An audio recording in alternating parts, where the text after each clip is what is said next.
Namaste. Please join us this Sunday on a free global online episode, I Care. Eyes are precious.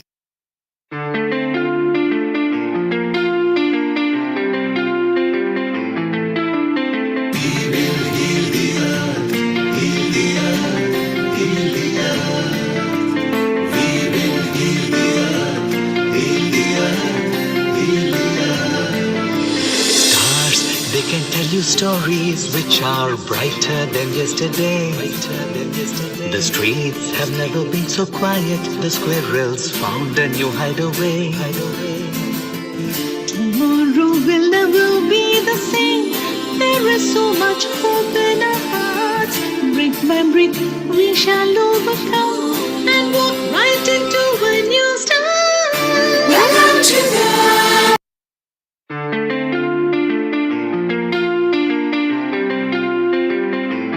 Namaste. Please join us this Sunday on a free global online episode, I Care. Eyes are precious.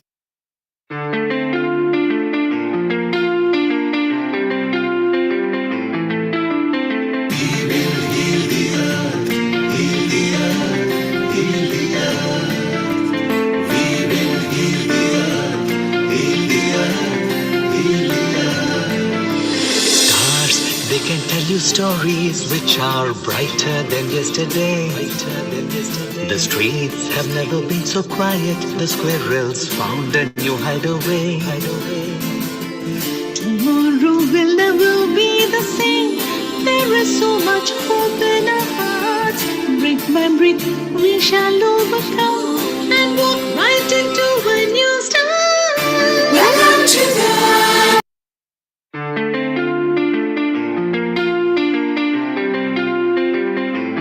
Namaste. Please join us this Sunday on a free global online episode, I Care. Eyes are precious.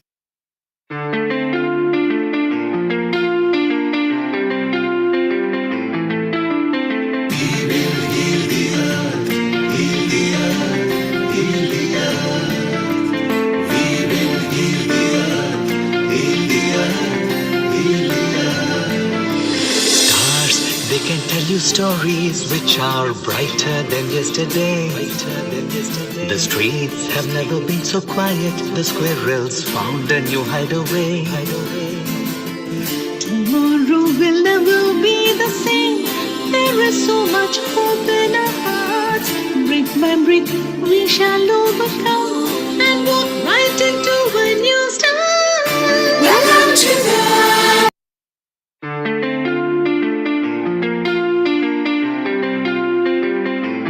Namaste. Please join us this Sunday on a free global online episode, I Care.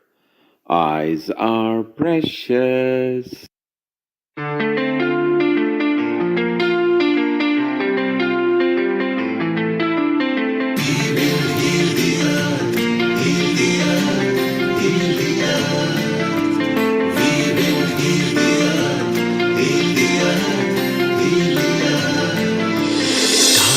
They can tell you stories which are brighter than yesterday. The streets have never been so quiet. The squirrels found a new hideaway. tomorrow will never be the same. There is so much hope in our hearts.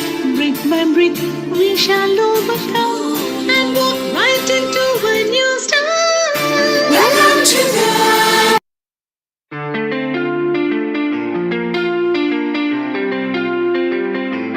Namaste. Please join us this Sunday on a free global online episode, I Care. Eyes are precious.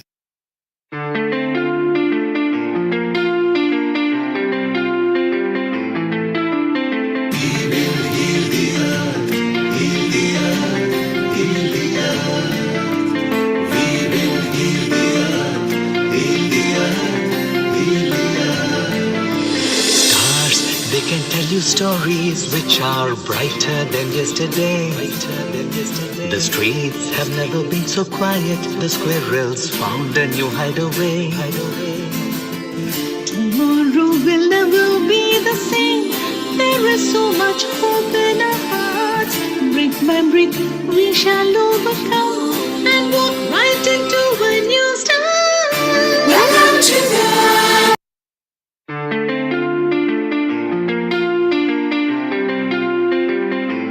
Namaste. Please join us this Sunday on a free global online episode, I Care. Eyes are precious.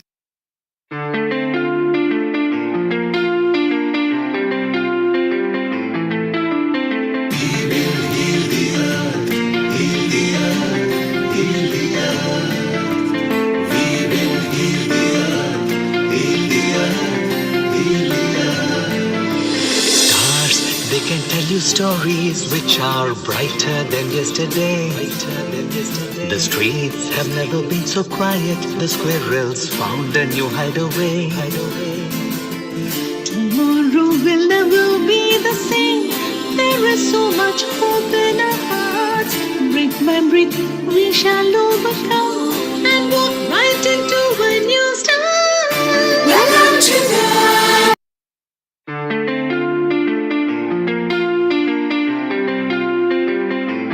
Namaste. Please join us this Sunday on a free global online episode, I Care. Eyes are precious.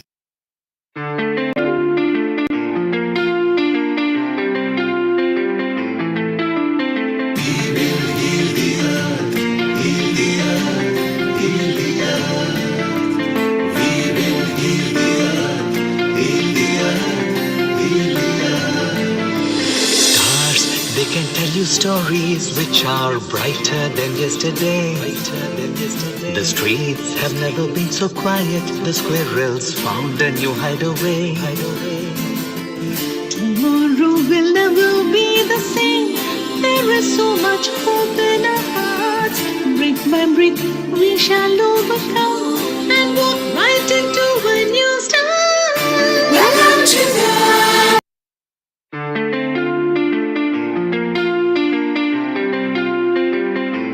Namaste. Please join us this Sunday on a free global online episode, I Care. Eyes are precious.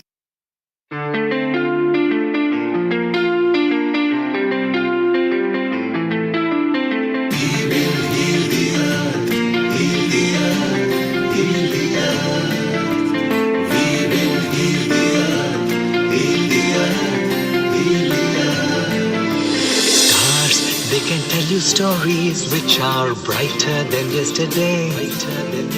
The streets have never been so quiet. The squirrels found a new hideaway. Tomorrow will never be the same. There is so much hope in our hearts. Brick by brick, we shall overcome and walk right into a new start. Welcome to the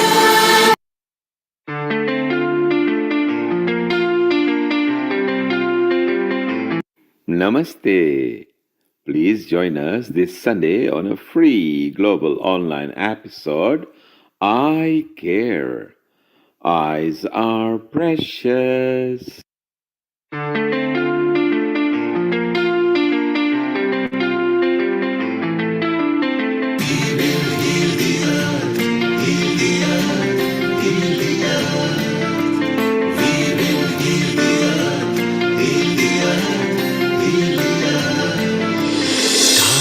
They can tell you stories which are brighter than yesterday. The streets have never been so quiet. The squirrels found a new hideaway. Tomorrow will never be the same. There is so much hope in our hearts. Brick by brick, we shall overcome and walk right into a new start. Welcome to the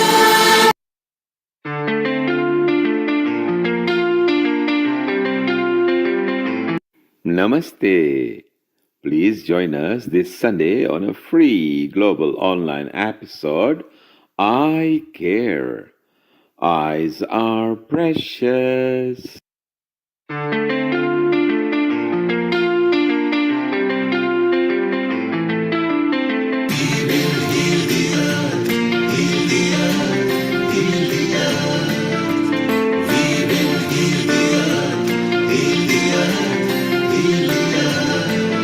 Stars, they can tell you stories which are brighter than yesterday.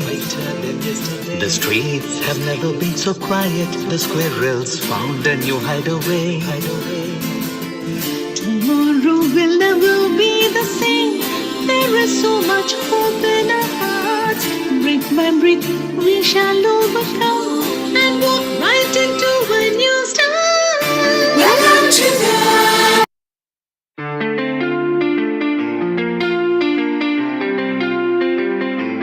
Namaste. Please join us this Sunday on a free global online episode, I Care. Eyes are precious.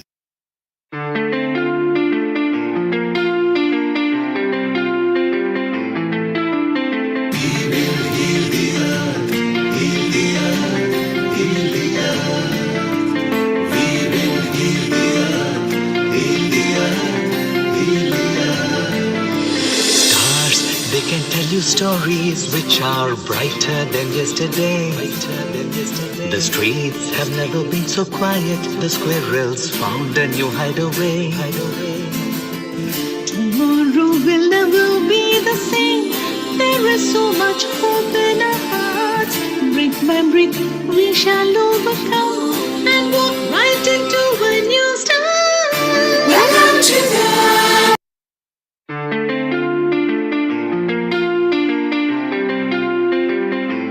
Namaste. Please join us this Sunday on a free global online episode, I Care. Eyes are precious.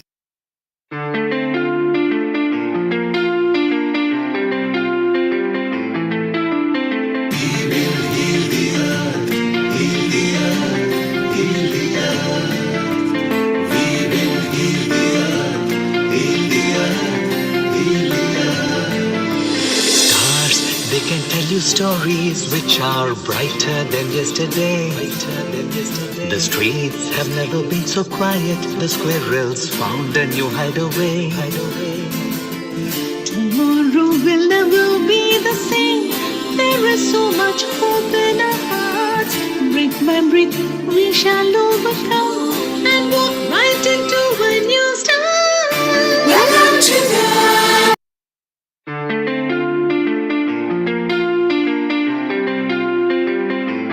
Namaste. Please join us this Sunday on a free global online episode, I Care. Eyes are precious.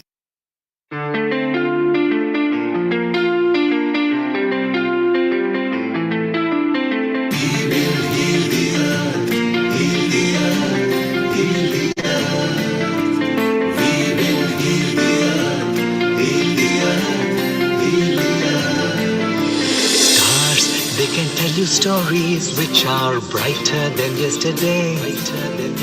The streets have never been so quiet. The squirrels found a new hideaway. Tomorrow will never be the same. There is so much hope in our hearts. Brick by brick, we shall overcome and walk right into a new start. Welcome to the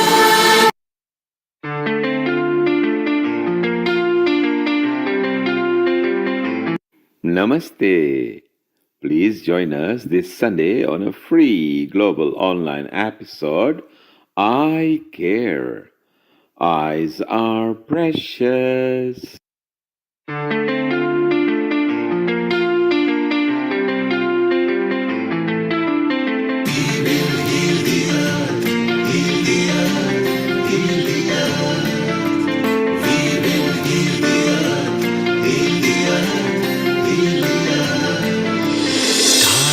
they can tell you stories which are brighter than yesterday. The streets have never been so quiet. The squirrels found a new hideaway. Tomorrow will never be the same. There is so much hope in our hearts. Brick by brick, we shall overcome and walk right into a new start. Welcome to the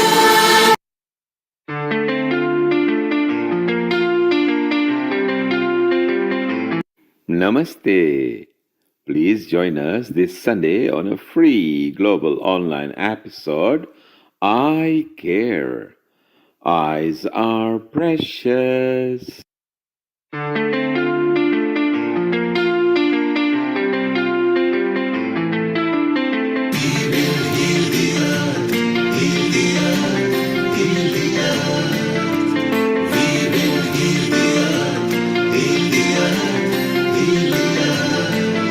Stars, they can tell you stories which are brighter than yesterday.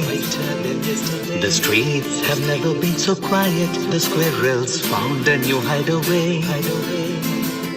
tomorrow will never be the same. There is so much hope in our hearts. Brick by brick, we shall overcome and walk right into a new start. Welcome to the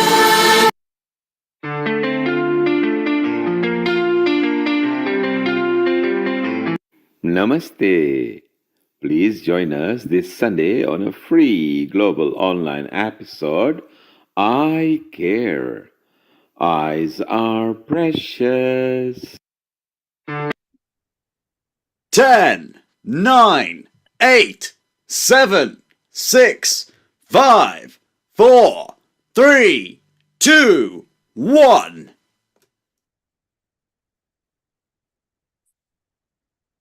Global Namaste. Global Namaste to all of our listeners and all of our viewers from around the world.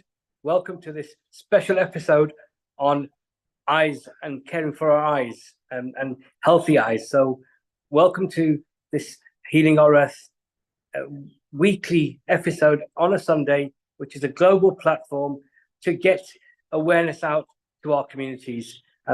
Thank you for joining. My name is Kirit Mistry. I'm the host for today's session, but also I'm the Midlands convener and also the founder of South Asian Health Action, which is a charity based in the UK. So welcome to our listeners. We've great programmed up for you. So stay tuned. From 2 o'clock right through till 6 o'clock, we will have a number of experts from UK, from India, and globally as well. So stay tuned. If you've got any questions that you would like to ask, put it into the YouTube chat. We'll be picking them up as we go through this program. This, and also we have got some questions already asked us on our YouTube channel from South Asian Health Actions. So we will share those as well. So I will, without further ado, our first speaker, I would like to bring on our expert from London, which is Dr. Neil Shah, who's actually a family member of the obviously Healing Our Earth family. He was involved in the pandemic as well, and certainly he's been supporting the work of the Healing Our Earth family. So can we bring, let me just introduce, as I said, Dr. Shah, who's actually a specialist in eye care, and also we've got a number of other specialists this evening and from the afternoon onwards. So okay, so am I available? Can you hear me, everyone? Yes, Kirit, we can hear you loud and clear. Great. We were to have started with India with Dr. Shahid, who will be Dr. coming in a moment, but we have got here in London a famous person, Dr.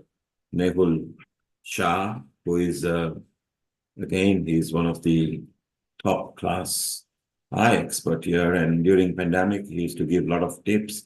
So maybe we'll start with him over here. And here he is. He's actually present over here. So let's Nehul, good afternoon, and introduce yourself and tell us more about you before we start with some tips and eye care.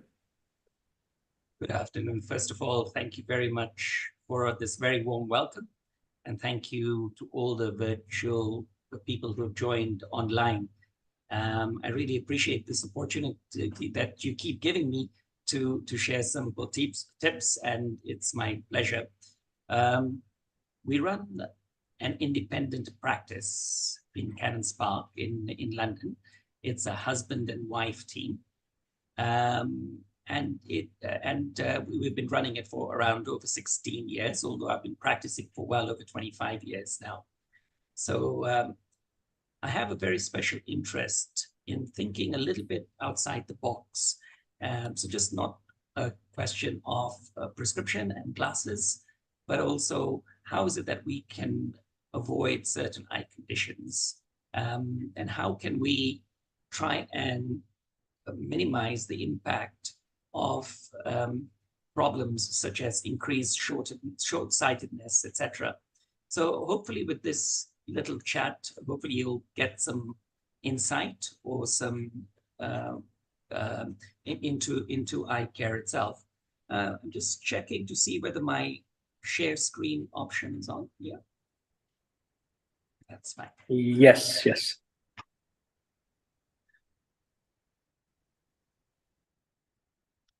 So that was just a little bit about me. And Nehul, can you yes, that's it, perfect. It's Yeah. maximum screen now. Okay.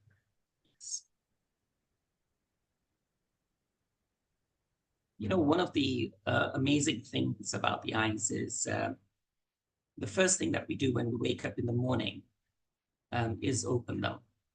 And what better gift that we have than our eyes itself? It's the first actual thing that we do in the morning. So it's something that it's a very relevant topic, and it's something that we should not really take for granted.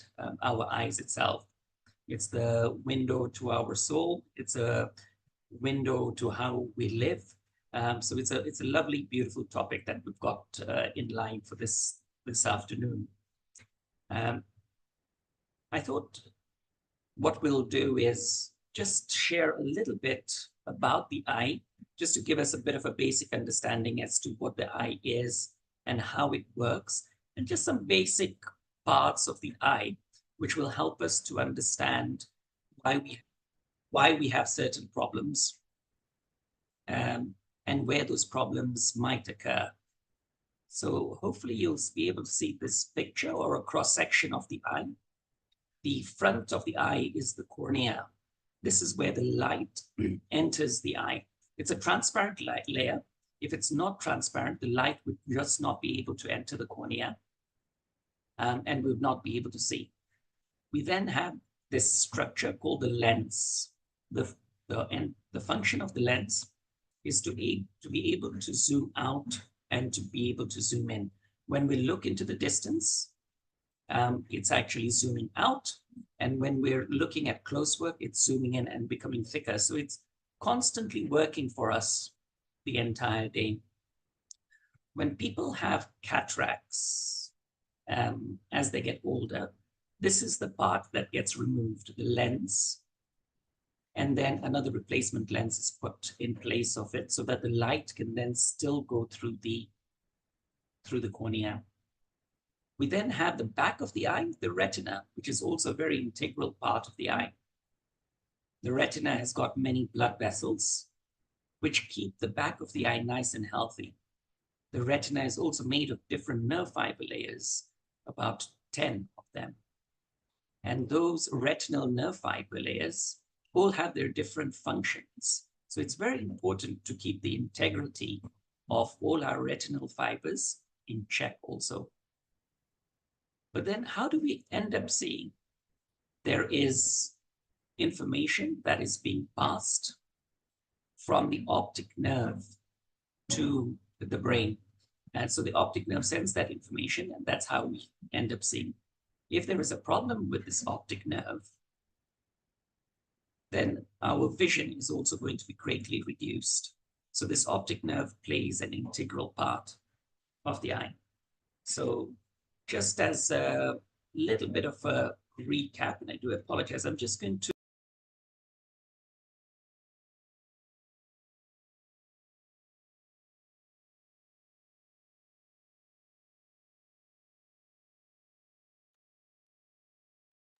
Neil, I think you're on mute. Yeah, yes. yeah, I'm back again. Apologize for that. So I just wanted to share this cross section or a little bit of a recap of the back of the eye. So we talked about the cornea, which is the front of the eye. We then talked about the lens. This is the area of the eye that gets removed, and then a new lens is placed in case we have a cataract. And then we talked about the retina, which is the back of the eye. So that just gives a little bit of a summary as to what the eye really looks like itself. So the point I wanted to just talk about, and this is a normal point of discussion amongst a lot of people, myopia and hyperopia. Myopia is a short-sightedness, which means you can see short distances, but you can't see long. And this is a hot topic at the moment for a lot of people, because they are finding that the children's short-sightedness is consistently increasing each time they go to the optician, every 6 monthly or annually. And of course, we do not want eyesight to get worse. But in a different way of understanding, it's good to understand the bottom left-hand side picture. It's going to enlarge. So Neil, in case you are sharing your screen, we are actually seeing you at the moment. Okay. Oh, I see. Sorry. So you need to share the screen again. And we've got our host, and Shahid Khan has joined as well from India. So shortly we'll go with him as well, chit chat. Yes, we've got your screen, Nehul. Yeah. Perfect. And if you maximize it, please. Yeah, sure.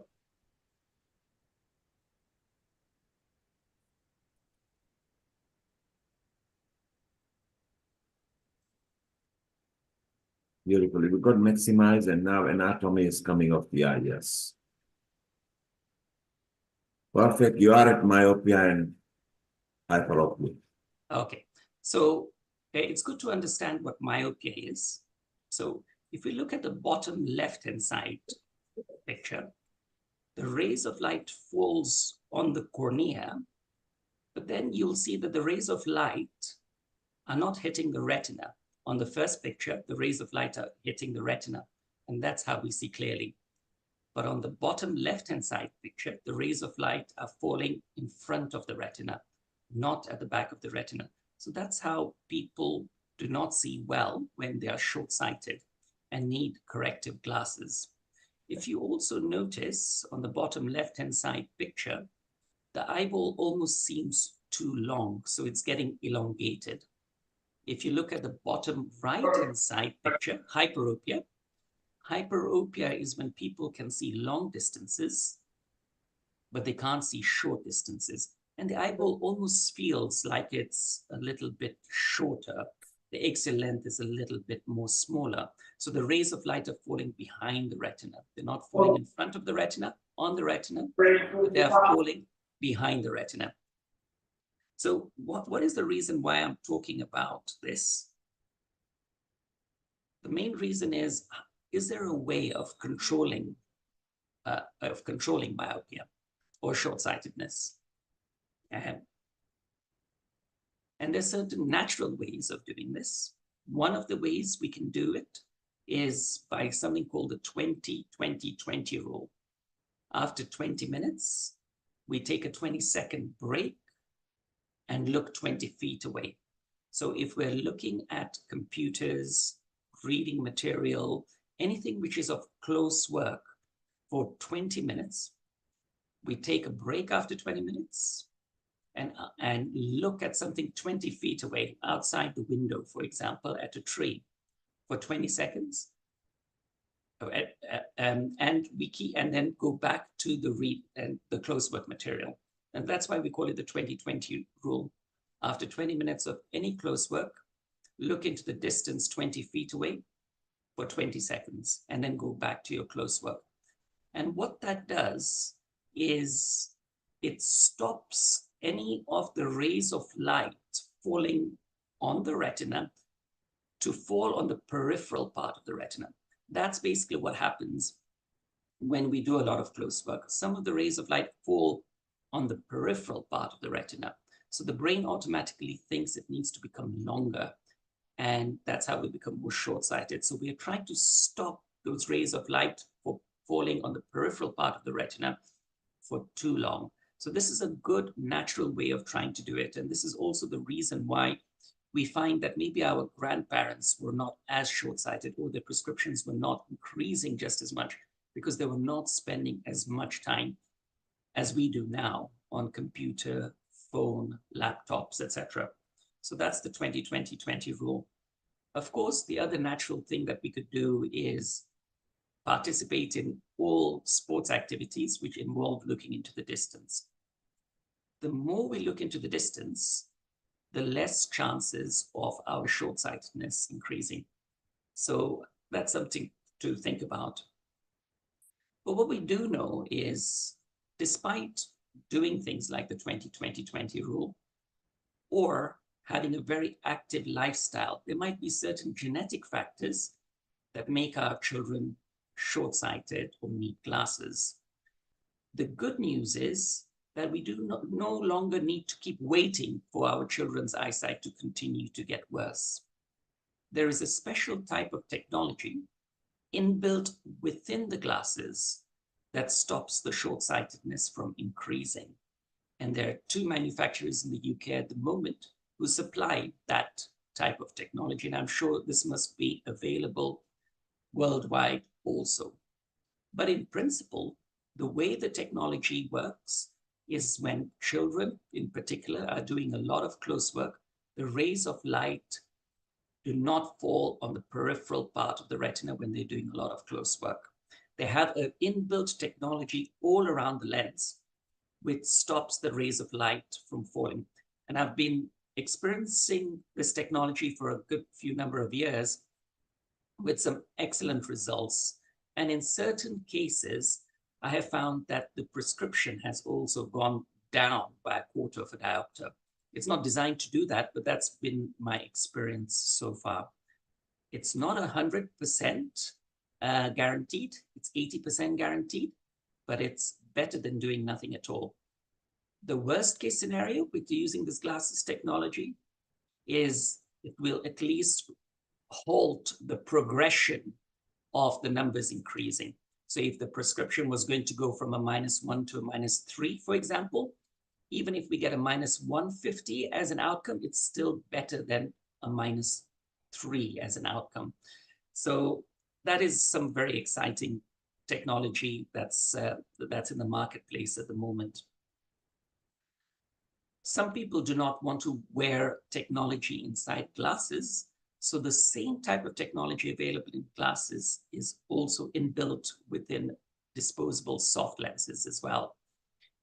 And there's a company that manufactures them, and the effect of it is just as good as the glasses technology. So that is also available if people do not want to wear glasses, or they can mix the two. They can wear technology contact lenses during the day and wear technology glasses in the evening. But it is important, in my opinion, that once you go down this particular avenue, you continue wearing this technology all the time. Because if you don't, it's only a question of time. You're going to be picking a phone for an hour or so, and then you do not want to leave your eyes prone to your eyes getting even more short-sighted.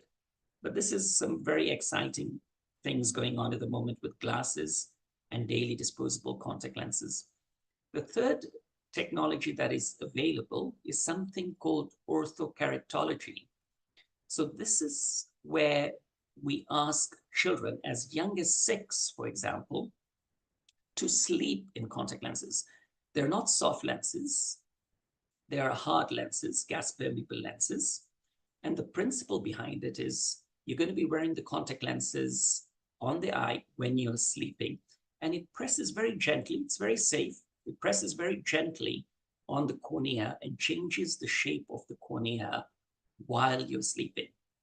So in the morning, when you wake up, you take the contact lenses out, and voila, your prescription is down to 0 again. The whole day, you're free from glasses and contact lenses. You come back home at night and you start the process all over again.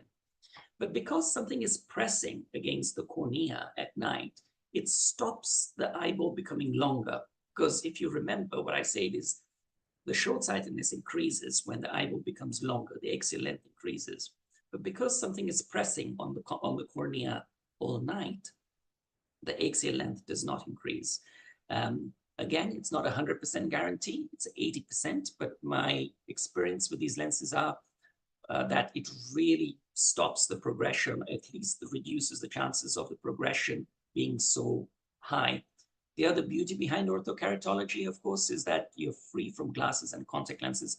So people who play avid sports, for example, professional young footballers, for example, love this type of technology because they're free from glasses, they're free from contact lenses.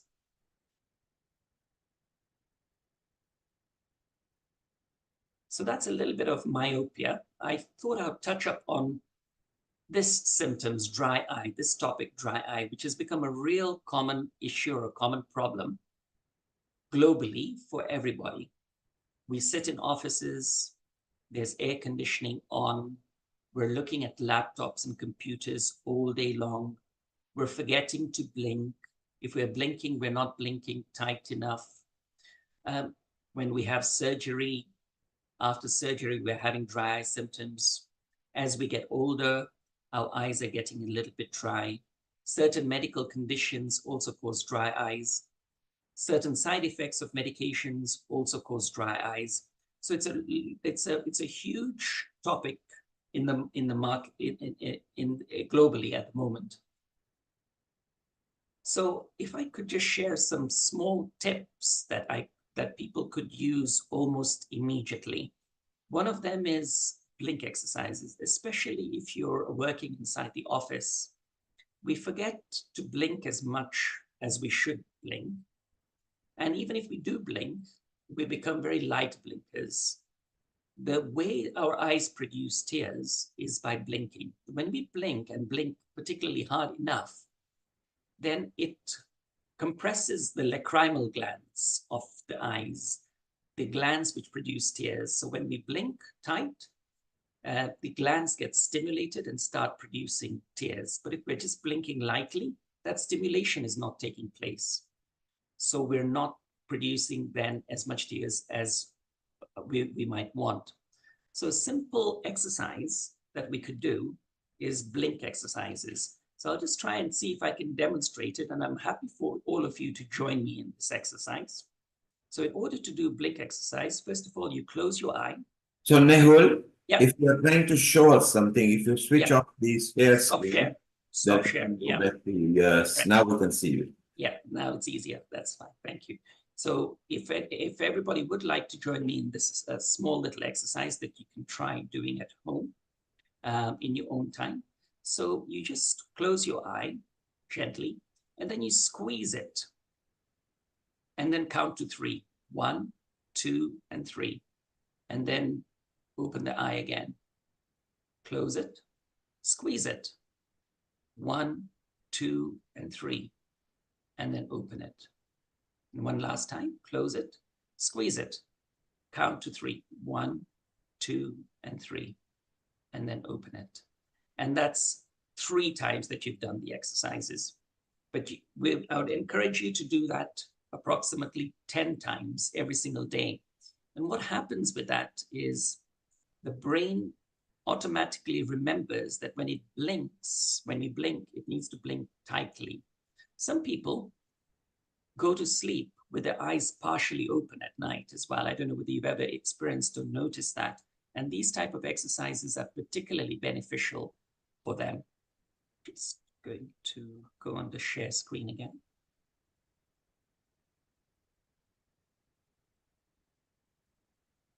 Okay, you can see my screen again. Dry eye symptoms. Yeah, okay. So that's a little bit about blink exercises.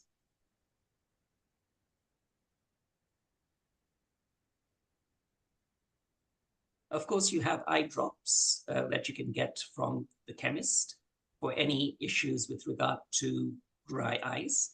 And I think a lot of us will be pretty au fait with them. But the one thing that many people are not aware of that I wanted to touch up on is this thing called a tear duct massage. When infants are born, sometimes their eyes are watery. As we get older, our eyes can also start to water. So what causes it? And that normally tends to be a partially blocked tear duct. So you'll see in the picture at the bottom where the location of the tear duct is. And I'm just going to stop share again for a moment so that I can just demonstrate how you could do a proper tear duct massage. So when you do a tear duct massage, our tear ducts are towards the nose. We have one on the upper eyelid and another one on the lower eyelid. We have two tear ducts. The function of these tear ducts is the water has to go inside the tear duct, goes around, and then come back out again. But if there's a blockage in these tear ducts, the water cannot go in, it cannot go around, so you get watering. So with newly born babies, for example, the tear ducts probably are just not properly formed or are still forming, or they're still slightly partially blocked. And one of the things that you could do for your little ones is put your finger at the top there after you've washed your hands, if possible, and then press down that way. Lift the finger up again, go from the top, push in, and then go down one more time. And you do that approximately 5 to 10 times. Even as we get older, our tear ducts also tend to get blocked. And this is actually a good method of it's a good method of clearing those tear ducts. If it's partially blocked, it generally tends to help and resolve it.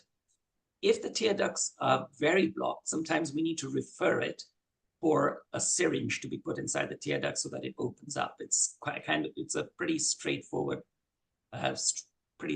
process. So Nehul, there is a question from Petrus from South Africa. Okay. Because our audience are on social media. Yeah. He's referring that to 20-20-20 rules, and yes. He enjoys that. He wants to ask a question. Is it okay to look further as you can and slightly longer than 20 seconds? Yes, further the better, longer the better, basically. The only issue sometimes is that sometimes we just have to look at the practicality of it if you're studying or doing office work. But as a general rule, the more you look into the distance, the better it is. And it doesn't have to be 20 feet. It's just to give an analogy. And minimum 20 feet is better, correct? Correct, yes, exactly. And Cassandra from Cyprus is asking, is there any color one should avoid when you are resting your eyes and looking further? No, not really, Sandra. I mean, generally, the only thing when you look further away, and of course, most people don't do it, is just be careful that you don't look directly at the sun as such. But no, as far as colors are concerned, but you will tend to find that some colors are more soothing and pleasing compared to the other. And you can generally tend to choose your pick because it differs from person to person.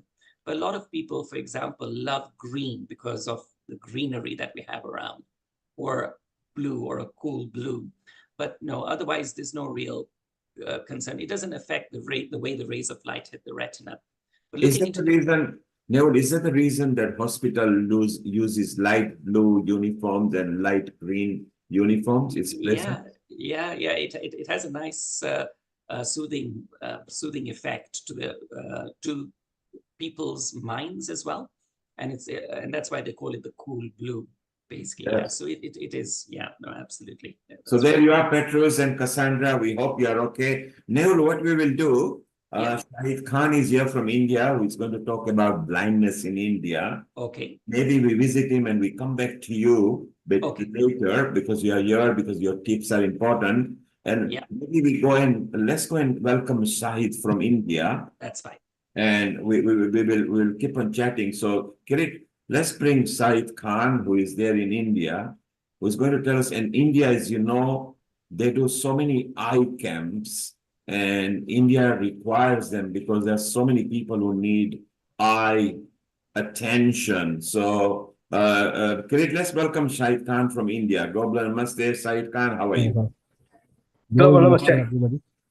So Global welcome, Dr. Shahid Khan. Dr. Shahid Khan is an eye surgeon in the government civil hospital of Palampur, Himachal Pradesh from last year.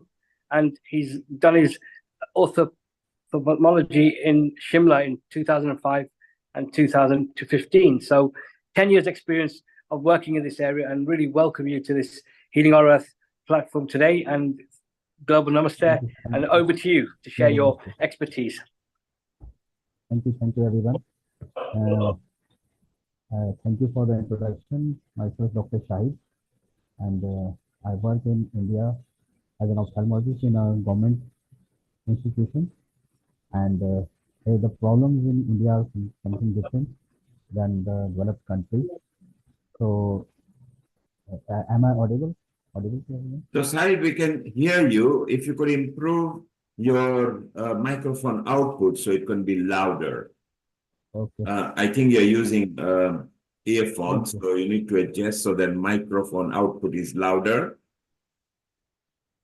Okay, now it's okay. Bit more. I will speak so loudly. My microphone, I think I should change now. Change it. Yes, or maybe you can join the computer audio. It might be better. You don't need the headphones then.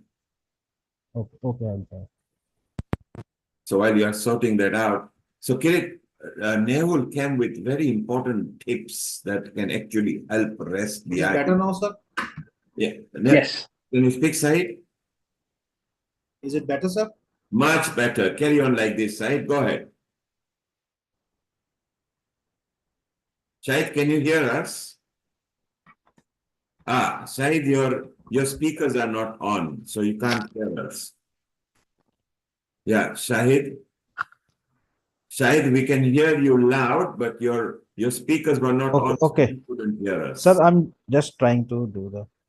Okay, it's Now better now as well. Shahid, keep on talking. Okay, it's okay, sir. Now. Yeah, it is better now. Go ahead, Shahid. Okay, sir. Thank you, sir, for inviting me for this talk. So I chose the topic for today's discussion is blindness in India, because in a country like India, we are still dealing with blindness in a very large scale. So if you please allow me, I want to share some PPT with you. And Shahid, is it particular to India? Is there any reason why Indians suffer too much on eye problems? Is there any particular reason? Yes, sir. Sir, I will discuss what are the challenges in India. So give me some time, sir. I want to just share one PPT which I've made to share the problems. Yes.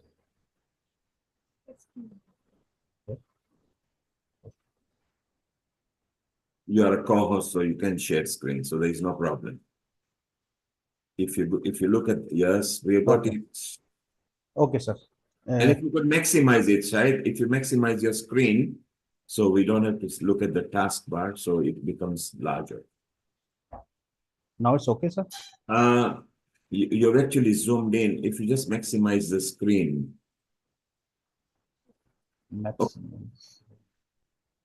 Yes. Oh, don't worry, just carry on. Shahid, if you press from beginning, from current slide, I think that will do it. From beginning, sir? From beginning and from current slide, I think that will do it, yeah. And press from current slide, yeah. Current slide. So I just start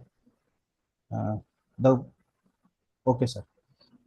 So my topic for today is blindness in India. As all of you know, sir, that the eye is a wonderful creation of nature and a masterpiece of perfection. So to lose vision, total or partial, is a tragedy. So Shahid, at the moment, it's just your business card showing. If you you need to prompt to the next screen if you are showing us next screen, okay? Okay. Next frame is now it is visible, sir. We can Next see frame. blindness in India and your qualifications and your civil hospital, but the screen is stuck on there. If you are going to the next screen, you need to either click on or look on your left bar. Look, you've got the next screen, I think. Okay, this is blindness Now, and vision. okay, sir. This now it is If you visible, double sir. click on that slide, it will expand actually.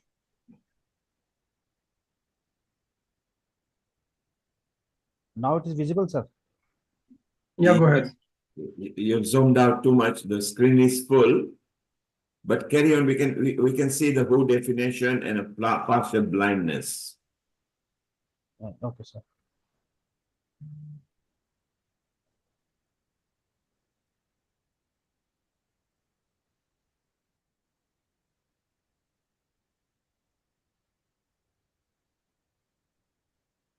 Your sound is gone, Said.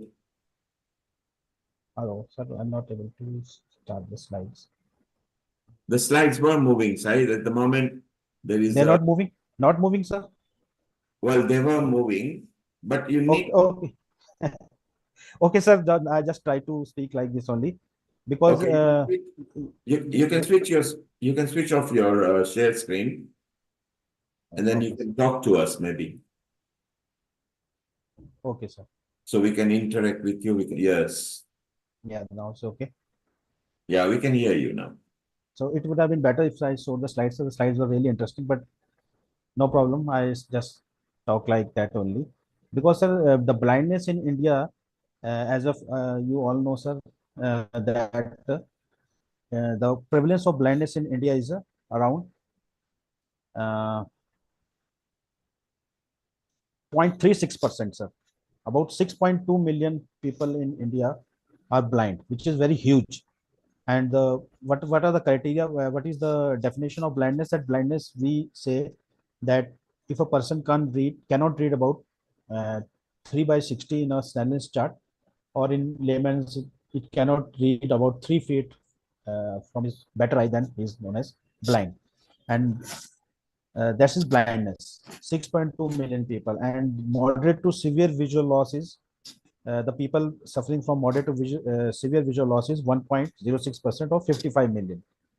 So, what are the challenges in India uh, to tackle this blindness? Because I work in a government institution, so I will discuss mainly the most important causes which we face day to day basis, and the challenges are the lack of awareness in the society, poverty, sir, and the most important is like uneven distribution of the resources and eye care facilities, particularly, sir, in cities.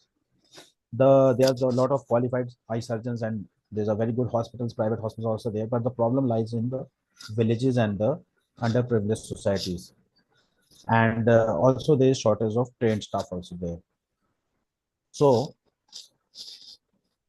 the in Indians, if we look at the Indian scenario, sir, the most important cause of blindness is, as you all know, is cataract. So we are still dealing with cataract in India, and it accounts about 62.6% of the cases.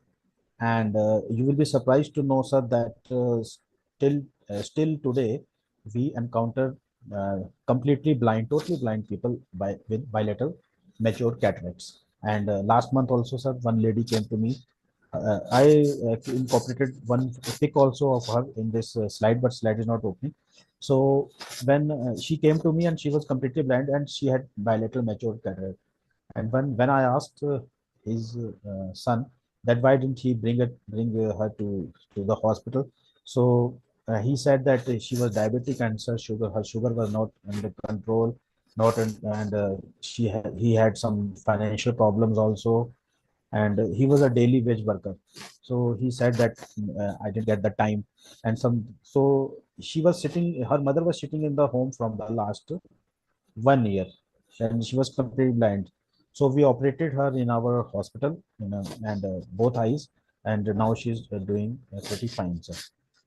So There are lots of cases, sir, which we operate in the government hospitals, and which are bilaterally blind with bilaterally mature cataracts. Then, and the other problem, the main problem which regard to blindness in India is the refractive errors, sir. Because in India, uh, there's but now it is somewhat the conditions are improving, because in under national program of control of blindness we do this school eye screening programs, and we train the teachers to get the eyes checked of the in the school going children. But still there are a lot of patients we come to at a later stage of their life with amblyopia, severe amblyopia, dense amblyopia, and so it is also a challenge to get the eyes checked in the school going children, so that we can prevent the amblyopia induced blindness. And the third one is glaucoma. Glaucoma is also a big challenge in India, and particularly cataract. We are dealing with cataract, but glaucoma is a challenge because they are the glaucoma the dearth of glaucoma specialists in India. And if you can say in Himachal Pradesh, I work in Himachal Pradesh, and this is a state around 50 to 60 lakh population is there in this. So you will be surprised to know that there is the glaucoma is practiced by general ophthalmologists only. There is no specific specialized glaucoma specialist in all of the Himachal Pradesh.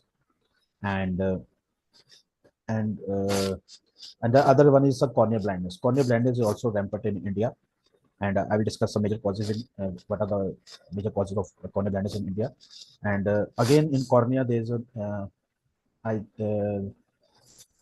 only two eye banks are available in whole of the Himachal Pradesh, in Tanda Medical College and in Indira Gandhi Medical College. And there are lots of patients who are waiting for eye transplantation in India. So coming back to sir, cataract, I've already told you, sir, that in India, or I speak of Himachal Pradesh, that the problems for in cataract is that in big towns or cities there are qualified eye surgeons, but the qualified eye surgeons are not in the rural areas. So rural people get to neglected there. So, and also the new advanced technology is also not available even in government hospitals.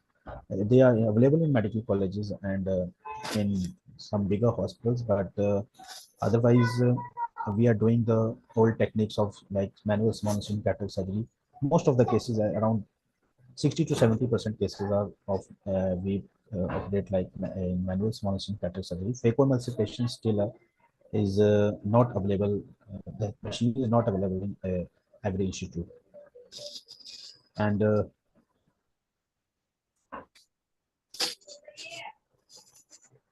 So, Shahid, coming up to yes, sir. Shahid, so do you carry out any eye camps in India yourself? Sir, camps we used to uh, do in the past, but nowadays the camp surgeries are not routinely done because in India there are some cases that in camp surgeries some cases of endophthalmitis were there, and the even some doctors were arrested also in some Punjab or Haryana district. I've read the news. So Okay, camp so surgeries are now referring to regulations and bit of abuse or something. But how to local population, those who are very poor, is there a facility from the government that the government actually help out and yes, sir, yes, sir. Sir, actually, there's a national program of control of blindness is being launched in 1976, and it is doing a very good job, sir. And in under that national program of control of blindness, we train the eye surgeons in advanced techniques of phacoemulsification, and short-term fellowships are being provided. Like I myself have done a short-term fellowship in from Arvind Eye Center, Madurai, in pediatric ophthalmology.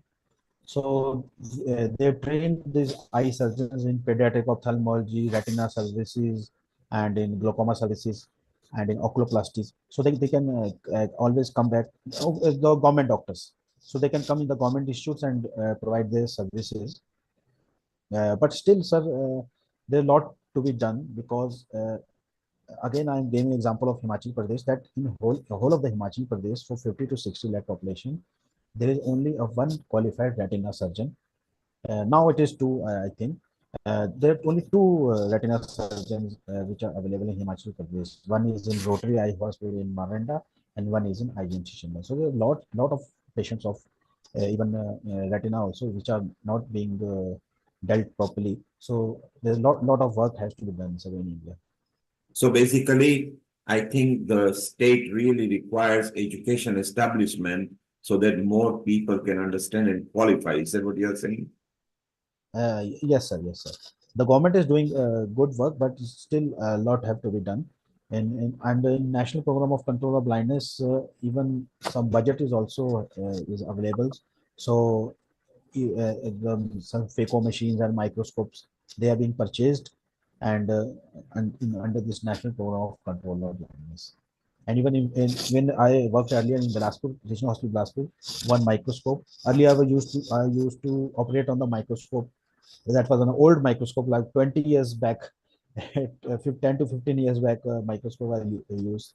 So the visibility was not good. So I used to operate on that microscope. But under this National Program of Control Blindness, some budget was there, and I purchased, my government institution purchased one microscope and one emulsification machine. And so I operated lots of cases there. And but the load of the patients is very much, sir. The eye surgeons are less, and the patient load is so much that it is sometimes it becomes very difficult to tackle all the cases. So that is why the this blindness in India is still a very challenge to face. Okay, so let's ask our Kirit because he does South Asian health action down here and gets involved in. So, Kirit, what do you think of, literally, if it's more than, more than 6 to 7 million people who are blind, that would be like 10% population of United Kingdom, and that's quite high. What is the population percentage here in United Kingdom? We'll have the statistics in terms of people with suffering with eye disease from our expert speakers. But one of the questions I wanted to ask Dr. Shahid was really about eye donation, because obviously with the blindness, what work are you doing around making sure, because in India, eye donation has really gone really popular and progressed Yes. over a number of years. So cornea transplants, etc. So what work are you doing around eye donation or raising awareness of eye donation? Yes, sir. Sir, there's a awareness about eye donation recently, because a lot of celebrities are being they volunteered in this department. Like our main hero, like this superstar Amitabh Bachchan has pledged his eyes. Aishwarya Rai has pledged his eyes. So a lot of awareness program is being done, and by the government also. So again, sir, the problem there are multiple problems, like eye bank, like in Himachal Pradesh, only two eye banks are there. So eye banks are there, and the problem is that training problem, that not more many ophthalmologists are trained in keratoplasties, but and the main problem is that the population they are somewhat not so enthusiastic about this pledging their eyes. So there's a lot of awareness to be done in the population, because people, when the person dies in some family or some, so they get going about these ritualistic things, religious things, and they somehow they miss this thing of identity. So there's a lot of scope in awareness for this eye donation, but still the work is going on, sir. And the even corneal blindness is also a big problem in India, sir. I think about 1.3 million people are there still waiting for the corneas to be transplanted. So, Kirit, there is one question from Robert from Uganda. Robert is part of our environment team down there. Maybe Said or Nehul can answer. And Robert wants to know how we prevent corn rod dystrophies. Corneal dystrophy, sir. Yes. Is Sir, that corneal something dystrophy, you know? okay, corneal dystrophies are, sir, that they are the congenital problems, and actually, I think she is asking about corneal corneal blindness, how to prevent corneal blindness, because Yes. corneal dystrophies are these are the hereditary problems, and uh, these are rare diseases as far as in India is concerned, because we are dealing with corneal blindness as such, and the important causes of corneal blindness in India is a corneal ulcer, sir. So, And Said, corneal, yes, sir. Said, we got Nehul here as well. Maybe Nehul, Yes. Robert had put up Yeah. over there. No, Any no, comment? I Hello, heard sir. the Hello. I heard the question. One of the corneal dystrophy, and as Dr. Shahid correctly say, a lot of it is hereditary and from birth. But one common one is something called keratoconus. So the dystrophy basically means a degeneration of the front layer of the eye, which I showed you in the beginning, which is the cornea. So something can be happening to the cornea. For example, the cells of the eyes are just not smooth. They're becoming a little bit irregular. And the cornea itself is actually made from collagen. The cornea over here is made from collagen molecules. Sometimes they can break down, for example, and they can cause an irregular cornea, something called keratoconus. Now, as far as in the UK, when we do pick up something like keratoconus, just as an example, it's just one type of a corneal problem. We can refer them for something called cross-linking. So collagen molecules in the cornea makes it smooth. If it starts to break down and the cornea becomes irregular, they use something called cross-linking, where they link all the collagen molecules together to make the surface even, for example. So it depends upon what type of corneal dystrophy and what we're dealing with. Sometimes some people have got eyelid gland problems, blepharitis, lots and lots and lots of blepharitis, and if it's very severe, the infections around the cornea can also cause some sort of a corneal problem. And as Dr. Shahid also pointed out, ulcers can also be a big problem, particularly where sanitation is not correct, basically. So it does depend from one corneal problem to another in terms of how best to manage it. And so, Robert, I hope you got satisfaction to your answer. Of course, without looking at your history or diagnosis, the opticians or doctors cannot give you complete answers. But if you wish to know more, Robert, since you are part of Healing Environment team, you can connect with Dr. Amrita Sharma, who will connect you with Nehul or Shahid, and they might be able to help you. We are always here to help at Healing Our Earth. Nehul, stay around. We want to. Bye. We'll have Dr. Sang, who's will be touching up on some of this, and she'll be able to also help our colleague from Uganda as well. So stay tuned, our colleague from Uganda. It's useful. And Kirit, while we were talking, Dr. Roxanne has come up with very good statistics. You know, in the UK. Yes. Shocking. Every 6 minutes, someone might be told that they are going blind. And every day in United Kingdom, 250 people start losing their sight. Now, that's quite a lot for a small population of United Kingdom. And as it stands, about 2 million people or 2.7 million by 2030 will have sight problems. So that's quite a lot. And by 2050, 4 million. Now, 6 million in a population of 1.4 billion in India, then UK has got a big problem because 4 million is quite a lot. So thank you, Dr. Roxanne, who she's also going to be here and giving us some tips. So Shahid, while you are in India, Nehul gave us some tips for your eyes or how you can prevent some sort of eye problems by just doing basic exercises. What are your tips that you give to people in India so they can avoid some eye problems? Sir, one thing which I wanted to discuss here, because the problems are different in India, and the problem of corneal is so rampant in India, sir, that the patient is not treated, and they do not go to doctors, they go to quacks. So the quackery is a very big problem in India, and be it in eye or in psychiatry or in skin diseases. So when I was posted in Bilaspur, it's a very interesting thing which I want to discuss.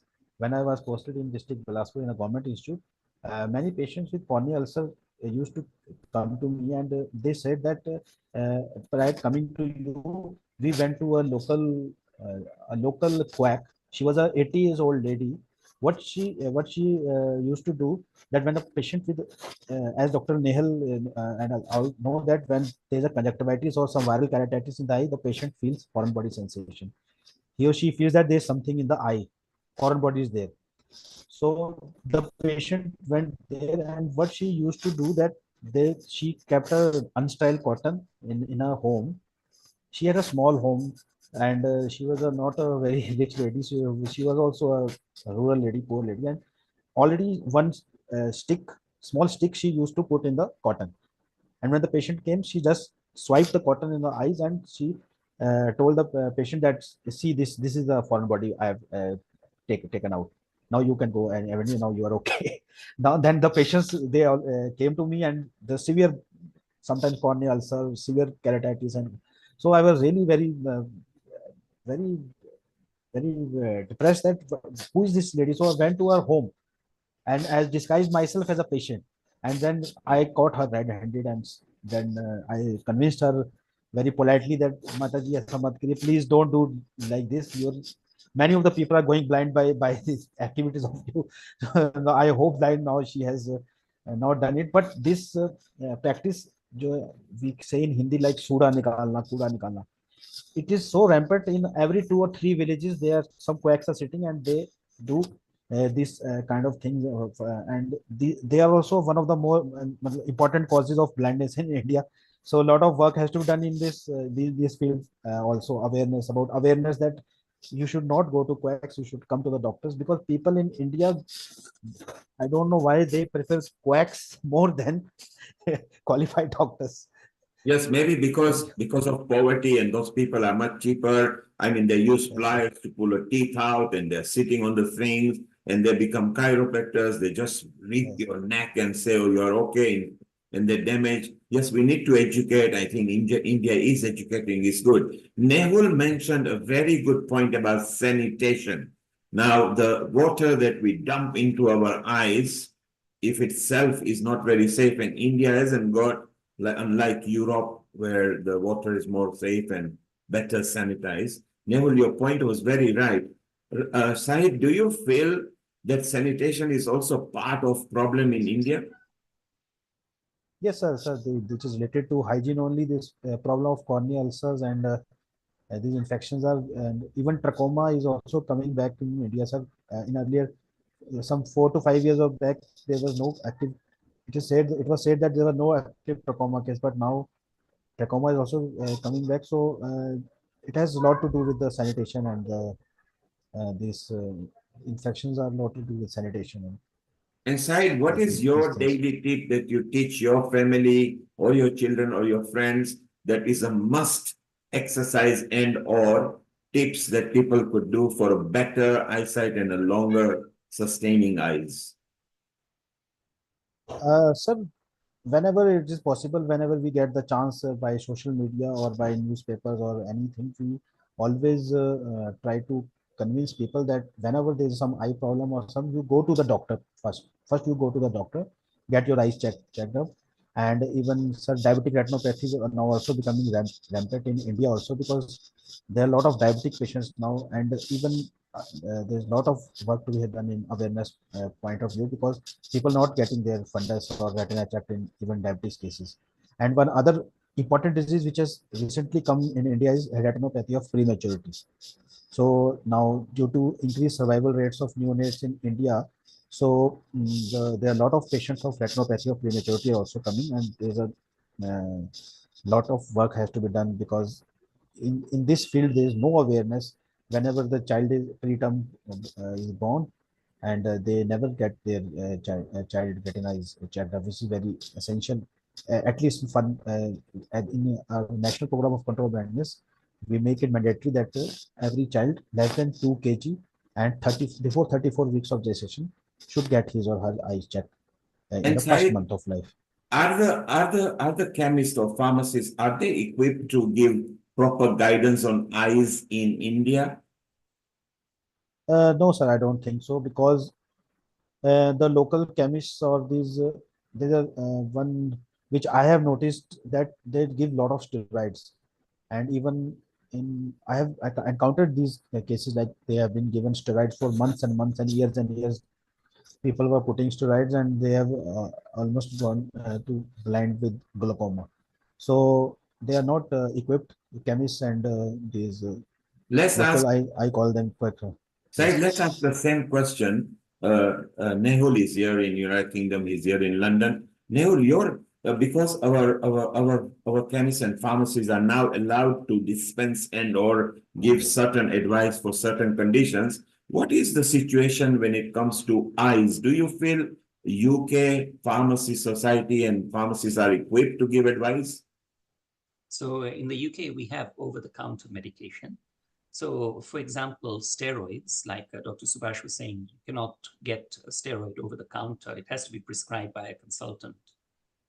We as optometrists also are not able to prescribe unless we've done something called an IP course, which trains us to be able to prescribe. But when it comes to basic antibiotics, dry eye supplements, antihistamine drops, things which are relatively safe, both the chemist and the optometrist both can actually do it.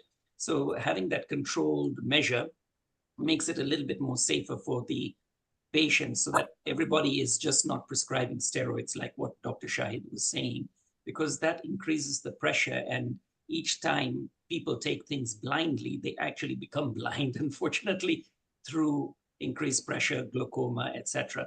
So it's quite controlled here in the UK for the right reasons.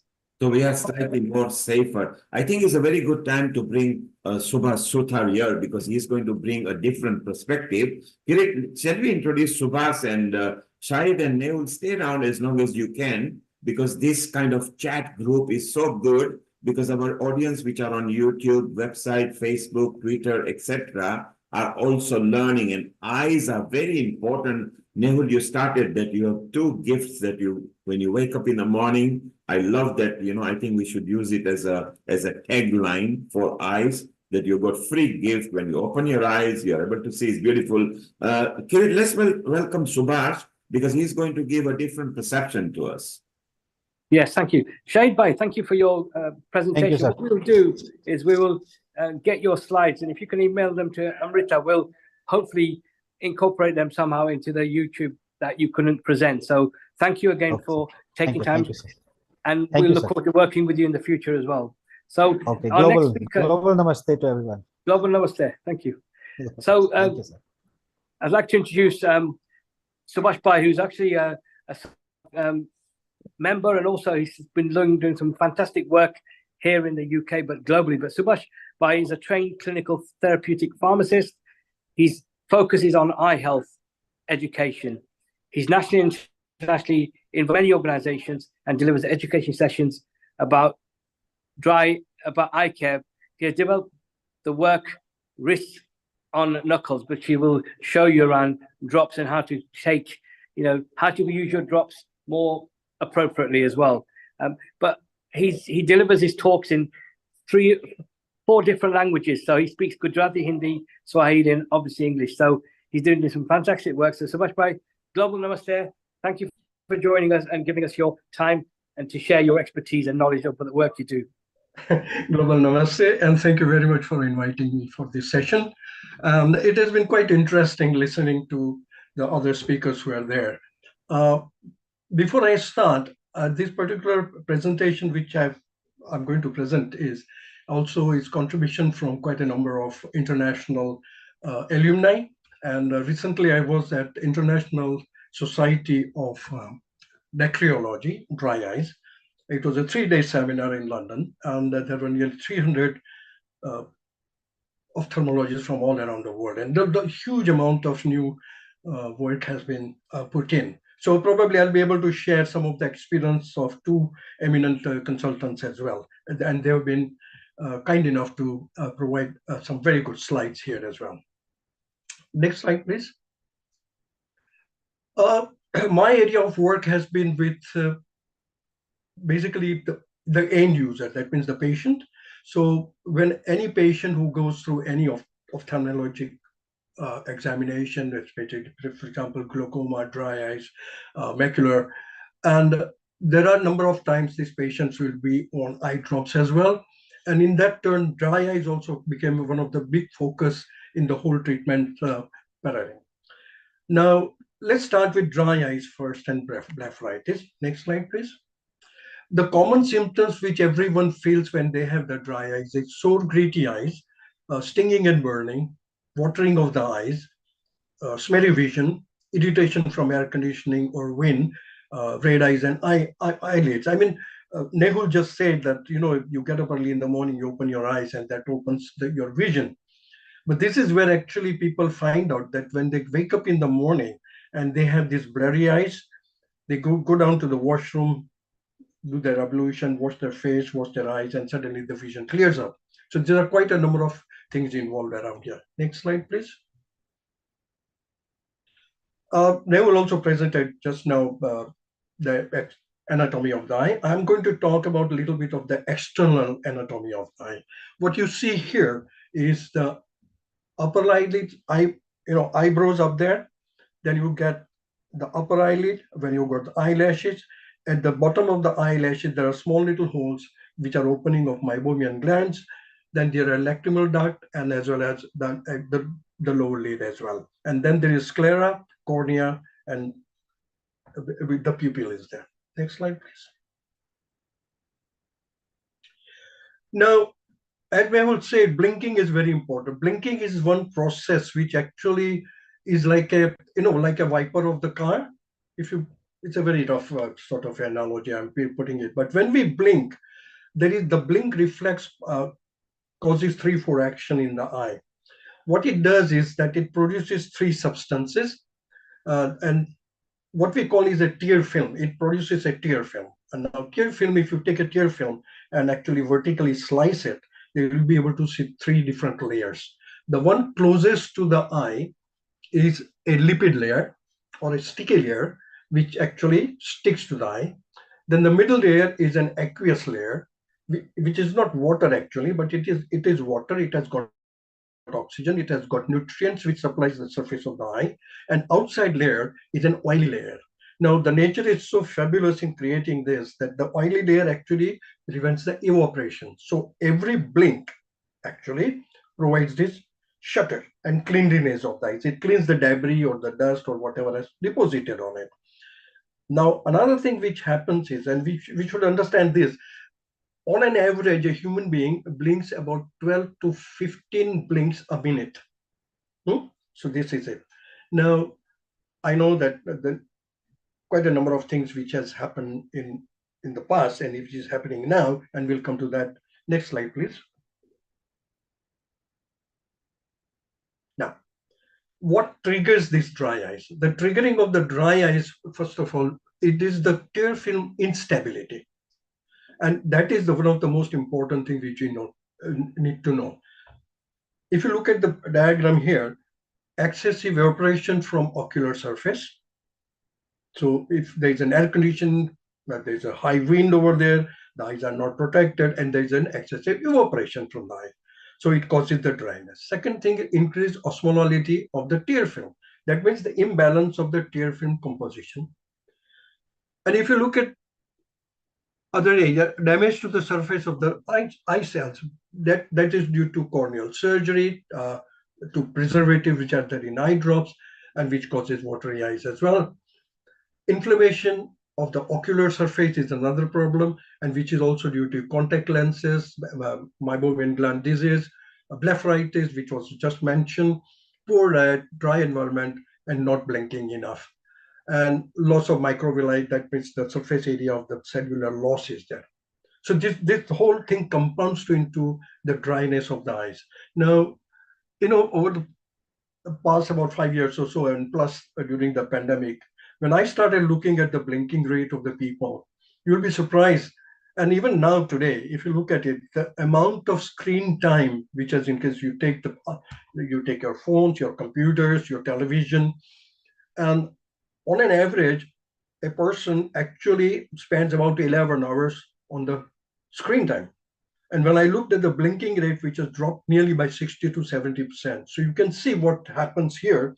And most of the computer users, I've got my daughters who keep on working on the computer quite a while. And I've just made a small little note for them to stick it on the computer that don't forget to blink. Newell also said that 2020 rule, which I'll also show it in the further slide. Next slide, please. Systemic drugs identified the large epidemiological studies and associated odds ratio for the risk of dry eyes disease. This is a very big list, I know, but there is quite a large number of drugs which are being prescribed, especially in elderly as diseases increases and the management or the treatment starts coming in. If you look at non-steroidals,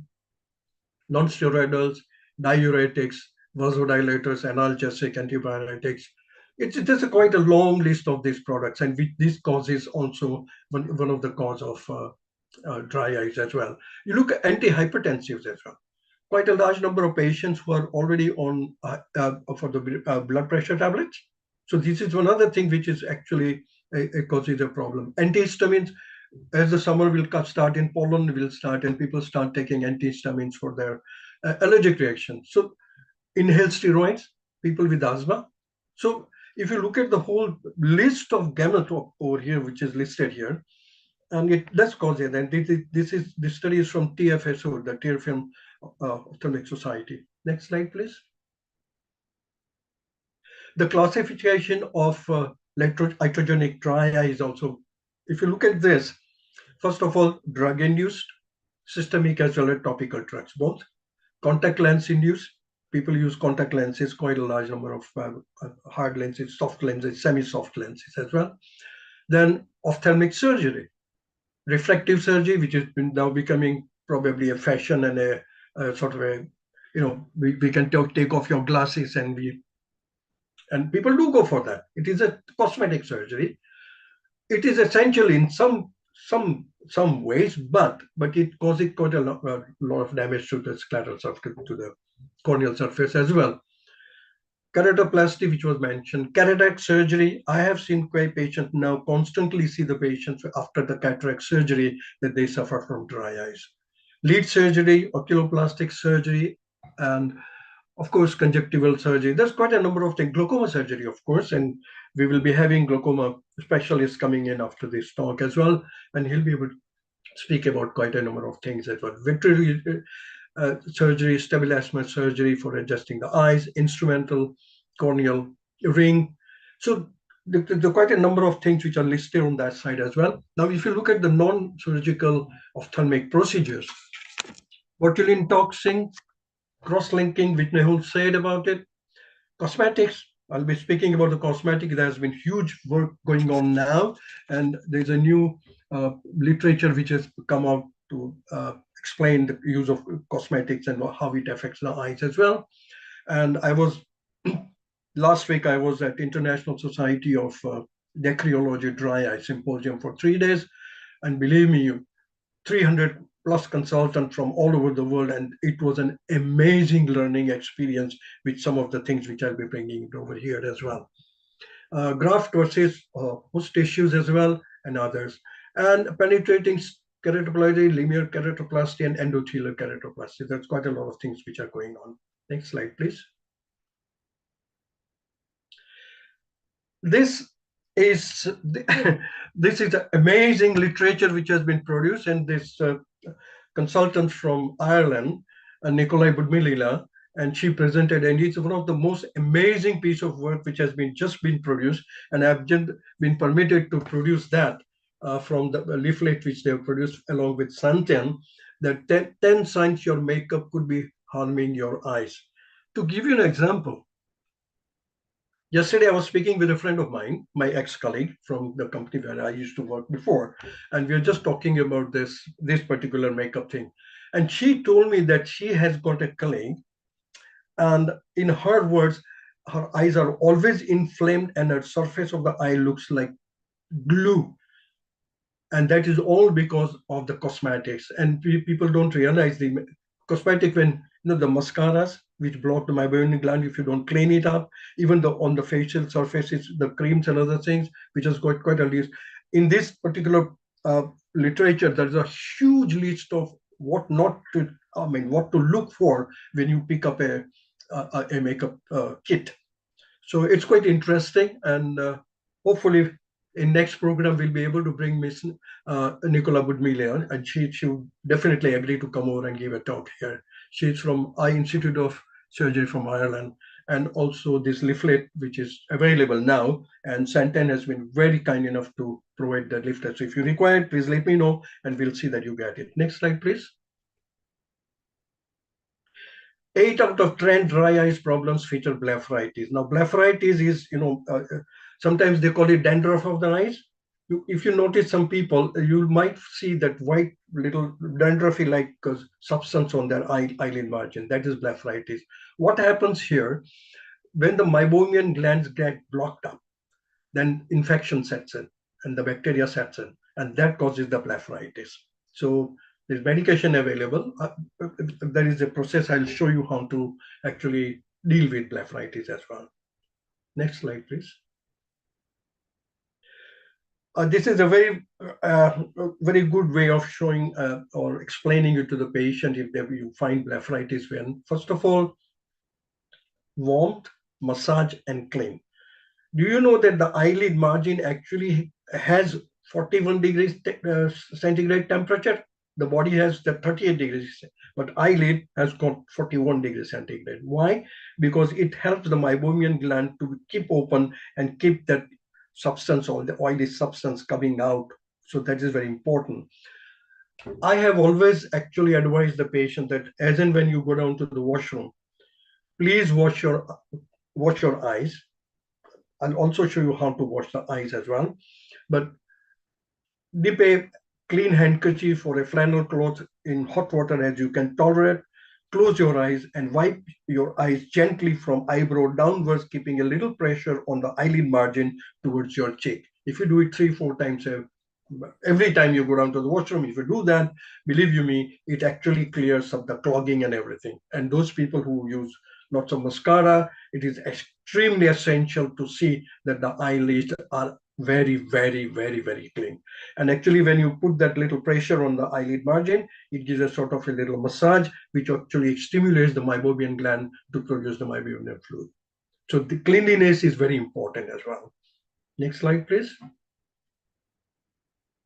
Be screen smart. Mehu just said about 20-20 rule. Look away from your screen every 20 minutes and focus on something 20 meters or 20 feet away for about 20 seconds. And keep hydrated.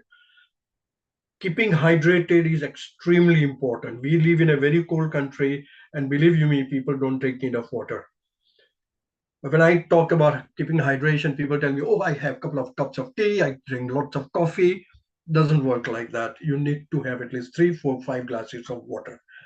Make sure you minimize the symptoms of screen fatigue by following this 20-20 rule. And this is a must. I keep on telling actually everybody. You know what? When I travel by train in the tube, I actually I look at people. I'm the only one who does not take out my phone, by the way, when I'm traveling in the tube.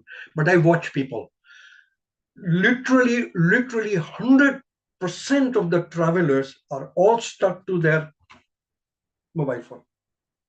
And you look at their eyes, and their blinking has actually gone down. And I have seen people actually rubbing their eyes, having watering of the eyes.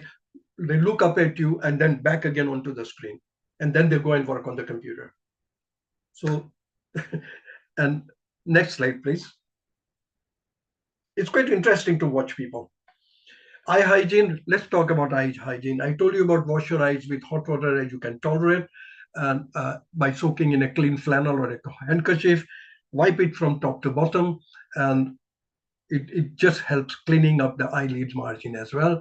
And to bring back the balance of the tear film, use a preservative-free lubricating eye drops. I never ever get tired of talking about this. Please do not buy artificial drops or lubricating eye drops from a supermarket aisle. They may be cheaper, but they do not contain the right ingredients. Even if they contain a right ingredient, they do have a preservative called benzalkonium chloride, which is very detrimental to the eye surface. So now most of the drugs, quite a large number of drugs, eye drops are now available as preservative free. And to prevent the drops getting into the system, it is very essential to close the eye gently after putting the drop in. I'll show you that photograph next in the slide, but it is like the corner of the eye here, which is the opening of the lacrimal duct. After putting the drop in the eye, just gently close the eye. Don't squeeze it, because if you squeeze it, 20% of the liquid will go through that nasolacrimal duct and go into the nasal cavity. When I give talks to the patient, I always ask the first question: when you put the eye drop in, do you get a funny taste in your mouth? Believe you me, at least 80% would say yes. Now, why they say yes, and I actually came to know in the last conference which I attended, number of people have opening of their lacrimal duct opening is large, and some people have got very small ones. The people with small lacrimal opening probably may not have that liquid coming into that nasolacrimal duct into the nose or getting in the system, but people with larger opening has it. So this was again a learning process for me, for myself as well. But it is very essential when people are on beta blockers for glaucoma treatment. If they are on beta blockers, they are asthmatic, and if that small little dose which goes inside the body through the nasolacrimal duct would cause a problem. Next slide, please. Preservatives. Again, it is very essential to this chronic exposure to the ocular surface to preservatives now very well known. There's a huge amount of work has been going on. The number of literatures which is coming out, and the toxicity is also and the adverse reaction which it causes, and especially the next consultant, when he will talk about glaucoma surgery, probably he would also mention it, or even in cataract surgery, that the patients who have been on a long-term preservative drops has got ocular surface problems, and the healing also gets problem after the surgical procedure. So there are many in vitro and in vivo studies demonstrating that benzalkonium chloride can induce corneal and conjunctival epithelial cell apostasis. And it damages the corneal nerves. It delays corneal wound healing and interferes with the tear film stability and causes a loss of goblet cells, which are on the scleral surface. Preservative-free drops may be a better choice for patients who have pre-existing ocular surface conditions and or need frequent installation of eye drops, especially glaucoma patients who are on a number of drops as well. And even patients with suffering from dry eyes, now they are always the prescribed lubricant eye drops. And it is very essential to see that they get preservative-free eye drops. It has become accepted that preservative use in dry eyes disease is damaging to the ocular surface as well. And thus the use of preservative-free topical steroids is also growing. Next slide, please. The aim of the treatment of dry eyes disease management is to restore hemostasis, means the balance of the tear film of the ocular surface by breaking the vicious cycle. Now, what happens is when the dry eyes occur, the first reaction of the body is to produce more water to soothe the surface, but the more water comes, more evaporation takes place, and the cycle keep on going. And it is not actually the treatment. I mean, we need to break this cycle, and this vicious cycle can only be broken by actually giving a lubricating eye drop, which actually brings back the balance. Next slide, please. Let me talk a little bit about eye health and nutrition, and a couple of slides which will be coming on is been sponsored or given by Dr. Rachna Murthy, and she has done some amazing work in especially eye health and especially nutrition of the eye health as well. What is it? Is it fact or fiction? Let's go ahead and see that. Next slide, please. The risk factor, dietary habits, including glycemic index and high fat intake, have been associated with increased risk of early and or progression of advanced dry eyes and related issues as well. Even macular disease also is considered to be one of the factors which comes in. Smoking, of course, is one of the reasons, but people don't understand that. You see people now smoking as well as now these e-cigarettes puffing away merrily. And also, we also found that during the pandemic, people who are using the mask, that also caused quite a lot of dry eyes because the breath was actually getting into their eyes as well. Genetic factors are also most consisting risk factors. Next slide, please. This is Dr. Jonathan Roos and Rachana Murthy, and they have done dry eyes disease and lifestyle epidemics. 3 years of tremendous work has been done, and they've got a huge amount of literature. And probably in future we might be able, we will bring Dr. Rachana Murthy on this program, and she will be able to give a very big insight into it. Next slide is from her. If you look at the nutrition of it, she has simplified it absolutely beautifully. And the TFSO is a tear film ocular society, right? And if you look at the possible positive impact on the eye surface and possible negative impact on the eye surface, both is balanced here. And if you look at caffeine, herbs, honey, minerals, omega-3, spices, and vitamins on the left-hand side, which has positive impact, and possible negative impact, if you see on the other side as well, is quite a large area which is there. So the food intake, and next slide will explain a little better because this is quite. Next slide, please. Right. An increased intake of dietary antioxidants, especially carotenoids, vitamin A, vitamin C, may reduce the risk of early and possibly advanced AMD as well as the dry eyes as well. A combination of intake of vitamins with omega-3 fatty acids may be beneficial. But remember, any supplement should be taken under advice from a medical professional. This is very important to know, because if you overindulge into taking lots and lots of vitamins, it's not going to work very well. It might even cause some problems as well. It is always advisable to have a balanced dietary intake in form of green leafy vegetables, fruits, nuts, and foods in high omega-3 fatty acids. I know there are quite a lot of vegetarians or maybe on the line as well, but even for vegetarians, omega-3 is available in the really good oils as well, like olive oil as well. Next slide, please. So how to find a dry eye drop that works? Choose preservative free. I never get tired of saying this. Choose hyaluronic acid. Choose bioprotectants and easy to use economical bottles. Now, number of companies, pharmaceutical companies, have reverted to this, and you get different brands which are really, really very good for controlling, bringing the hemostasis back into your dry eye surface. Next.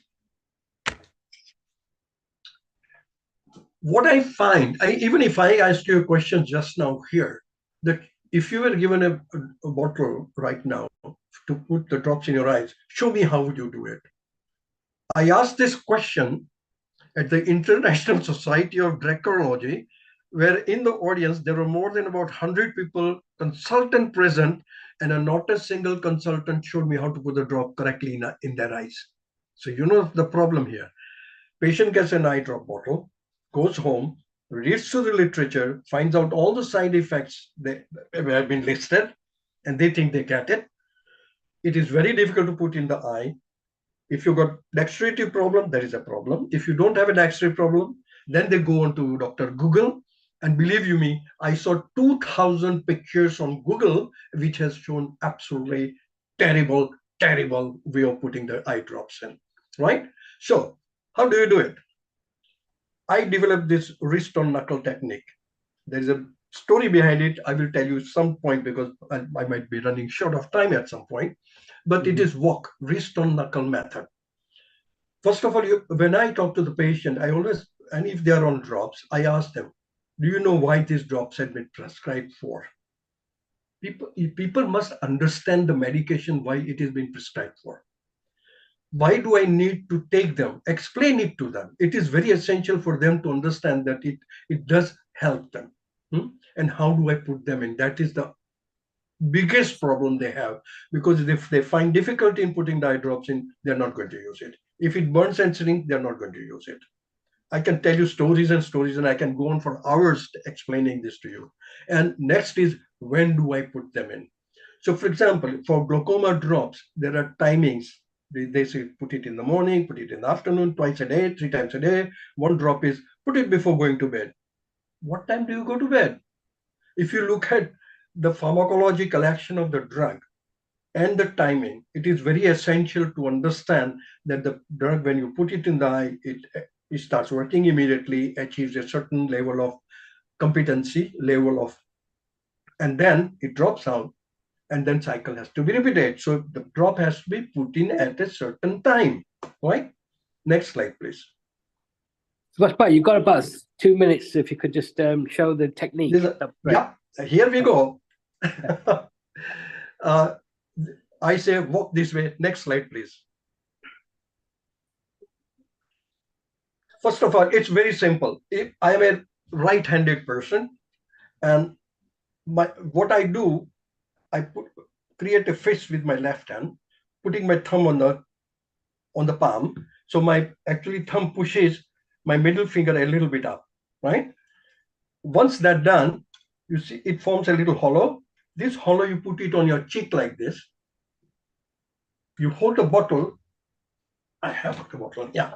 You hold the bottle, say for example, like this on your right hand, and you put the wrist on the knuckle here and pulling the lower lid down. You press it, drop goes in. Next, drop goes in. Simplest, easiest method of putting the drop in without any injuring the eye, because what you need when you put the drop in, it is very essential that your eye drop bottle doesn't touch your eye at all. So it will not cause any infection or injury to the eye. So it is very simple. This is available as a Word document. If you want it, I can send it to Kirit and you can give it to anyone in the world if they want it. Okay. Next slide, please. Thank you very much. Subhash, thank you very much. You've covered so much in the short time you've given us, and it's great to have you and obviously the fellow colleagues. So what we'll do is we'll take questions after Dr. Roxanne's presentation, and then we can, if there are any listeners and viewers, if you've got any questions, put them in YouTube. Yeah. Can we do one thing? Because the presentation was on while Subhash was actually showing. So Subhash, if you could just courtesy one more, how to put the eye drops very slowly so people can see that explicitly and clearly. Over to you, Subhash. Absolutely. Give me a second. I'll get a proper small little bottle. And meanwhile, let's welcome Dr. Amrita Sharma, our anchor from India I think she's in Himachal Pradesh or somewhere around there. Global Namaste to you. Global Namaste, everyone. Thank you so much. Global Namaste, Kirit Bhai. Global Namaste, Dr. Subhash. We are ready. Eye hygiene. Yes, go ahead. Oops. Yes, he was not. I know. Okay, go ahead. Too much enthusiasm. It's good because people are actually enjoying, because your presentation was very succinct, academical as it was also to the tips points, so the consumers outside on YouTube and Facebook are enjoying. So now slowly, deliberately, if we could show them how to take the eye drop safely and correctly. Right. First of all, eye drops are available in quite a number of different shapes and sizes: bottle, square bottle, flat bottle, small bottle, large bottle. This one is a eye drop for lubricating eye drop. Excellent product. There is another excellent product. Here it is. There's another excellent product which is also there. So there are a number of products out there. Now, hand hygiene is always very important. Previously, we used to say, go to the washroom, wash your hands, etc. But now we have got sanitizers at home. So sit down comfortably in a chair or a sofa, or if you can lie down as well. But wash your hands with your sanitizer, clean it, have a clean tissue paper on the side. So when you open the lid, please see that you put the lid onto the surface on the clean tissue paper, so it doesn't get infected. Then, as I said, this is for people who got no dexterity problems, so they can do your proper movement with the hands. I'm a right-handed person. So what I do is I hold my bottle. Now this is a different bottle, so there is an edge. But if you've got a round and a smaller bottle, you hold the bottle like this. That means the nozzle is facing or parallel to the palm, and with the fingers, you'll be able to adjust the angle. With my left hand, I create a fist by putting my thumb on the palm, so that my thumb, actually, if you see, it pushes my middle finger a little bit up. When you see this hollow, now it's always good to lean back, never do standing up, because sometimes we don't have a good balance and we might trip and fall down. And I've seen people falling down. So this hollow, you put it on the cheek like this, okay, and rest your wrist on the knuckle. The reason why, because it gives very much stability. You can adjust the angle of the bottle, and it is very easy to press it. So you press it, drop goes in, and if you have to put it in the second eye, you just move your hand, same principle, put the drop in. Once you put the drop in, gently close the eye. Don't squeeze it. Gently close the eye, because the liquid actually will spread by itself all over the eye. Gently close the eye. Then, to prevent it going into the mouth via the nasolacrimal duct, the tip of your finger at the corner of the eye here, at the starting of the nose, you'll find a little bump there. Just gently press there for about a minute. Now, minute seems very long. So when I do the presentation with the patients, I always say, do you remember my name? They'll say, yes, Subhash. I say, repeat my name 30 times.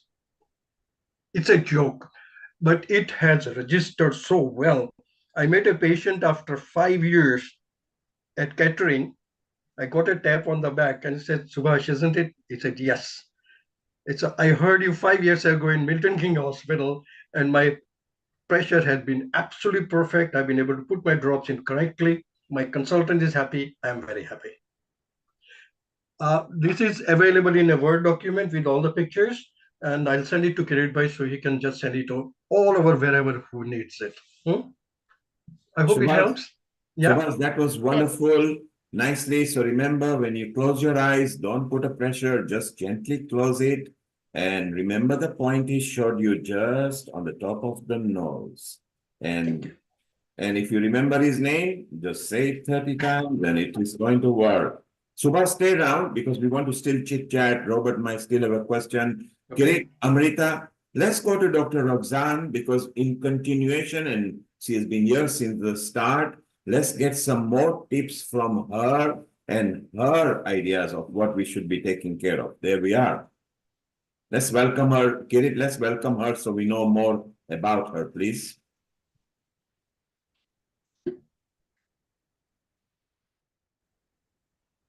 Global Namaste, Dr. Roxana. Thank you for joining us. Dr. Roxana Crosby Niobe is a clinical academic ophthalmic nurse and an honorary associate professor at University College London, Institute of Ophthalmology. She's also a National Institute for Health Research clinical lecturer and an interim program director for the NIHR Research Leaders Program. There's so much to talk about, Dr. Roxana. I've been privileged to be working with her over a number of years, especially around our South Asian diabetes support group. Done a number of presentations to us, working with Subhash Bhai. So without further ado, Dr. Roxana's talk is going to be around diabetic retinopathy, and also really about what the eyes and people who are diabetic can be doing to look at, better caring for their eyes and making sure that they take up their health checks. We are approaching Diabetes Awareness Week from tomorrow. So this week we have lots of awareness around health checks, and this is one of the key health checks that I'm sure Dr. Roxana will be talking about. So Global Namaste, Dr. Roxana. Brilliant. Thank you very much, Kirit, for inviting me here. And it's always a pleasure to follow my dad, my second dad, in his talks. And as you said, we've been doing talks up and down the country about this, about dry eyes, diabetes, glaucoma, with my colleague coming next on this program, and also about research. So just a bit about diabetes. I'll just So next slide. So just quickly, we know that as at 2019, the World Health Organization said that there are about 463 million people living with diabetes. And worldwide, it is the leading cause of treatable blindness in the working age group. There are lots of people with long-standing type 2 diabetes who do not have any diabetic eye problems, but sometimes there could be people who are more recently diagnosed with severe eye problems. I'll tell you a bit why later on. But essentially, we know that and there's a lot of people in the UK that suffer from sight loss or blindness due to diabetic eye disease. And it has lots of implications on the patients themselves emotionally, on their carers, on their families. And then if they're not able to work due to sight loss, it has a big socioeconomic burden, so it affects their income. So diabetic eye disease can happen in two different ways. And it is just a very simplified explanation, but generally two things tend to happen. So we have diabetic retinopathy, where we look at the entire retina. And I'll show you some pictures later on. But this is an analogy I'm going to use to explain how it works. So imagine you have a garden hose. And then the bit at the tap is where the water pressure is highest. And then the pressure may be a bit more reduced at the end of the hose. What tends to happen in diabetes is that high blood sugar tends to create holes in that hose pipe. And if you turn the tap on, so thinking about blood going through that hose pipe, you have leakages at different parts of that hose pipe because of the high blood sugar eating holes in that hose pipe.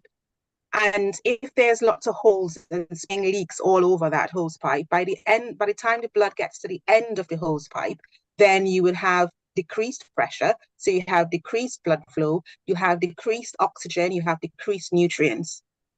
If that is too severe, the cells down at the end of the hose pipe say, well, you're not feeding me, so therefore I will feed myself. And they grow new abnormal blood vessels in an attempt to feed themselves because they're quite hungry. And those blood vessels are a problem because they're not supposed to be there. So that's the first bit that tends to happen with diabetic eye disease. The second bit that tends to happen is, again, due to that, leakage all around the hose pipe, the water goes and settles in the middle of the eye where you have most of your sight-seeing cells. So cells that look out for your sharpness in color, in reading. It just gets a bit blurred because the water is sitting there, and I'll show you what it looks like later on. So this is the second bit called diabetic maculopathy. This is a normal picture of a retina. So those of us who are in the UK and abroad, if we go to our opticians in the UK, optometrists, most of them have scans now in their practices and in hospitals as well. So this scan looks at the back of the eye. So this is a person's left eye, and just this box here is doing a scan of the eye, and the light just goes from top to bottom where these lines are, and this is what we see on the eye. So we have a nice little dip here in the middle, and we have what we call a chocolate cake layers. So you can see nice chocolate cake, then you've got some icing, chocolate cake icing, and this is a lovely picture of the middle of the retina. Now, if you've got leakage at the back of the eye, first you can see these little blobs on top there. So that's microaneurysms, we call them. But then once you look at the scan, you can see at the bottom here, this is collections of fluid. And that nice chocolate cake layer is no longer the same, nice layers anymore. You've got bits in the middle there. It's not clean as it was before. And these blobs are the water. And our patients tend to say, because this water is sitting on their lovely layer of photoreceptors at the bottom, so this is where the light passes through and the images are interpreted before it goes to the brain. Because the light, this water is basically blocking the light, patients tend to say they look as though they're looking through, bear goggles, so they can't really see quite clearly and vision is quite blurred. So in the UK, we've got a treatment algorithm in which we treat patients. So I'll go through what each of these terms mean in a later slide. But essentially, if you've got anything called R0, R1, or R2, which is no disease, some disease, and a bit more disease, we tend to observe you in our retinopathy clinic. So currently, we've got an annual system where we call patients back. Patients who are hovering around this R2 level, they may come back every 6 months. And in some patients, we have new evidence now that some patients may be able to go from annual screening, so every year screening, to every 2 years. And that's in place in Scotland already, and it's coming to the bits of England quite soon. But once you get to the proliferative stage, that's where those new blood vessels are growing. We then bring you into our hospital screening service because you need to be treated with laser. The maculopathy bit, so the bit that has the water sitting in the middle of the eye where you have most of your sight-seeing cells, we look for that again in our screening service. So if you've got no maculopathy, so you've got no leakage near the middle, we then just keep you in the annual screening service. As soon as you have one little dot in there that, because it's quite important to your vision, we send you in to our virtual pathway in our hospitals so that you can be seen. Now, some hospitals, if they have an optometrist or an ophthalmology department quite co-located with the screening department, they may have a program where they can do a virtual appointment and you just go as an outpatient. Harry will explain it a bit later also, but you go, you have a scan, and then you get your results in about 2 weeks' time. If there's nothing wrong with the eyes, then we just send you back again to the screening appointment. But if you need to be seen because that fluid is too near your sight-seeing cells, we then bring you into hospital, and it can be treated with laser or with an injection, depending on where that fluid is. But again, this is all about saving your sight because it's in that really, really important area. And I'll explain a bit later on as well in terms of your management, how we can keep you out of hospital, hopefully, for these two conditions. So this is R1. This is the background retinopathy, so a really little bit, and it looks like this, a normal picture at the back of the eye.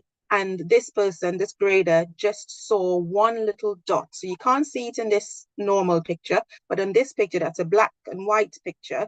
You can see that one little dot where my mouse is circulating.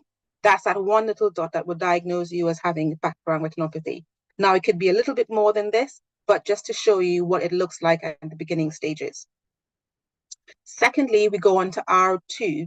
So this is pre-proliferative. So proliferative bit refers to those new blood vessels growing. This is the pre-proliferative stage, so just before you get to that stage. And you can see the eye doesn't look very well. There's lots of hemorrhages here. These little white spots where the cells, unfortunately, have died. The eye doesn't look as well as it did in that first R1 picture because lots of stuff are going on. And then these little yellow things are what we call exudate. So that's a leakage of your cholesterol and stuff into the back of the eye. You will also note that these vessels are quite thick and dilated, and some of them are, quite tortuous, so undulating, so because the eye is just not well at this stage. Now, moving on, again, this is where we have the new blood vessels. So you can see on the picture 1 with the R1, it was basically a nice looking eye. There was no problems going on there. But with this one, you can see these new blood vessels, these new growths, abnormal, not supposed to be there. So we call this new vessels elsewhere, and then new vessels disc. That's these little cauliflower shaped things going on in the disc.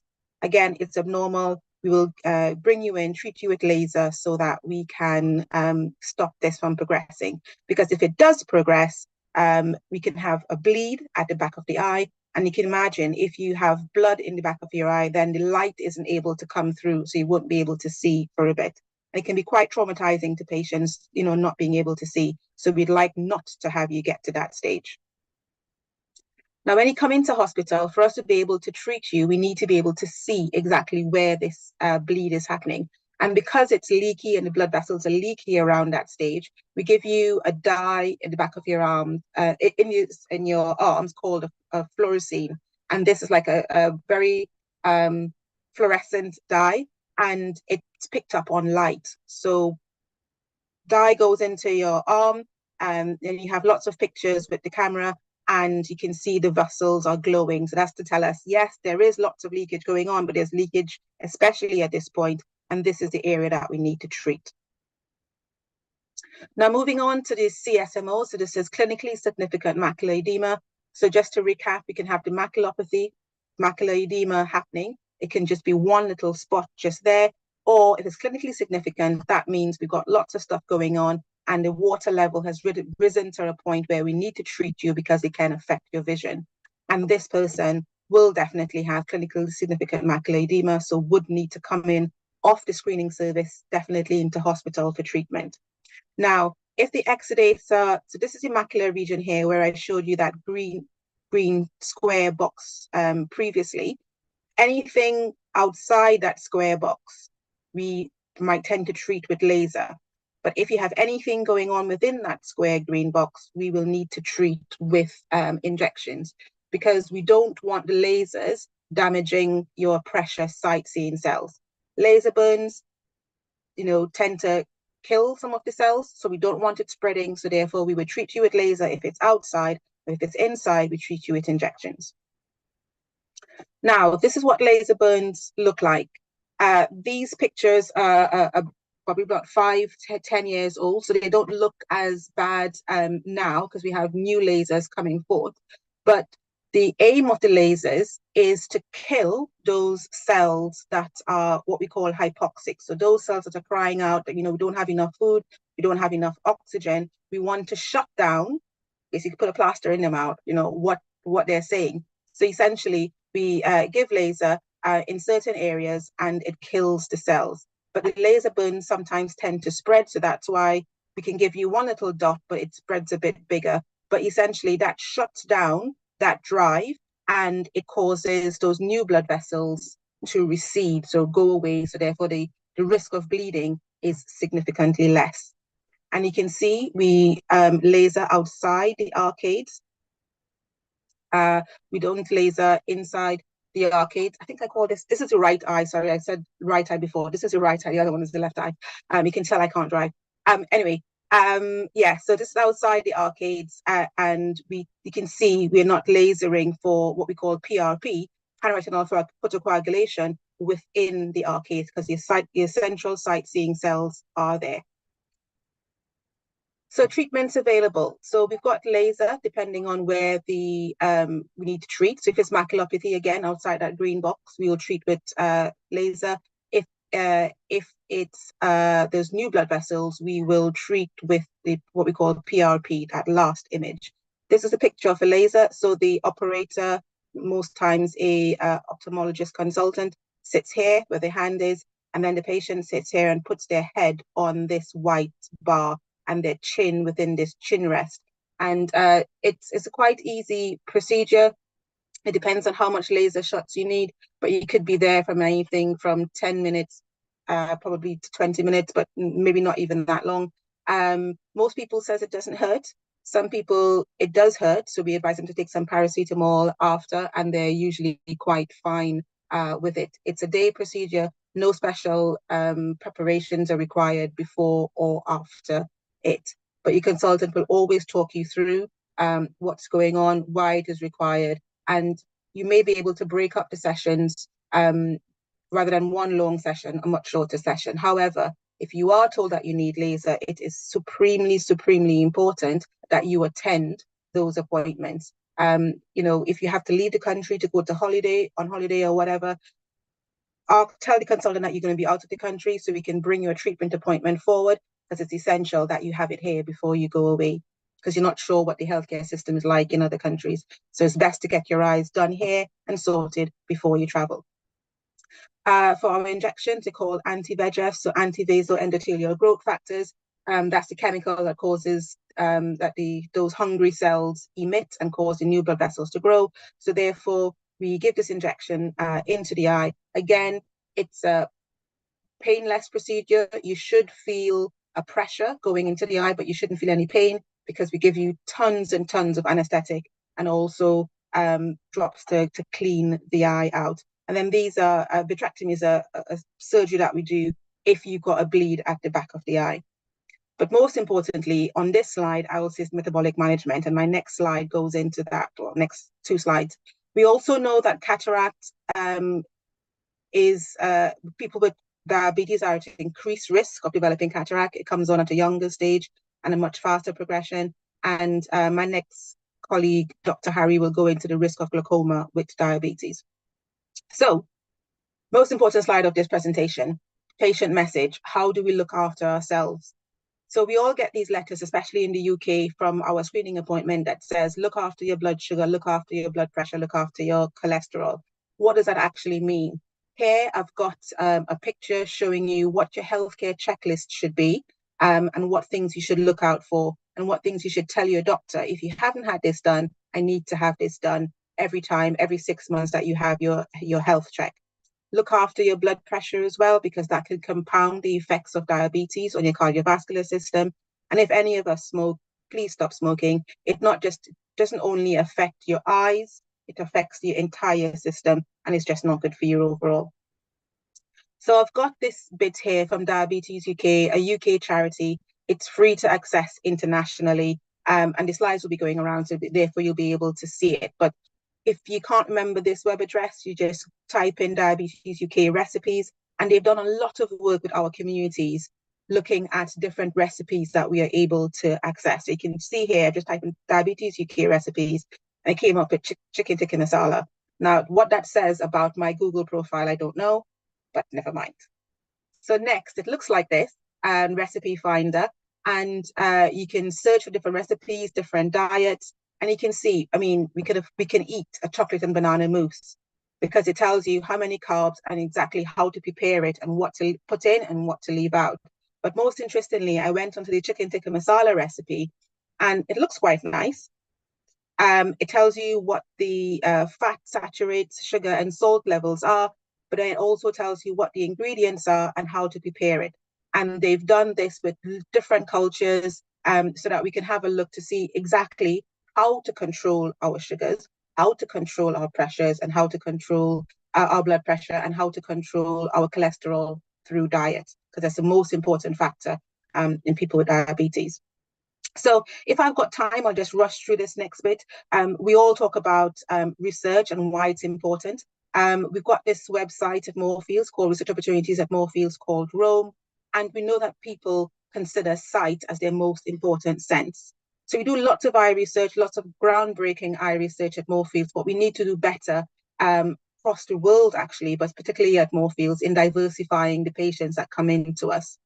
So quick infographic, we have a population of people, lots of different colors, but you can see this sample that was taken completely leaves out people in orange and people in yellow. So this sample is not diverse. And this is what tends to happen in some of our clinical trials. We need to get more people looking like us into these clinical trials so that they can work for us. So for example, we know that individuals from different racial and ethnic groups can respond to treatment differently. We know that kidney disease is most prevalent in Black and Asian communities because of the rates of hypertension and diabetes, but less than 2% of us actually participate in kidney disease trials. How do we want it to work for us if we're not actually there?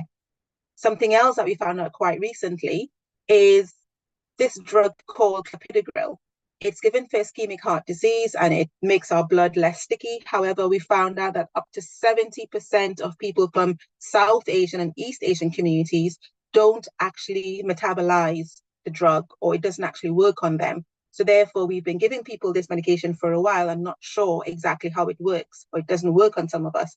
So therefore, this is why if we had been present at the earlier studies of this drug, then we would have known, the drug doesn't work on these individuals and what to do in these individuals, what to give them instead of this drug that we use for general population. So the website is there. Go and have a look. We'd love to hear about, what your ideas are for research. You can help us shape what research we do at Moorfields. So please get involved and please sign up.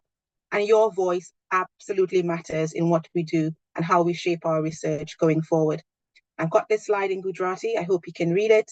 And then just lastly, we have another campaign called Data Save Sight through our partners called Insight. And any people who are having images done in the UK, we are then able to use their data anonymously, completely anonymously, to predict eye diseases. So just recently, this team found that just by looking at OCT scans, so that lovely chocolate cake scan I showed you previously, looking at those scans, looking at retinal images as well, the orange images, they were able to predict Parkinson's disease up to 7 years before symptoms actually occurred in different individuals. So it's vitally important that we're able to use this data to progress our care. And thank you. Thank you for listening. Thank you, Dr. Ruxana. That was a great presentation and lots of valuable information and the checks, the importance of the health checks. And I'm glad you brought the issue about research, because this is one of the things that we've been pushing more in terms of how do we get our communities more engaged in clinical trials and research, because we are not, we want to help our future generations in terms of predictions of future diseases. So thank you for that great presentation. Just one more point, just to highlight the difference between screening and the opticians. So you go to the opticians because we call them the primary care physicians of the eye. They're like the GPs of the eye. They can pick up things earlier. The annual diabetes screening, however, is a national screening program where we are able to track year on year what your diabetes changes are. The opticians do not talk to the screening program for the diabetic bit of your eye care. So yes, you go to your opticians every year, every 2 years if you've got glaucoma and other conditions, or just to check and make sure you're not going to develop those conditions.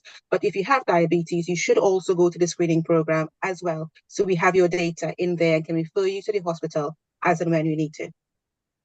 Recently, Ruxan, myself, and Hari, who will be next in the line, we were actually invited to Nisdan Temple, and we had more than 400 people attending. And believe you me, the amount of message we were able to pass on to them about the research, about their various conditions, it was absolutely a brilliant program. So as and when anyone who requires such program to be done, I'm sure Hari will agree to it. Right. That is. Okay, shall we bring Dr. Hari on, and then Dr. Ruxana and Subhash stay, because we will then collect all the questions and we'll do a panel just after the next presentation. So Dr. Hari J. Ram is a consultant ophthalmic surgeon and clinical scientist based at Moorfields Eye Hospital, a colleague of Roxanne's. He's also the director of the glaucoma service. We're fortunate to have such experts in the UK, particularly in Moorfields, who's a renowned institution that's working excellently within eye health care. So without further ado, I'd like to hand over to Dr. Hari for your excellent presentation, please. Kirit, just before Dr. Hari starts, Sure. Kirit, just before Dr. Hari starts, Robert from Uganda has got a question. So Robert, unmute yourself. A quick question from you, and we go to Dr. Hari. Yes, thank you. I want to ask the previous speaker, as you are talking about diabetic retinopathy, and diabetic retinopathy comes as a result of complication of diabetic mellitus. And sometimes you have said that it is more in black than white. And I'm just wondering, why is it common in blacks and Asians? Common they are not wondering about that. Then secondly, how can it be preventable since from this? Then third, this research, is it based in a white side or it is based on also black side? And which side of the world where it is this research based? Thank you. Okay. Kirit, do we have time to answer that question now, or should we answer it at the end? If you could answer that, that'd be great, and then we can then move on. The first one was why Blacks and Asians. It's a multifactorial condition, but the most simple thing is it's genetic. Most of us, it's hereditary, but it's also for type 1s. For type 2, it could also be hereditary, but it's mostly lifestyle. Because if you do have it in your family, but you maintain a healthy diet, exercise, and everything else, you can stave off it, completely. Or long term, it may come on a lot later on in life. Where is the research based? It is based in the UK and America. And if you go on Diabetes UK website, they have it's there. The information is all there as on what the risk factors are, how you could, stave it off from coming on or even developing it in the first place. The information is there about recipes, information is there about different research that we're doing into diabetes and kidney disease and eyes and everything else. I can't remember what the third question was. Okay, I think we have done well so far. We will cover that question, particularly Robert in Uganda, because you're part of healing team as well. If ever you need online education for Ugandans and particularly those who don't have access to such information, I'm very sure Subhas, Roxanne, and Hari will be here online, and maybe we can create a special session. Dr. Hari, welcome, and what important session you've got lined up for us. So please go ahead. Thank you very much, and thank you all for the kind invite to join you. So I'm going to talk about glaucoma. So this is you've heard Subhash talk about dry eye. Roxanne has talked about diabetic eye disease, which is the leading cause of reversible and treatable blindness in the world. And I'm going to talk to you about glaucoma, which is the leading cause of irreversible blindness across the world. That's if I can get my slides to advance. Here we go. So I guess the first question is, what is glaucoma? And this is something it's actually quite difficult to answer that question. We had a conference in London about 3 years ago with about 100 specialists from across Europe, the UK, and the US, trying to come up with a definition, and we struggled to sort of nail something down that everyone was happy with. But essentially, glaucoma is really a group of conditions that leads to one final common pathway, which is damage to the nerve that connects the eye to the brain. So if you imagine what we call the optic nerve, it's like a cable that connects the eyeball to the brain. So the eye senses all our environment around us, and this cable connects the eye to the brain itself. So glaucoma ultimately causes damage to that junction between the nerve and the brain, and the way that it affects people is you progressively lose the outer part of your vision, and quite often people won't even know that there's a problem until it's right at the end where their sight's almost gone. The commonest risk factor, and it's not always the case, but it's the commonest risk factor is that the eye pressure is too high. Now, we do see some patients that have glaucoma, even with eye pressures in the normal range. And in fact, in some other countries across the world, say, for example, in Japan, over half of cases of glaucoma actually have pressure within the normal range. But right now, the only thing that we can treat for all of our patients is to lower the pressure within the eye. So just to sort of show you visually how things can develop. So this is a cross section of an eye. Now, Subhash, is my arrow coming up? Yeah, it is. Perfect. Yeah, good. So there's some blue arrows here, and essentially the eye produces fluid, and it's produced behind this blue part, which is the iris or the colored part of our eye, and it filters through the pupil and it drains out at the front of the eye. And this maintains the sort of balance and integrity of the eyeball itself in all of us.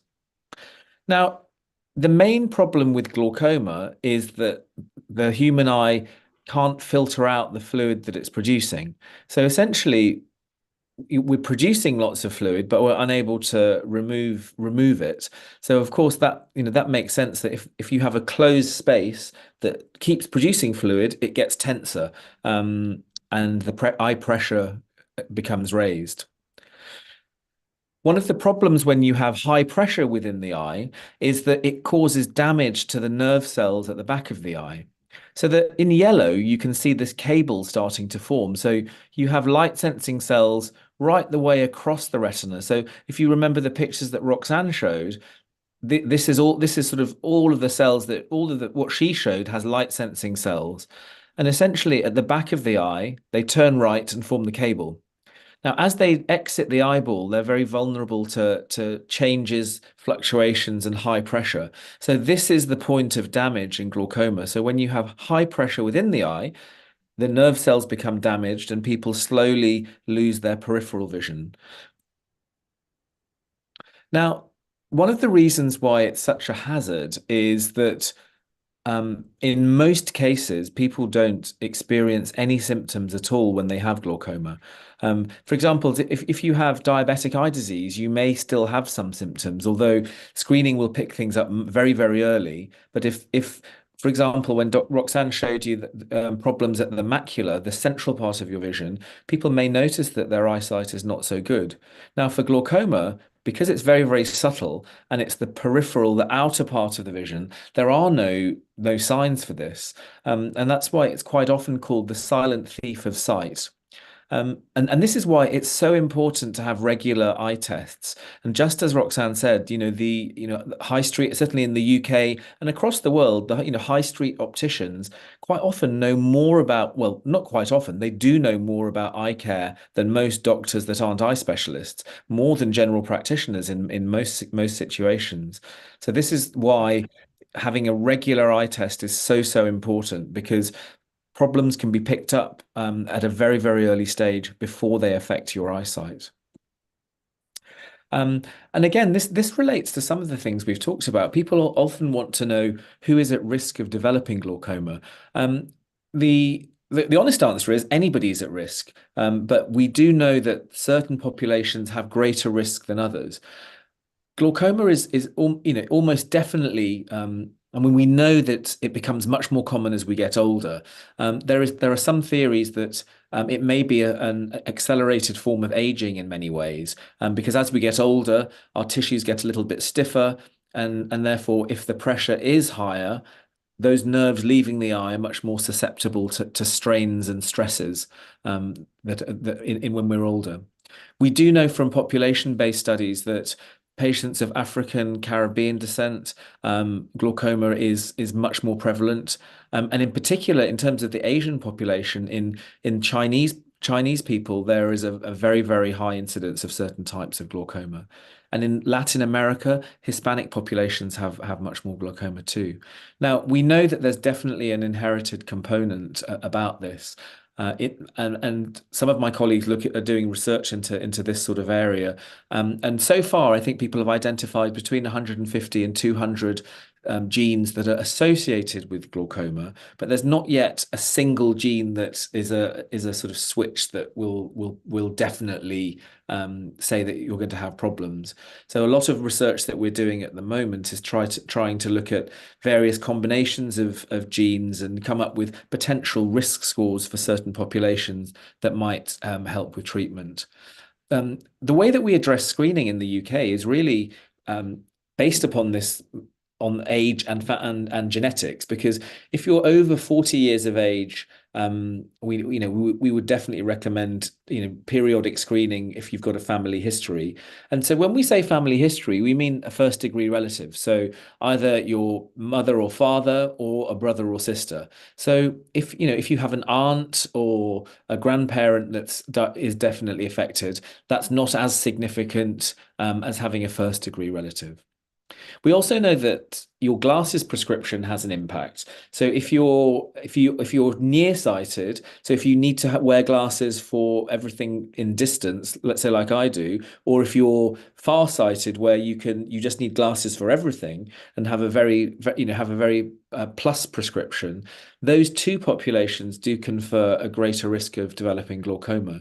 And that's for two reasons. If like me, if you're short-sighted, what happens is your tissues are much thinner. So we think that your optic nerve, and so the cable connecting the eye to the brain, is much more susceptible to pressure-related damage. People that are farsighted, that have a very positive or plus prescription, they are at risk mainly because their drainage channels are much more likely to block off and cause very high pressures as well. Now, there are certain medicines that can put you at greater risk of having high pressure and therefore glaucoma. We know that if you take steroids, in particular nasal sprays, if you have allergies and things like that, people buy nasal steroid sprays. That can cause the eye pressure to go up. If people use creams for, let's say, eczema around the skin of the face, that can get absorbed into the eye and potentially cause the pressure to go up. And also commonly people, as we get older, have aches and pains and a condition called polymyalgia rheumatica. And sometimes people are on steroid tablets. And the use of steroid tablets can also make the eye pressure become raised. So they're the main things that we would look out for in terms of medical problems. Now, in terms of treatment for glaucoma, what we really want to do, and what my aim in all of my clinics at Moorfields is, we want to make sure that our patients with glaucoma can just live as normal a life as possible.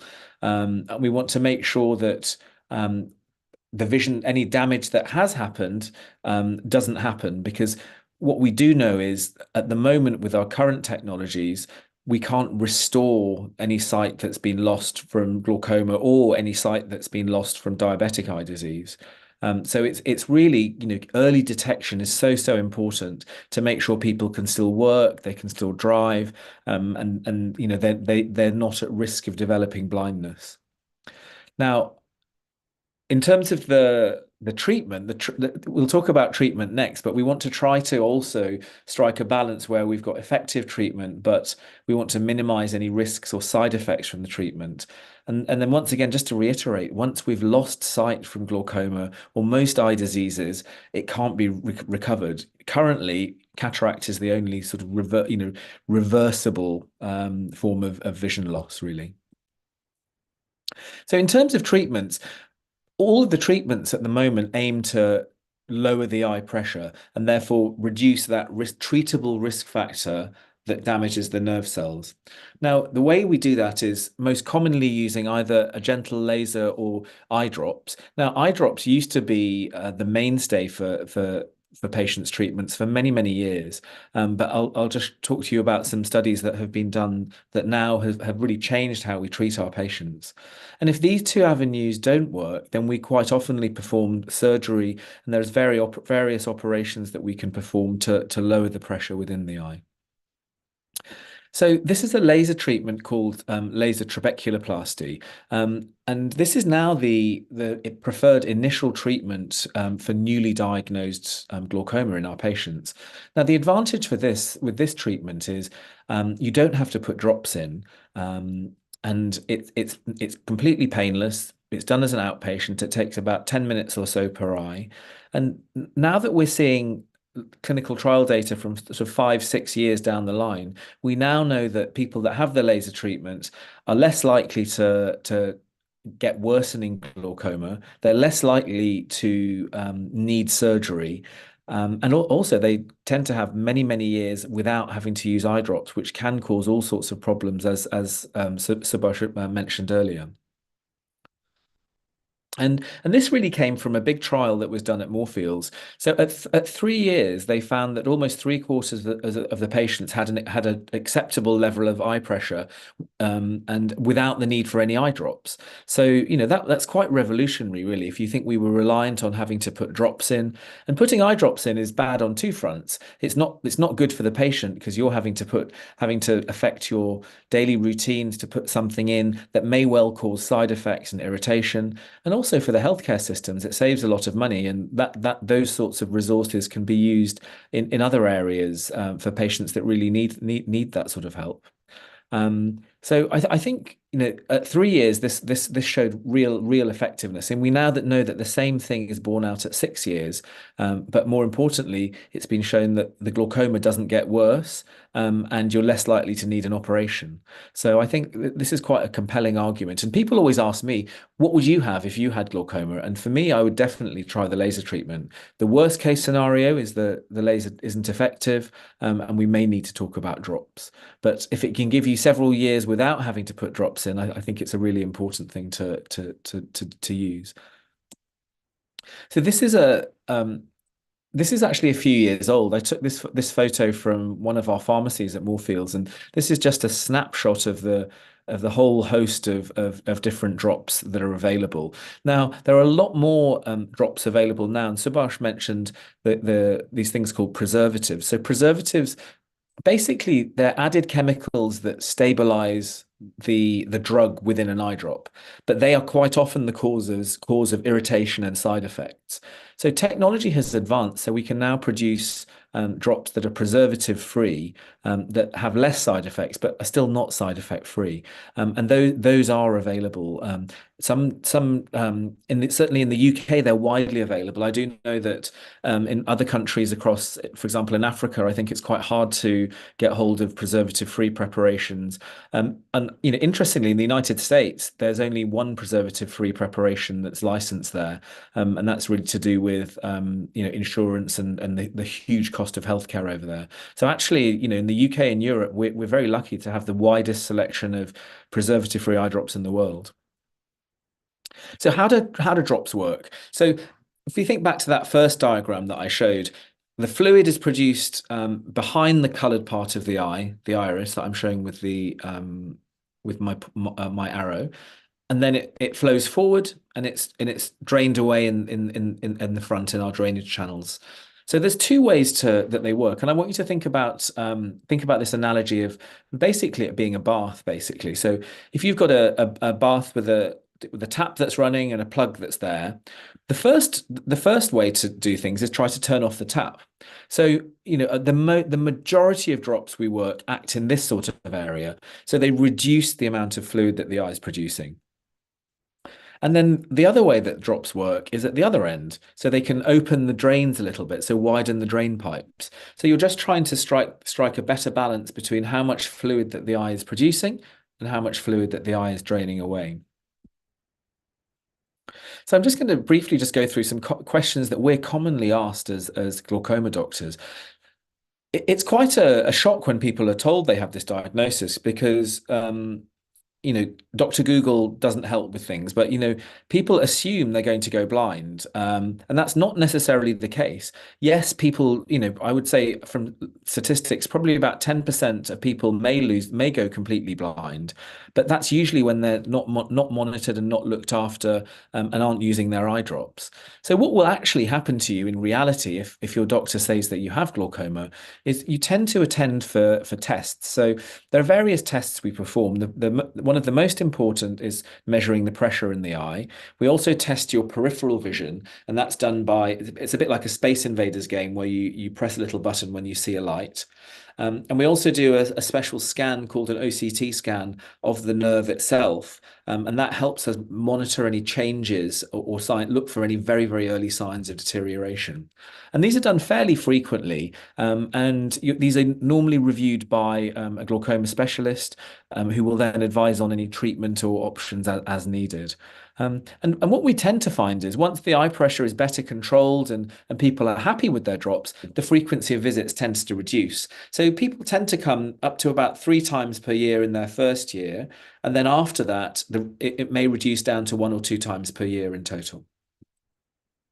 There are lots of different types of glaucoma, and I think this is why I mentioned that we had an international meeting trying to come up with a definition and we struggled.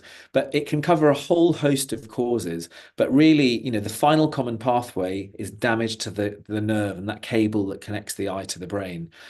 Sometimes it can be associated with other conditions. So doctors call that secondary.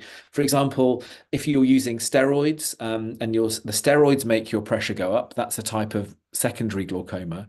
Or sometimes they can just happen in isolation. So i.e., when doctors say something is a primary condition, it means we don't know what causes it. Ultimately, it's our genetics. So, if you develop glaucoma and have no other risk factors other than a family history, then we call that primary glaucoma. And it's always important to ask your doctor about the type of glaucoma you have, because that may well influence the treatment you have and also how things may develop. We also see it in young patients, in particular in the African population in the UK. People present very, very early with quite advanced disease. And I mentioned about glaucoma getting more common as you get older. So this is a graph showing the prevalence of glaucoma across the world. So this starts at age 40 and this is up to age 80. And you can see here it's really a sort of, we call this an exponential curve. So the rate is much, much higher as people get older. And you can see here, this really does happen globally. And it can happen in children as well. And I mentioned about the genes. So this is where, if you have a parent or a sibling affected, you are at greater risk. So again, the answer for blindness is no for no for most patients. It does occur, but it's very, very rare. And as Roxanne alluded to, with all eye conditions, the most important thing is early detection and screening, and also understanding. So if you as a patient understand why you have to put a drop in, you're more likely to put the drop in, and it will be effective. And it's a team effort. So you need to work together with your glaucoma specialist to look after your condition. The other question we're often asked is it affected by blood pressure? And actually, the answer is no for most cases. But in certain types of glaucoma, I mentioned something called normal tension glaucoma, where the eye pressures are normal. Ironically, low blood pressure may actually worsen the flow of blood to the nerve and can make things worse. So ironically, this is probably the only medical condition where if your blood pressure is a little bit higher, it might be a good thing.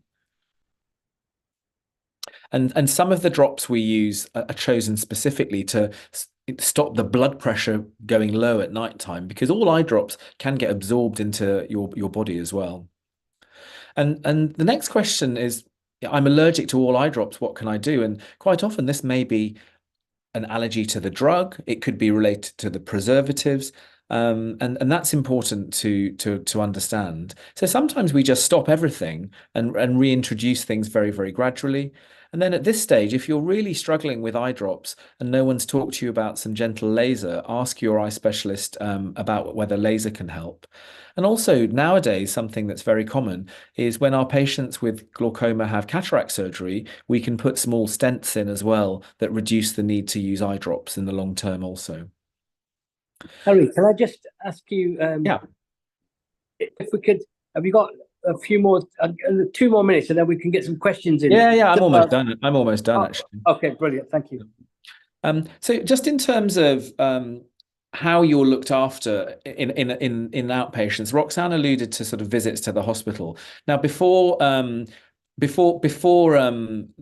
pandemic, it was hours in the hospital waiting room. Everything was in person. Clinics were packed and overbooked, and we found that during the pandemic we just couldn't do that. We knew that the pandemic was going to change things.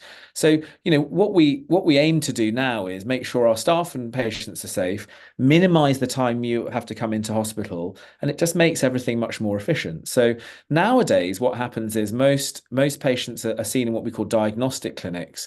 So it takes about 40 minutes, you have your tests and then go home. If there's anything you're worried about, we'll have a telephone consultation.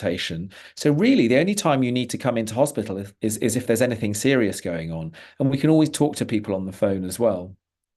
And finally, just in terms of research, I just want to talk about a couple of things that are going on. So there's a big trial that started at Moorfields about the use of vitamin B3 to treat glaucoma. And this has shown promise in early studies, and currently we have a trial for newly diagnosed patients to see whether this helps as a supplement. And like Subhash said, this should only be done under medical supervision, but there may be changes to treatment in a few years' time.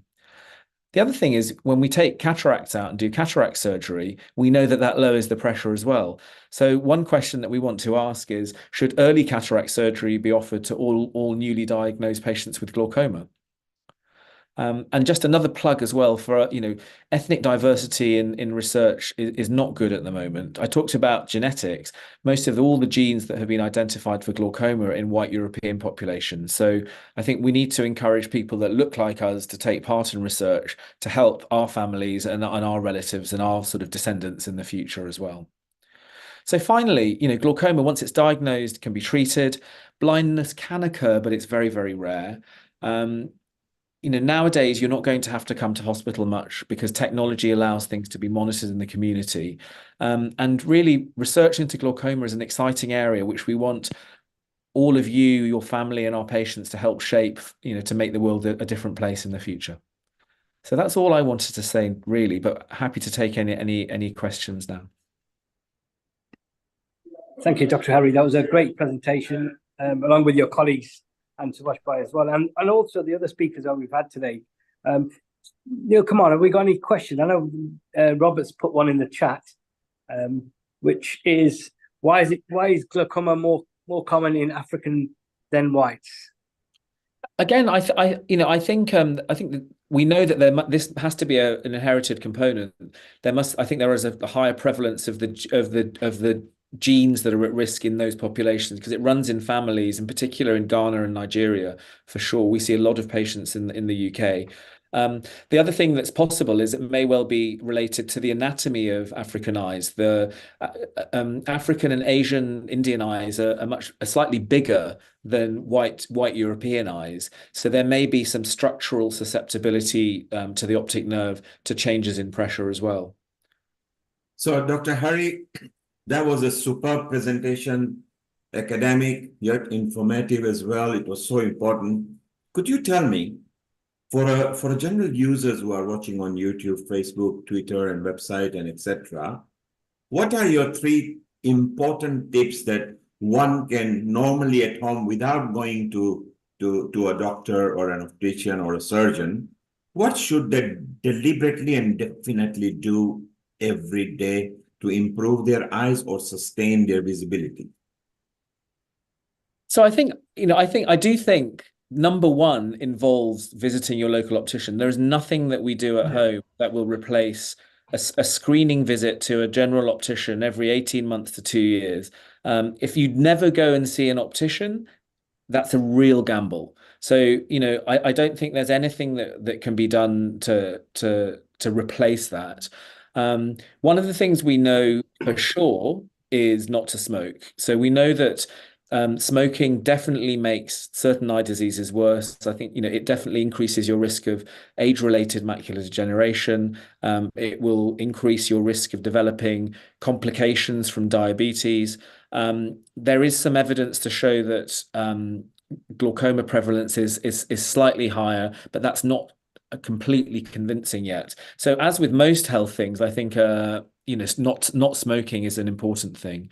The other thing is just a healthy diet will improve eye health. So lots of leafy green vegetables and balanced diet we know is helpful and can be protective for many eye conditions. So they're my top 3, where number 1 is still you must have some sort of screening by an eye care professional at least every 2 years, especially when you're over the age of 40. Thank you, Harry. So you're very clear. Avoid smoking if you can. Eat plenty of green vegetables and good diets, and it may improve. Nehul earlier said that rest your eyes every now and then. So another tip. Dr. Roxanne, what are your tips that you want to share with people? 3 tips apart from what Harry has mentioned. Thank you very much. I've put an infographic in the chat about the tips that we usually tell people at Moorfields in terms of their eyes. So again, Harry mentioned a good diet, stop smoking, and take regular breaks. He also mentioned eyesight, doing regular eye tests. But we also say to patients, and harping back to the doctor that we had from India, not showering with your contact lenses in. Lots of us wear contact lenses, and we have lots of diseases that can happen if your bacteria begins to grow under our contact lenses. So definitely make sure that you don't shower with your contact lenses in, that the lenses are purchased from a registered practitioner. We just don't use those Halloween lens that we tend to use every now and then. And then if you do have an eye condition, so especially glaucoma, if you're using lubricants, know how to put your drops in properly, because the risk of having a corneal abrasion or corneal scratch or infection by just not washing your hands or putting your eyes drops in properly is quite high. And Subhash showed you how to do it, so please follow that method. There's one other thing I just want to mention as well, and this is something that I know all of my family members do, the older generation, and certainly in Northwest London we have a very big Indian population, and lots of our patients do this as well, is actually to get water and wash the eyes, so water in the eyes. Please do not do that. I think it's an Indian thing, because my whole family do it. And in the morning they'll wash their face and they will put water in their eyes. What happens when you do that, aside from theoretical risk of infection, which is low? What will happen is you have lots and lots of natural products, sort of fatty-based products that help stabilize and keep the eyes moist. When you put water into the eyes, you wash away that lipid-based tear film, and actually it will make the eyes more uncomfortable, and you're more at risk of having a a dry eye after putting water in the eyes. I know that sounds counterintuitive, but if your eyes are feeling a little bit uncomfortable, please just go to your local chemist, and you can buy moistening gels over the counter from most high street chemists anywhere in the world. Please do that rather than putting actual water in your eyes. Thank you. And what we say to patients that have had operations is, actually not to shower for the first week or so after, just in case anything gets in the eye. Thank you, Harry. So Harry is saying that in the morning, you don't have to wash your eyes, brush your teeth definitely, but don't wash your eyes because it has got natural ingredient, and just be comfortable, close them or blink them for a while and it will help you. And Subhash earlier actually showed us how to use both the ends. And if you want to watch what he did, just rewind these episodes in whichever medium you are watching. As soon as the program is terminated, the same links become a recording. So shortly, Hari and Roxanne and Subhas, we are going to visit India, where our Rotarian Lal Goyal is here. He's our producer from 9 o'clock in every episode. He's going to introduce his guests, which we want to say hello to. Before we go there, Subhash, your 3 tips apart from how to take the eye drops, what are your daily routine that has helped you or you have studied that can help people? Basically, it is a patient's education, as Hari and Roxanne also will agree to it. That basically, we educate the patient about their condition, also educate them to get their eyes checked up at least minimum after 2 years, and especially after 40. If you have got a patient in first relative in glaucoma, then you know that in UK after 40 you get a free optician checkup. So that is very important. And if you have prescribed any eye drops, it is very essential to stick to the routine. Number 1, hand hygiene, and use the proper technique to use the drop and put it at the regular time. Believe you me, it does help as well.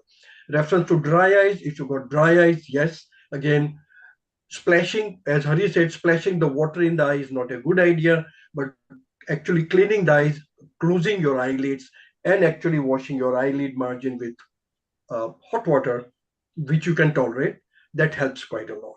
So there are certain things which you have to do. And education. We 3 here are very, very firm believer in that. Thank you, Subhash. Thank you very much. Nehul was there earlier. Nehul, what are your 3 tips that you can share with people apart from what has been shared so far, so the general population can maybe avoid eye disease or eye strains? Your comments, Nehul, before we move to India. Yeah, there's one main point that I wanted to share, and it's been a pleasure meeting all the 3 consultants who I probably refer my patients to, and they probably see some of my patients. But there's a new method that I have been using for blepharitis, which Subhash Bhai has been talking about, because it's just such a common eye condition. And I'm finding it very effective. And I wanted to share this, actually. This is something called a New Lid Pro. So just like how you have a toothbrush for your teeth, you have a kind of like an eye brush for your eyelids. And it's got some soft bristles right at the top over there. And we put a gel. It's made from pomegranate, and you can see the brushing effect of it. And I find that when we're doing this technique, it really loosens out a lot of the gunge, a lot of the rubbish that the meibomian glands have. So if you have a problem with lots of dryness, you have a lot of blepharitis, you don't want to use, or you can't use the eye bag and eye wipes as much as you want to, this is one hot tip that I would certainly recommend. The other treatment that has now come on, which is very interesting. Again, it's made by a natural substance, which I know Amrita Ben is very keen on natural stuff. It's an okra-based gel that we use for very severe dry eyes and blepharitis. And after surgery that the consultants are doing, dry eyes become a major problem. But if they have blepharitis, it does make their life difficult for surgery. So using some of these treatment plans before surgery is also very useful. So I think that was the one main tip that I just wanted to share. Nehul, that was very exciting, very important, something very new to us. Maybe we'll bring our beauticians who are actually showing how to remove the eye makeup. The ladies would love it. But let's leave United Kingdom and Europe now and Africa. Let's fly to India, where our Rotarian Lal Goyal is there. And let us talk to our two experts, Dr. Ajit and Dr. Poonam in India, and see what kind of things they share with their patients, what's happening in the scene in India, and who better than Rotarian Lal Goyal, who is also the charter founder and president for Rotary for organ donation. So that will be very useful. Amrita, go ahead, introduce our Rotarian and let's chit chat again a bit later. Thank you, Nilkumar. Thank you very much, Dr. Subhash, Dr. Ruxana, and our guests. It has been really nice.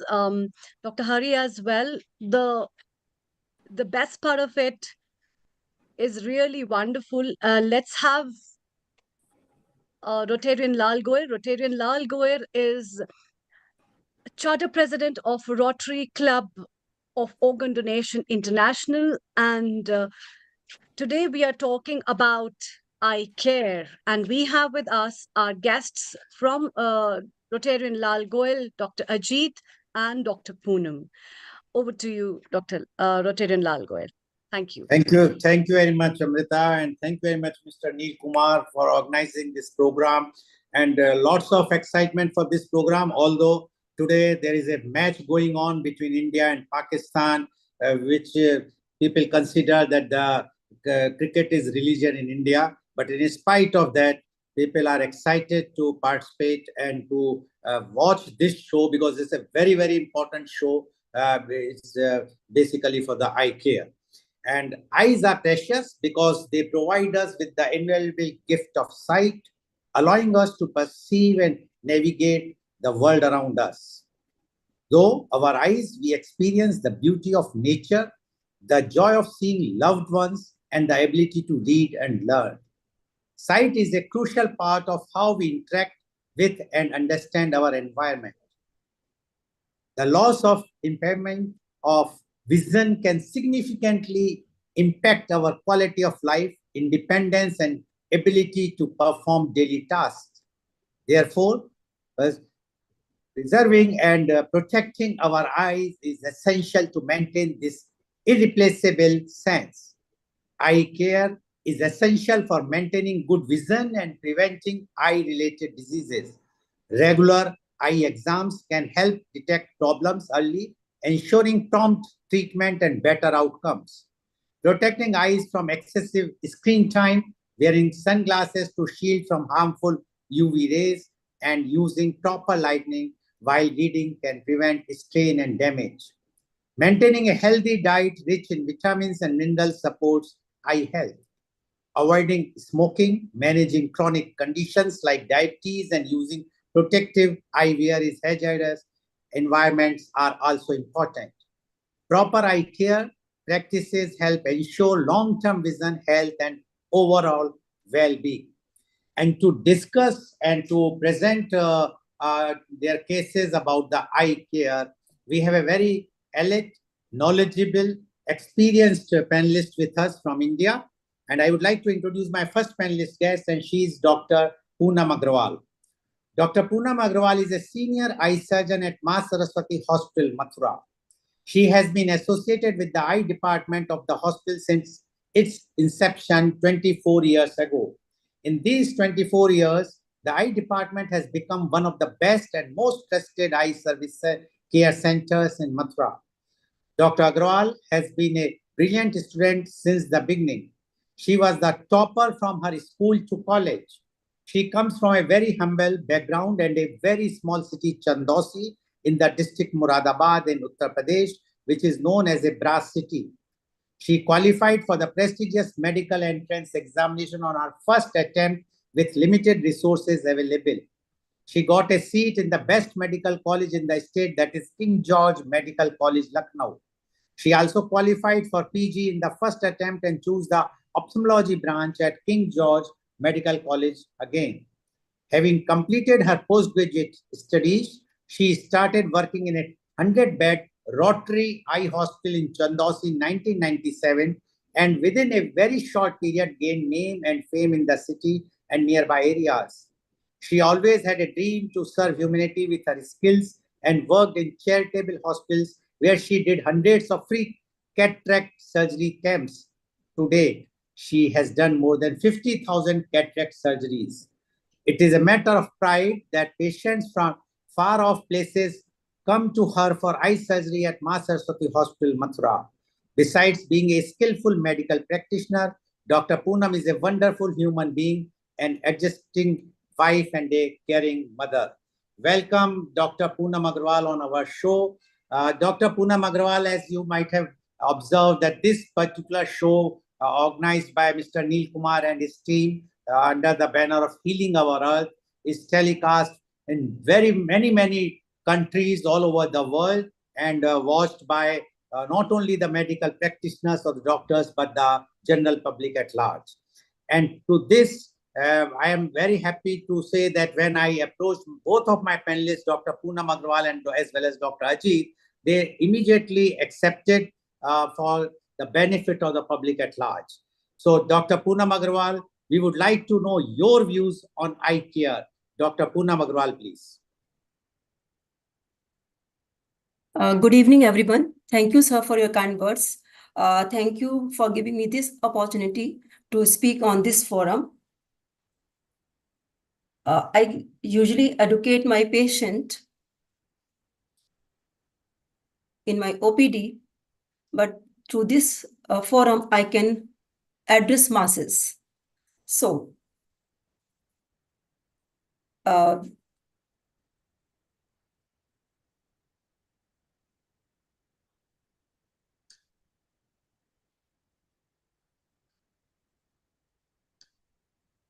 we know the world is very beautiful, and to enjoy beauty of this world, we need to have good vision.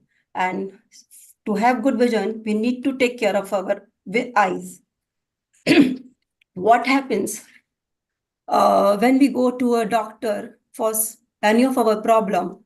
Sometimes we are told that you are late. If you would have come early, we would have done something to prevent the propagation of the disease. Then we repent for being ignorant, or I would like to say for not being aware. So these type of the diseases fall in a preventable group of the diseases. Approximately 2.2 billion people are suffering from a visual impairment. Among these, 80% are preventable. It means that if we are aware of the causes and we can diagnose these diseases early and manage them in time, the great amount of the blindness can be prevented. So I am here to discuss some of the causes of preventable blindness. I have chosen amblyopia, glaucoma, diabetic retinopathy, vitamin A deficiency, and a dry eye. Why only these causes? Because there are some other causes of preventable blindness, but most of them have symptoms. And when there is symptom like visual problem, pain, redness, or watering, the patient can himself go to a doctor. When there are no obvious sign or symptoms, patient is ignorant about his condition and may not seek treatment in time. So I'll be discussing amblyopia, glaucoma, diabetic retinopathy, vitamin A deficiency, and dry eye. Amblyopia. Amblyopia is also known as lazy eye. So what is amblyopia? Amblyopia is poor vision in one or both the eyes due to poor neural connection between retina and brain. What happens? To understand amblyopia, we need to understand the development of visual system. When the child is born, this amblyopia occurs in younger children. When the child is born and when he starts seeing, the image of the object is formed on retina and the visual impulses are being carried from the optic nerve to the brain. And brain processes this image to recognize the thing. Brain receives this image from both the eyes. The image formed with one eye is in 2 dimensions, and brain fuses the image of both the eyes to make it a 3-dimensional image. And to fuse the two images of both the eyes, the images from both the eyes should be clear, distinct. If image of either eye is not clear, brain gets confused and cannot fuse the images.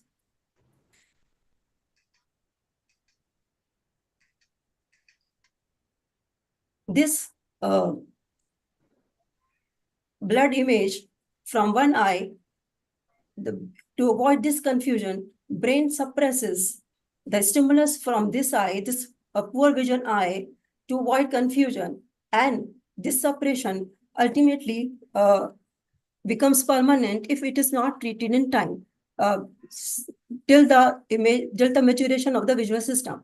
And the causes for this poor image may be either in like because of the refractive error, or maybe because of media opacity.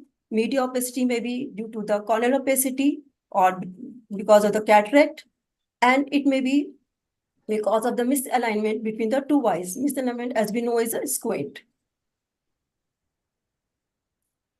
So in the diagnosis of amblyopia, because as we know, the patient is of younger age, so we usually miss, the diagnosis is missed in a younger age.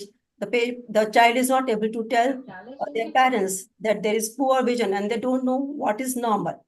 And again, because we have two eyes, if the vision is poor in one eye, the parents are not able to recognize that the child is not having good vision in one eye, because child is able to perform all his activities normally with one eye. So there is need for early diagnosis. So screening should be done. Screening should be done before the age of 8 years, because by the 8 years, this visual system gets mature. And after the maturation of the visual system, this amblyopic eye cannot be reverted back. Before the age of 8 years, this separation of the visual stimulus from the poor eye can be reverted back. So this screening should be done before the age of 3 years, at the age of 3 years. And if there is any family history of amblyopia in siblings or parents, this can be done even early, at the age of 6 months. To treat amblyopia, we need to treat the cause for the poor image and a poor vision eye. The causes can be in the form of refractive error, which could be treated with the spectacles. And if it is because of the misaligned eye, it can be treated with squint surgery. And if the poor image is because of media opacity, like cataract or so cataract surgery should be done.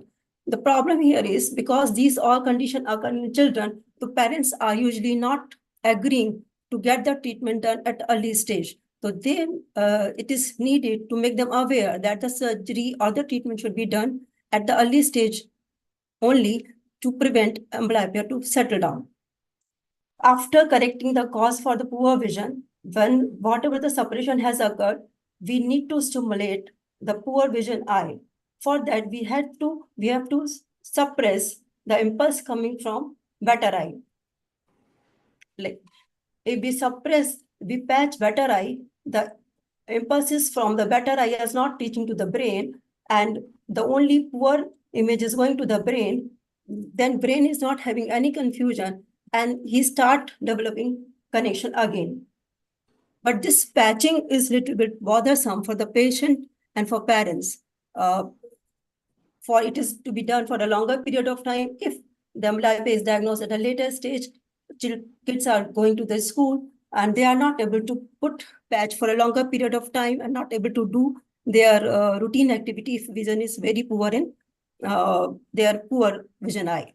So now new modality of the treatment has come in the form of vision therapy and amblyopia therapy, in which the specific centers in the retina are stimulated, and it can be done in a shorter period of time and in an effective way. So next is glaucoma. Glaucoma is also known as kalapani or samalbai in local language.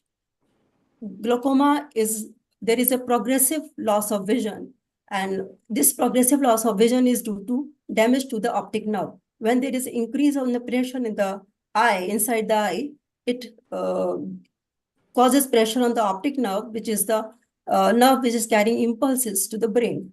And this causes the loss of vision. So in the glaucoma, the problem is the loss of vision is not central. So patient is able to see the image till the later stages of the disease. And as the loss is peripheral, here he is able to, in a normal patient sees this much of the field of vision. And in early glaucoma, here periphery is started restricting. And at this stage, patient is not able to realize that something is happening. And when he realizes here, it is perceived in daily routine like someone overtakes you and you are not able to realize that someone has overtakes you. So then he realizes it when he goes a little further. So, and this loss is permanent. And if the disease is diagnosed this stage, this much of damage has already occurred. And sometimes, to diagnose glaucoma, we need to check intraocular pressure. Sometimes early diagnosis of glaucoma are missed because these pressures are normal. So we tend to miss the diagnosis of the glaucoma. So we should get thorough eye examination with our ophthalmologist after the age of 30. Thorough eye examination, I mean that without examining optic nerve, we cannot diagnose or rule out glaucoma. And with ophthalmologist, because ophthalmologist is also only going to investigate and further diagnose your disease. In India, sometimes here, the people are going to spectacle shop and getting their spectacles changed. And for many years, they are not able to understand their disease status. Here, I have written age 30. 30 is a little early, though glaucoma starts at later stages. But as the diseases now are occurring at earlier stage, so at least they should get one thorough examination at the age of 30. This screening should be done at least once in 2 to 3 years if there is no family history of glaucoma. If there is any family history of glaucoma, this screening should be done yearly. And once, if you are suspected of having glaucoma, it should be done 6 monthly. Because in early stages of the glaucoma, it is sometimes difficult to confirm whether it is glaucoma or not. Unfortunately, if you are having glaucoma, then you should use your treatment religiously. For in advanced stages, even single time treatment may contribute to the damage.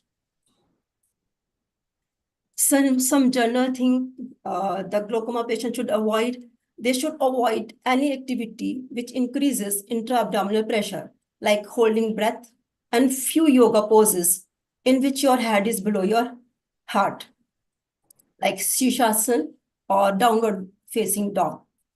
You should also advise drinking large amount of water in one go, because drinking large amount of water in one go increases the blood volume and more water is filtered inside the eye, and which increases your eye pressure.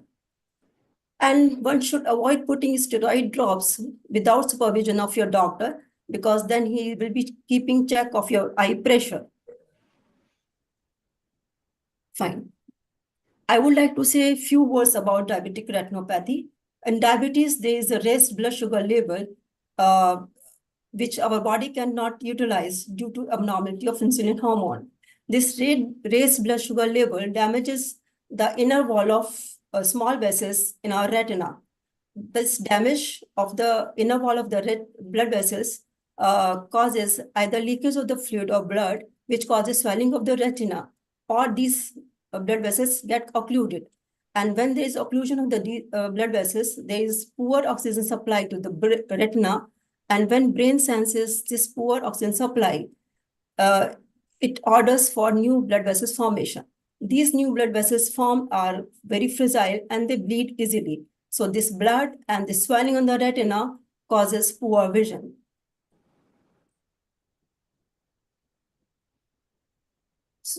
So major risk factor for diabetic retinopathy are longer duration of the disease and uncontrolled diabetes.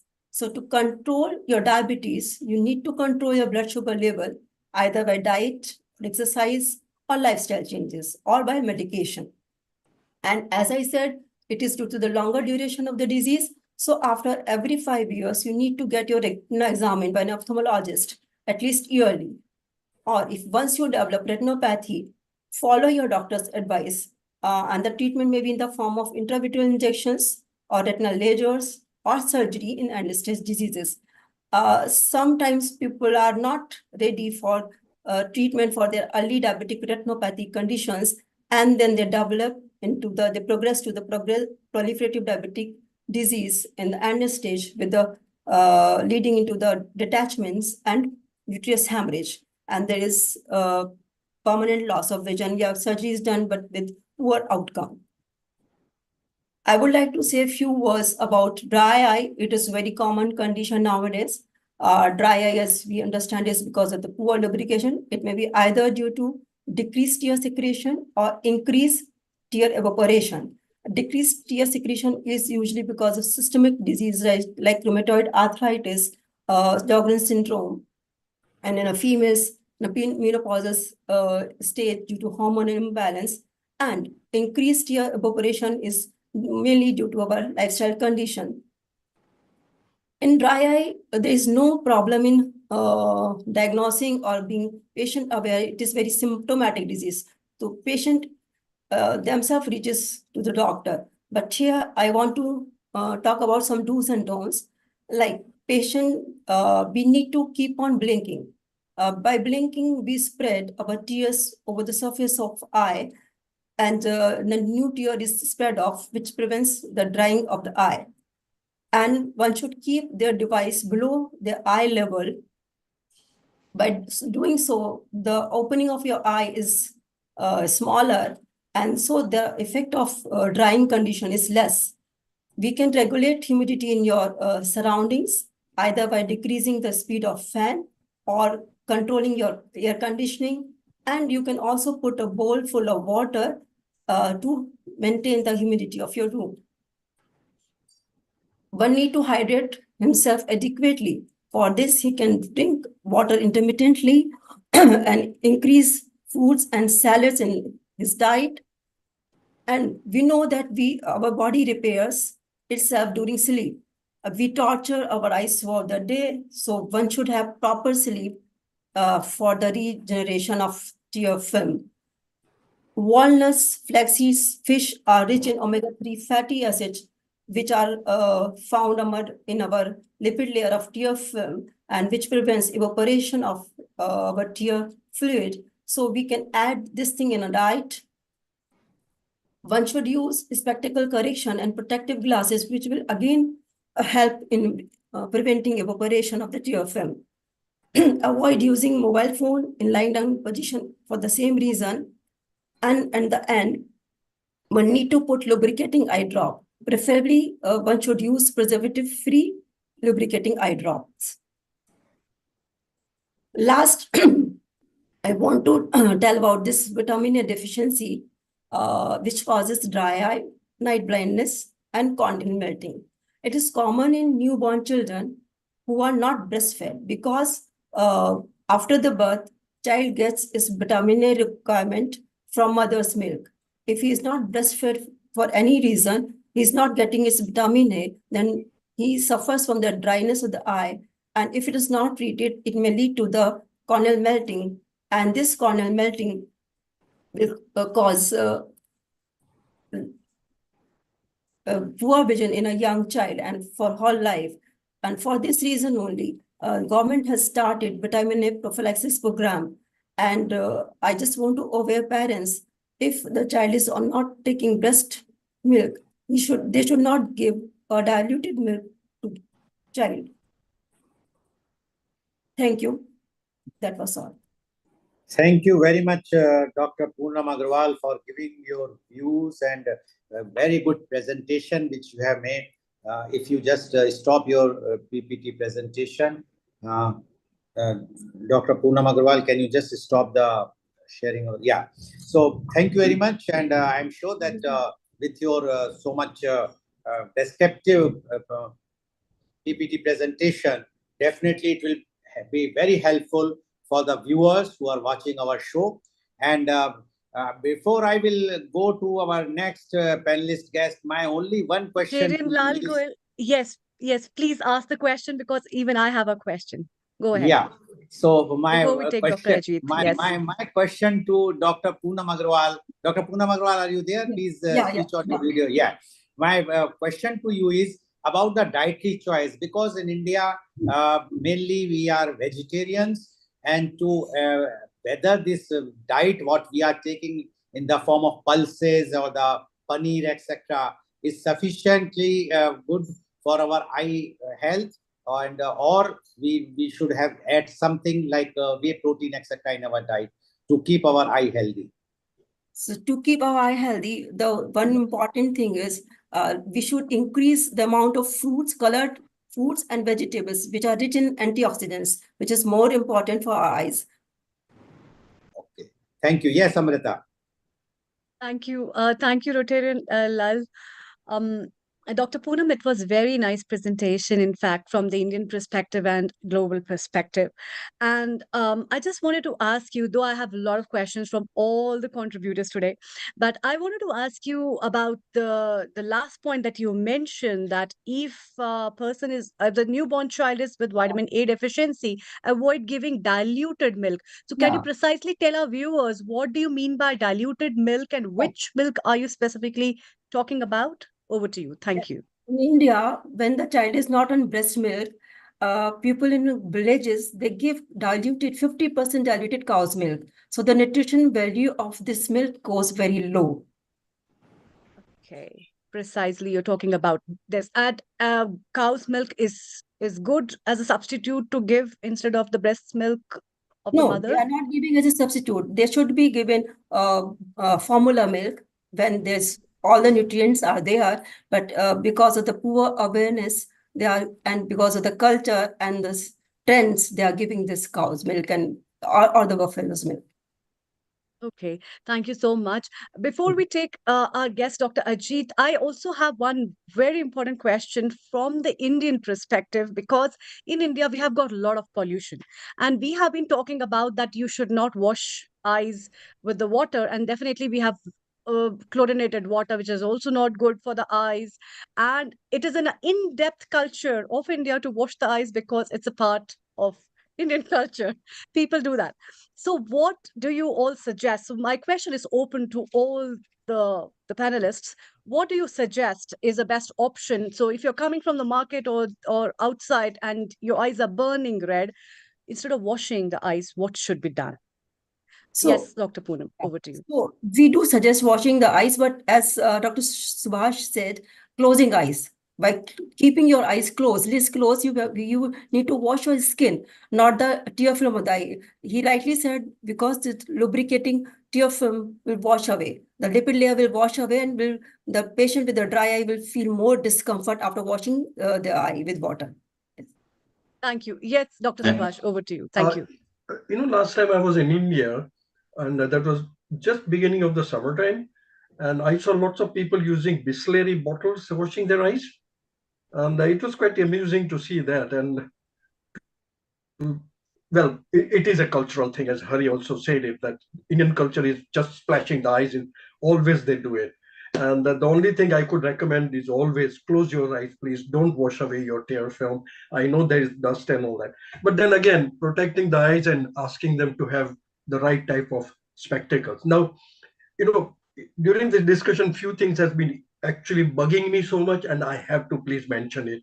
And I think this is very important thing because there's a lot of public, audience from India as well. Two things.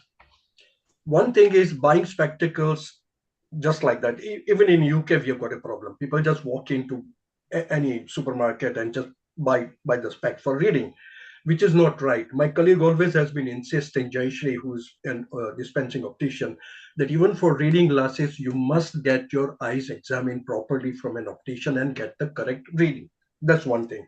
Second thing, and I think I'm going to put my foot in it and create a hornet's nest. 5 years ago, a friend of mine came from India and he brought a bottle of Drishti eye drops, Patanjali. well, he didn't put the eye drops, and he said, no, Subhash, I would not do it before I just speak with you. And I wanted to know the formula as usual, but he said, no, let me send you the photograph. He sent me the photograph, and I have been struggling with this. I've even spoken with Professor Danda from AIMS. Hari, when he came over to our mixed meeting about a couple of years back, where I was presenting.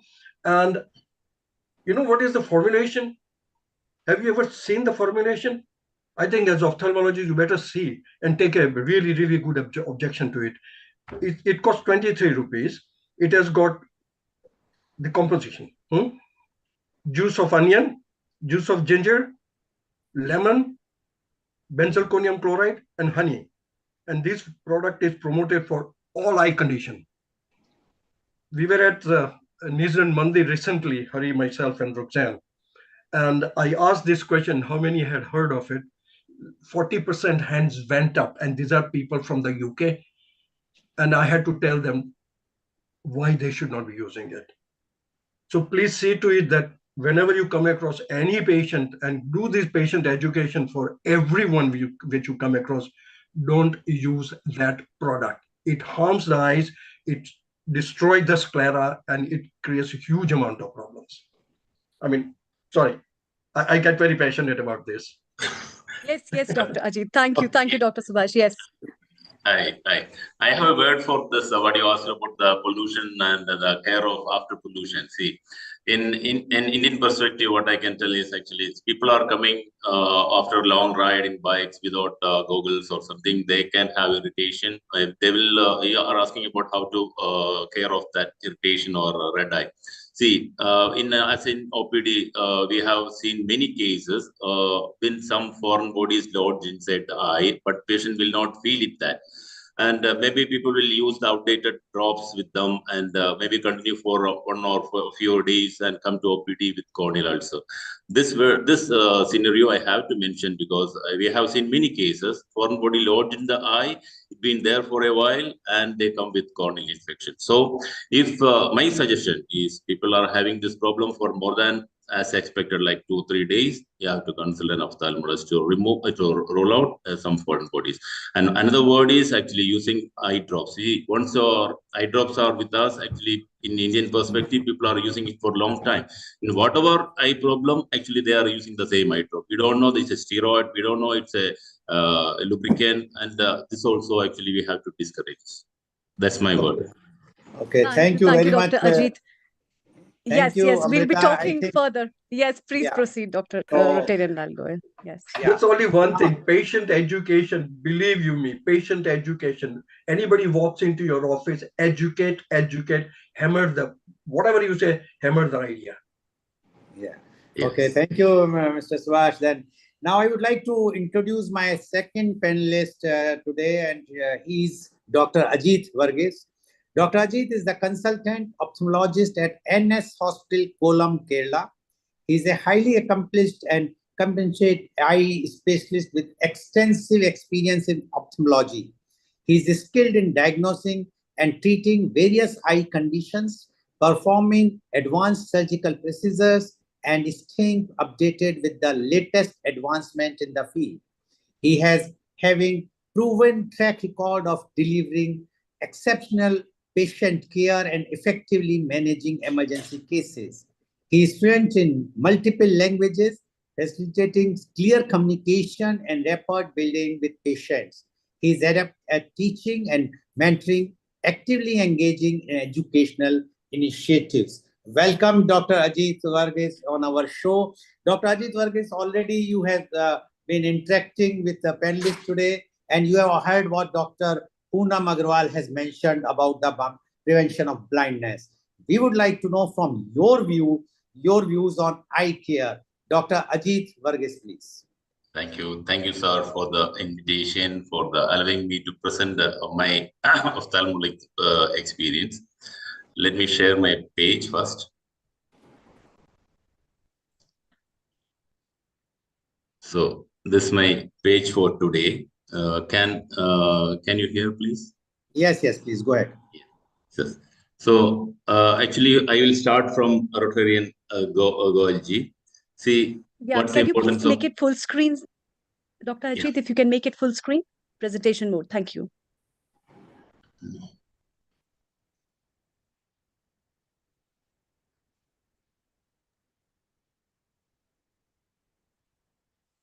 Is it okay now? Mm, Is it it fine? hasn't come. Yes. We can't see it in the presentation mode. It's not full screen. Slideshow mode.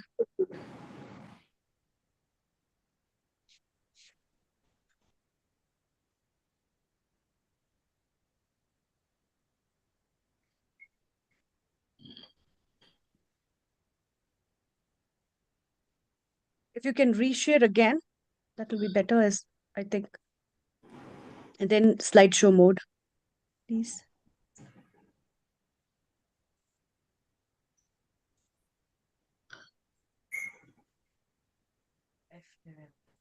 Yes, Is to it okay? close and again reshare. No, sir, actually. Yet. Oh, no. I think you have to exit and then again you have to share. You have to close the sharing and then you have to again share it. Okay, let me stop here. And now again you share with the presentation mode. Yep. Please reshare. Share.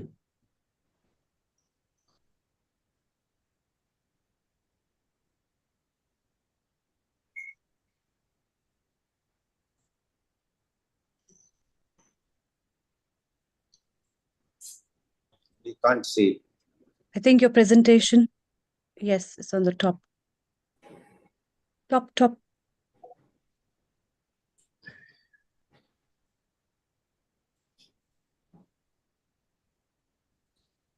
You have to share the presentation now. I've just temporarily broken your screen, doctor. If you bring your presentation on your screen and before you share it, you will see it in the screen, then share screen. Yeah, now you are sharing your desktop. Yeah. Don't share that. Share the presentation you want to show. Please open the presentation before you share. Yeah, you can stop this. Stop. Don't share now. First, open the presentation, and then it First will. to exit from this. Just close this sharing. Yeah. 1 second, sir.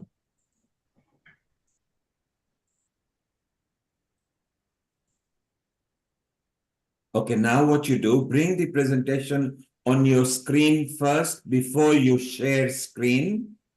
As you share screen, you will see it in the opening window of the screen share, then you share it, okay? So it'll be very important to see that, Dr. Lalgoy, because as you say, Dr. Ajit is a very eminent Is it okay now? Consultant. So Is it okay now, sir? not Can you? yet. If it's in your screen, Yeah. now share it on the share screen. You will see it. Before you share, you will see it will open up a screen and it will show your presentation. You got it the last time. It was correct. You just had to maximize this, doctor. End the meeting. Yeah, that's fine. Take your time. Now, can I go back to my presentation here? Yes, you can share it. Share it now. If it's open in your screen, now go to the green button at the bottom taskbar and click on share screen and you will see your present. Yes, let's see. Yes. If you just maximize it, there'll be double opposite arrow. Yeah. Is it okay now? Let's carry on as it is. That's good enough. Carry on. Okay, sir. So I will. Sorry for the disturbance I made of so far. I will start from Rotarian Lalgoil. Why Dr. I is Ajit, important? Dr. Ajit, if you just go to the top bar and click on slideshow. Yeah. Just top of the screen, click on slideshow. So you've got home, insert, design, animation, slideshow. There's a slideshow on the top. The top bar. Next to home, you've got insert, design, animation, slideshow. On your taskbar at the top. The top. Yes. You've got home, the home tab. then to your right, you've got insert design. Yeah, home tab, go to the home tab, then you got insert design Go up. animation slideshow. Even above where your cursor, even more up. Above Yes, design, yes, Design, to your right, animation, yeah. slide, next one, slideshow. And the slideshow. Come to the Slideshow, slide. good. Yeah, click on there. And then Yeah. just do current slide from current slide. So the second option there. More Hide to your slide. left. To your left. No, to your left. To your left. Is it Go to your setup left. slideshow? Next one. Set- Next one. No, to your left. Custom slideshow. Left again. Left again. Left Next. again. There. From click on there. From Click on beginning? this. Yes. No, from current slideshow. Is it okay? Yes. Perfect, perfect. Yes, Please that's go ahead. brilliant. Thank you. Thank you. Thank you, Roxanne. Just helping those of us who are over 40 and can't see. Okay, so I'll start from here. Start from Rotarian Lal Goel about the preciousness. Why eye is precious? It's because 80% of our environment information is coming from the eye, through the eye. Though I don't need to tell about the eye specialties, like it can focus up to 50 times per second. The saccadic speed is a Guinness World Record. Avascular cornea, only the area in the body where there is no vessel is cornea. And the retina, which is pain-free. And like our his colleague, eye is also working like heart and brain. And this equipment, this of the eye, require more than 1/3 of its entire capacity in order to function well to see an impression. So, in a nutshell, eyes are the second most complex part of your body, surpassed by only by brain. So, from my side, what I want to say is enough reason for to preserve our vision for long time. So, I'll come to my topic. I am going to the general topic. It's meant for not for a specialty cadre. It's meant for general physician. It's meant for general audience. It's meant for specialist doctors. Why? Why primary care physician is important in looking into the eye? Since ages, we have seen physicians are looking into the eye for looking at the level of anemia or patient is jaundice since long. But from my side, what I want to enumerate in here is what are the systemic diseases a primary physician or other people look into the eye to see it's a part of systemic illness. A neurologist, a pediatrician, endocrinologist, rheumatologist, cardiologist, oncologist, hematologist, gastroenterologist, they have diseases which can be perceived from the eye even for the diagnosis or to assess the grade of the disease. That means eyes provide an extraordinary window into the body, especially brain, and it allows a non-invasive tool to evaluate the diseases like diabetes or hypertension. What else? So I will come into some general diseases which are interested to public or general physicians, which have implications or effect into the eye. First one of its kind is, it's under the term vascular disorder. First one is hypertension. How do doctors treat diabetes, hypertension? Hypertension is treated by primary care physicians and specialist doctors. But what an ophthalmologist can do in the eye with the pressure, in the high pressure? There are certain disease affect our small as well as large arteries. Like retina, choroid, or optic nerve circulations are affected with high blood pressure.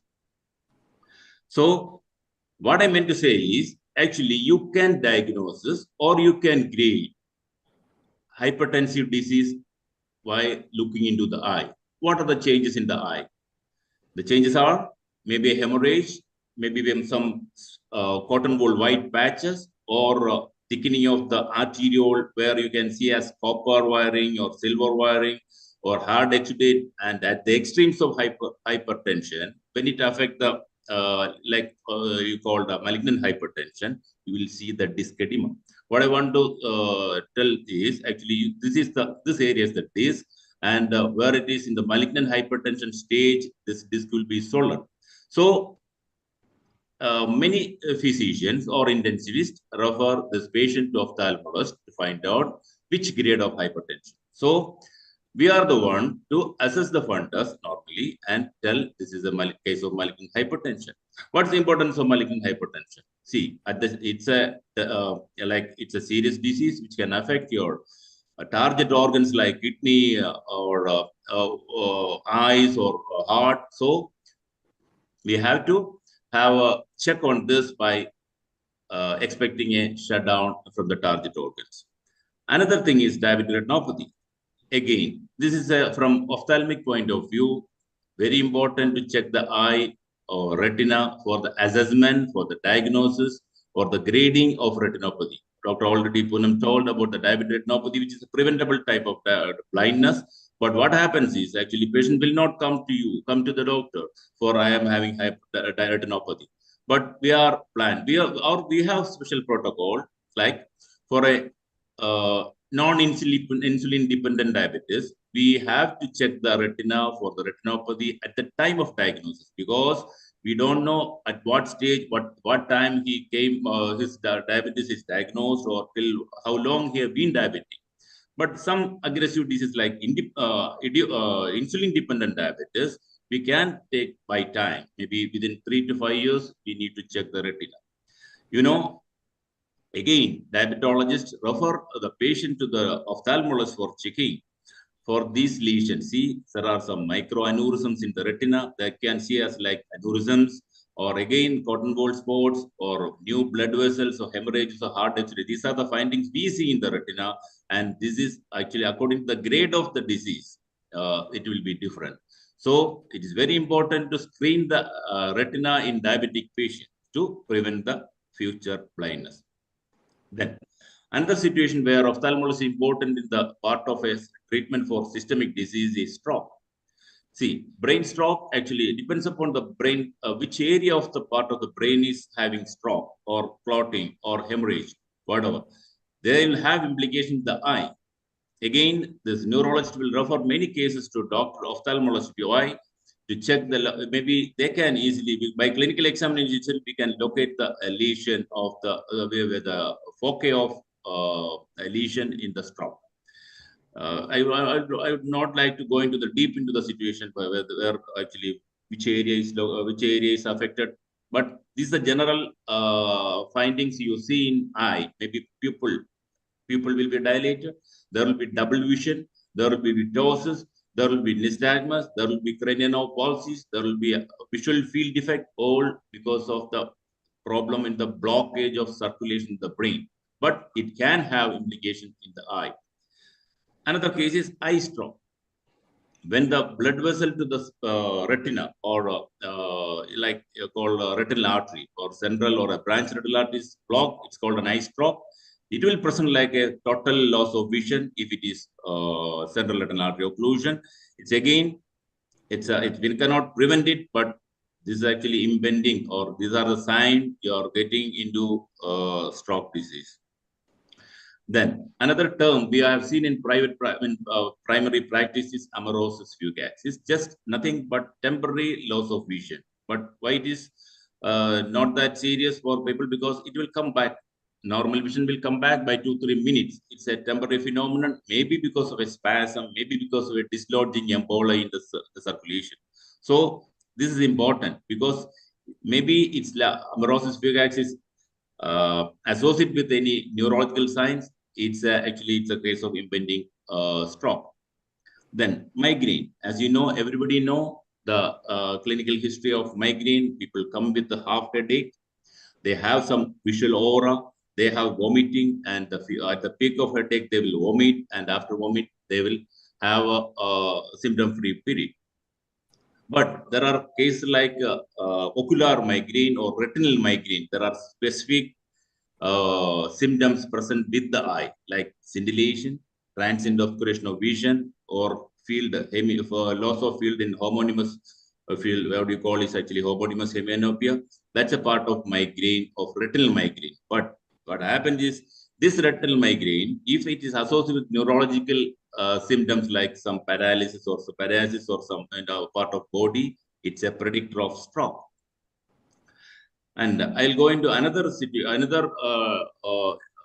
part of systemic diseases where you call autoimmune disease, where our body, our immune system react against our own body and produces some diseases like connective tissue disorder, thyroid eye disease, myasthenia gravis, many things. So these all serious disease have effect on eye. How? Maybe the commonest one is a Sjogren syndrome, where you see dry eye. And usually rheumatologist doctors send to ophthalmologist for estimating what the grade of dry eye. Or and the rheumatological features of diseases like ankylosing spondylitis, rheumatoid arthritis, SLE, you call systemic lupus erythematosus, sarcoidosis. Many of the collagen vascular diseases are connective diseases, mainly autoimmune etiology, have findings or symptoms or signs in the eye. Maybe it's a dry eye, maybe it's anterior segment inflammation like iritis, maybe you can see a red eye with episcleritis or scleritis, maybe even going to the back side of the eye affecting the retina or optic nerve. All they have findings in the eye. We cannot avoid this thyroid disorder in the avoiding the eye, because many are presenting with eye lesions, like maybe a lid retraction, maybe a proptotic eye like exophthalmosis, maybe simple red eye or puffy eye. These are all part of thyroid disorders. Many diseases are actually, in the, especially Indian perspective, they come into the OPD with the puffy eyes. Then we check for proptosis. When we check, the thyroid profile is different. So that's an important part of systemic disease which having effect on the eye.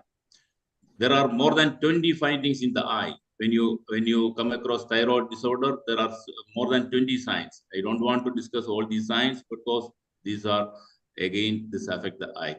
Then another situation where multiple sclerosis, everybody know, people are having a serious neurological disorder.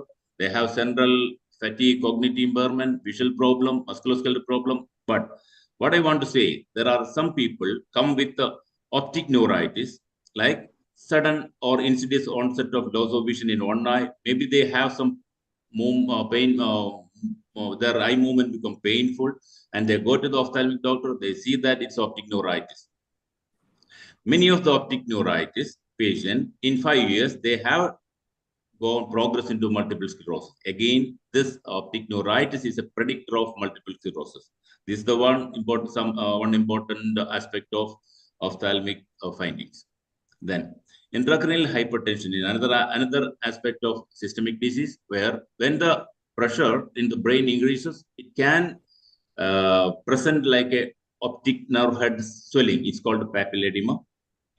Many neurologists actually refer patient to assess the papilledema is there or not, because it depends whether papilledema is there or not, their treatment or their investigation. Like lumbar puncture, it will depend whether the intracranial hypertension is too much. They will not attempt for lumbar puncture. So they have to assess the eye to determine the grade of intracranial hypertension.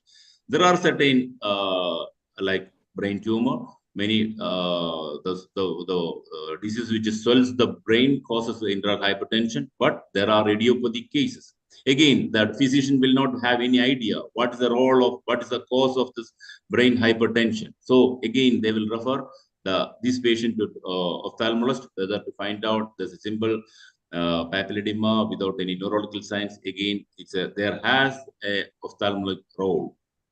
As you know, another situation where HIV, hepatitis, acute immune deficiency syndrome, AIDS, there are specific findings in the eye, like a CMV retinitis, a Kaposi sarcoma. There are they may not present with the eye findings alone, but along with the systemic problem, we can see some eye findings in the when detailed eye examination. Another one common disease, myasthenia gravis. They present with the bilateral drooping of the eye called ptosis, or they have double vision. If you find no other cases or no other etiology for a drooping of eye or diplopia, mean you have neurological evaluation, find any reason for diplopia or this drooping of the eye, we'll presume to be its myasthenia. So it's one of the important finding in the eye where you myasthenia present. Then we cannot avoid the cancer patients. Ocular malignancies are most commonly metastatic lesions. You know, there are primary eye tumors, maybe arise from the skin, from the lacrimal gland, from the eye globe as well, or from the orbit. But most of the one in practice are secondaries. Recently, I have a patient. They presented with the proptosis. Actually, patient was treating with the evaluated for thyroid or orbital tumors or something, and the MRI they see some small tumor behind the globe. And usually, in our practice, it's a painful. We'll put it as a diagnosis called a pseudo tumor. The lady is being treated for maybe 3 to 6 months for steroids. They have a remission while on steroid, again it's recurred. Actually, we are confused on that case because a patient presented with proptosis. They have some facial palsy, which is troublesome for the patient because of the cornea getting damaged because of the exposure keratitis, and they are confused. But somebody told, or the senior colleague told to go for a biopsy of the pseudo tumor, and it turned to be the secondary from her breast. So it's important. The ocular aspect of systemic disease is very important in this case. Metastatic carcinoma, what I told about. Then neurofibromatosis, it's a general disease, but there are specific terms, specific findings in the eye, like in the iris, in the slit lamp, you can examine, and there are lesion nodule. The criteria says actually optic glioma or 2 or more this special type of nodule in the iris is diagnostic. So again, it's an aspect from the ophthalmic side. As you know, anemia, leukemia, or any disease which cause hyperviscosity syndromes, they have their effect on the retina or in the eye as well, and they cause for many vascular problems like diabetes, like hypertension, like hemorrhage, like neovascularization. Many things are there in the eye, part of anemia. So some other problem in the slit lamp, we know actually it's very rare to see these findings in the of OPD, but this is significant because some lysosomal storage disorders, like some glycolipids, actually because of the enzyme deficiency in the body, these things will store in the many part of the body, including the cornea. For example, Fabry's disease or Gaucher's disease, they have deposition of this glycolipid in the cornea. Maybe it causes a corneal clouding or like a cornea with verticillity, as I have seen in the slide. So again, eye is a part of the systemic disease. We can't stop this lecture by saying the toxicity of the drugs in the eye. The rheumatologist or pulmonologist or oncologist, they have their medicines which have their serious side effect on the eye. Like example, hydroxychloroquine, which is used in the rheumatology purpose, is have a serious side effect on the retina. They'll cause bullseye maculopathy and the loss of vision, and it is reversible when you stop the medicine. Again, tamoxifen, it's used as an anti-cancer drug. There are serious side effects on the retina, and so many toxic medicines have their own effect on the eye. So eye screening is important for long-term medications, those who are taking for the systemic diseases. And this is a few of the things what we want to discuss in this table. And thank you for watching, sir. And please welcome for any discussions.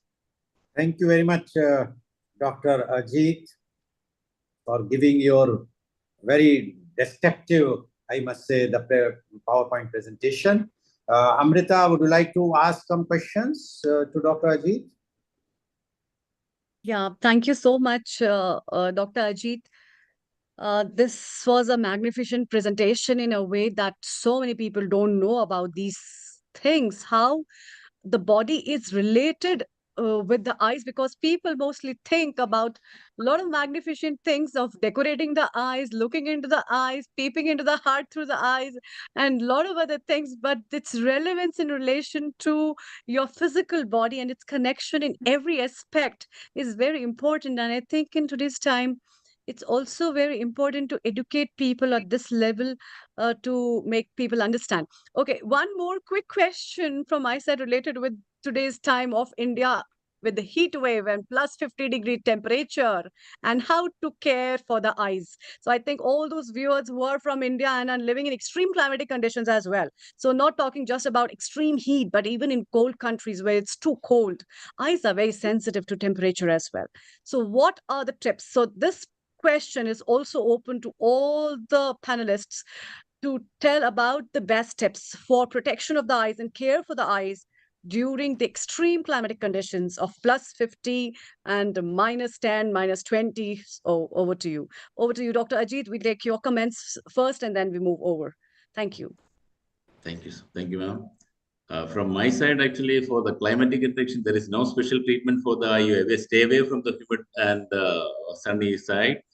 And ultraviolet rays are harmful to the eye, as the doctors told. Actually, protection of eye is the most important. So even while wearing a full, not like a fashionable frame, you are the one which cover the eye, mostly protect the eye from trauma or from the hot climate or the adverse climates. Then care of eye, as doctor told, actually, see, what all things in tropical climate, actually allergens, contaminants, and iatrogenic things like what we make ourselves, because using all the eye drops or unnecessary medicines, actually, though that medicine doesn't contain any label on that, actually you have to avoid on that. And using warm compressors is important for the, as the doctor told, the chronic infections of the eye lid margins. Then cold ice treatment is good for your eye health, and it will improve your eye strain. And keeping on a regular diet, sleep, that's all we can suggest for the eye health. Avoid screen time and proper position of the screen, and reduce the long screen time. Then you follow the 20-20-20 rule, like you while watch for 20 minutes, take a break for 20, and look at the far vision. What happened to the children recently? Actually increased the myopia. See, because they are sitting in the room watching the electron devices for a long time, and the eyes, they are not getting enough time to develop for the far vision. That's, I feel, what the important of the you engage in outdoor activities. You have to promote the children to go into the outdoors. Brain can develop the quality what you want for. Actually, when you're sitting in the room, brain don't want to go for the far vision. So actually, the eye is contained, the vision is contained. So I suggest your children to go to the outdoor eye for involved in outdoor activities. Yeah, please. Thank you, Dr. Ajit. Before we carry on talking, Rotarian Lal Goyal, thank you for producing this wonderful hour. Stay around. We are still going to chit chat because people are enjoying outside, getting so much information from different experts with a different dates. Before we ask Dr. Hari, shortly we'll be visiting our resident Ayurveda expert here as well. He's a Vedacharya. Naveen Gupta is here as well. And he's in several parts of Europe and presently maybe in London. And then we're going to go to Sharon, who is going to actually use the eye movements during her dancing session, how she exercised her eyes. And she studied in India with Sitara Devi 50 years back. So we are here in UK, we are in India, we'll go to North Atlantic in a moment. Dr. Hari, extreme temperatures. In India, we reach 50.9 degrees in Delhi, and sometimes in Europe, we are reasonably at about minus 10 degrees. Your quick tips before we move over and we carry on with our chats. So I think, whether you have extreme high or extreme low temperature, they all affect the surface of the eye. When you have windy conditions and cold winds, they all affect the surface of the eye, essentially by causing evaporation of the tears. So people are more likely to get uncomfortable eyes and dry eyes. And paradoxically, when you have dry eyes, they water. And so I think the two things are really protection. So in extreme cold and wind and extreme heat, sunglasses will help protect the eyes both from harmful light and wind to reduce the evaporation. And also the liberal use of tear gels and moistening gels when you're in those sorts of conditions. And in addition, if people are flying as well, aeroplanes cause a lot of evaporation of tears because the air sort of blows down on your eyes. So whenever I travel, I take some moistening tear gels with me. I don't have dry eye, but when I'm in those situations, I do get symptoms. And there's one question from Oleg in Norway. He's asking, is it true that eye is one organ which doesn't change its size through from the birth to the death? Is that right?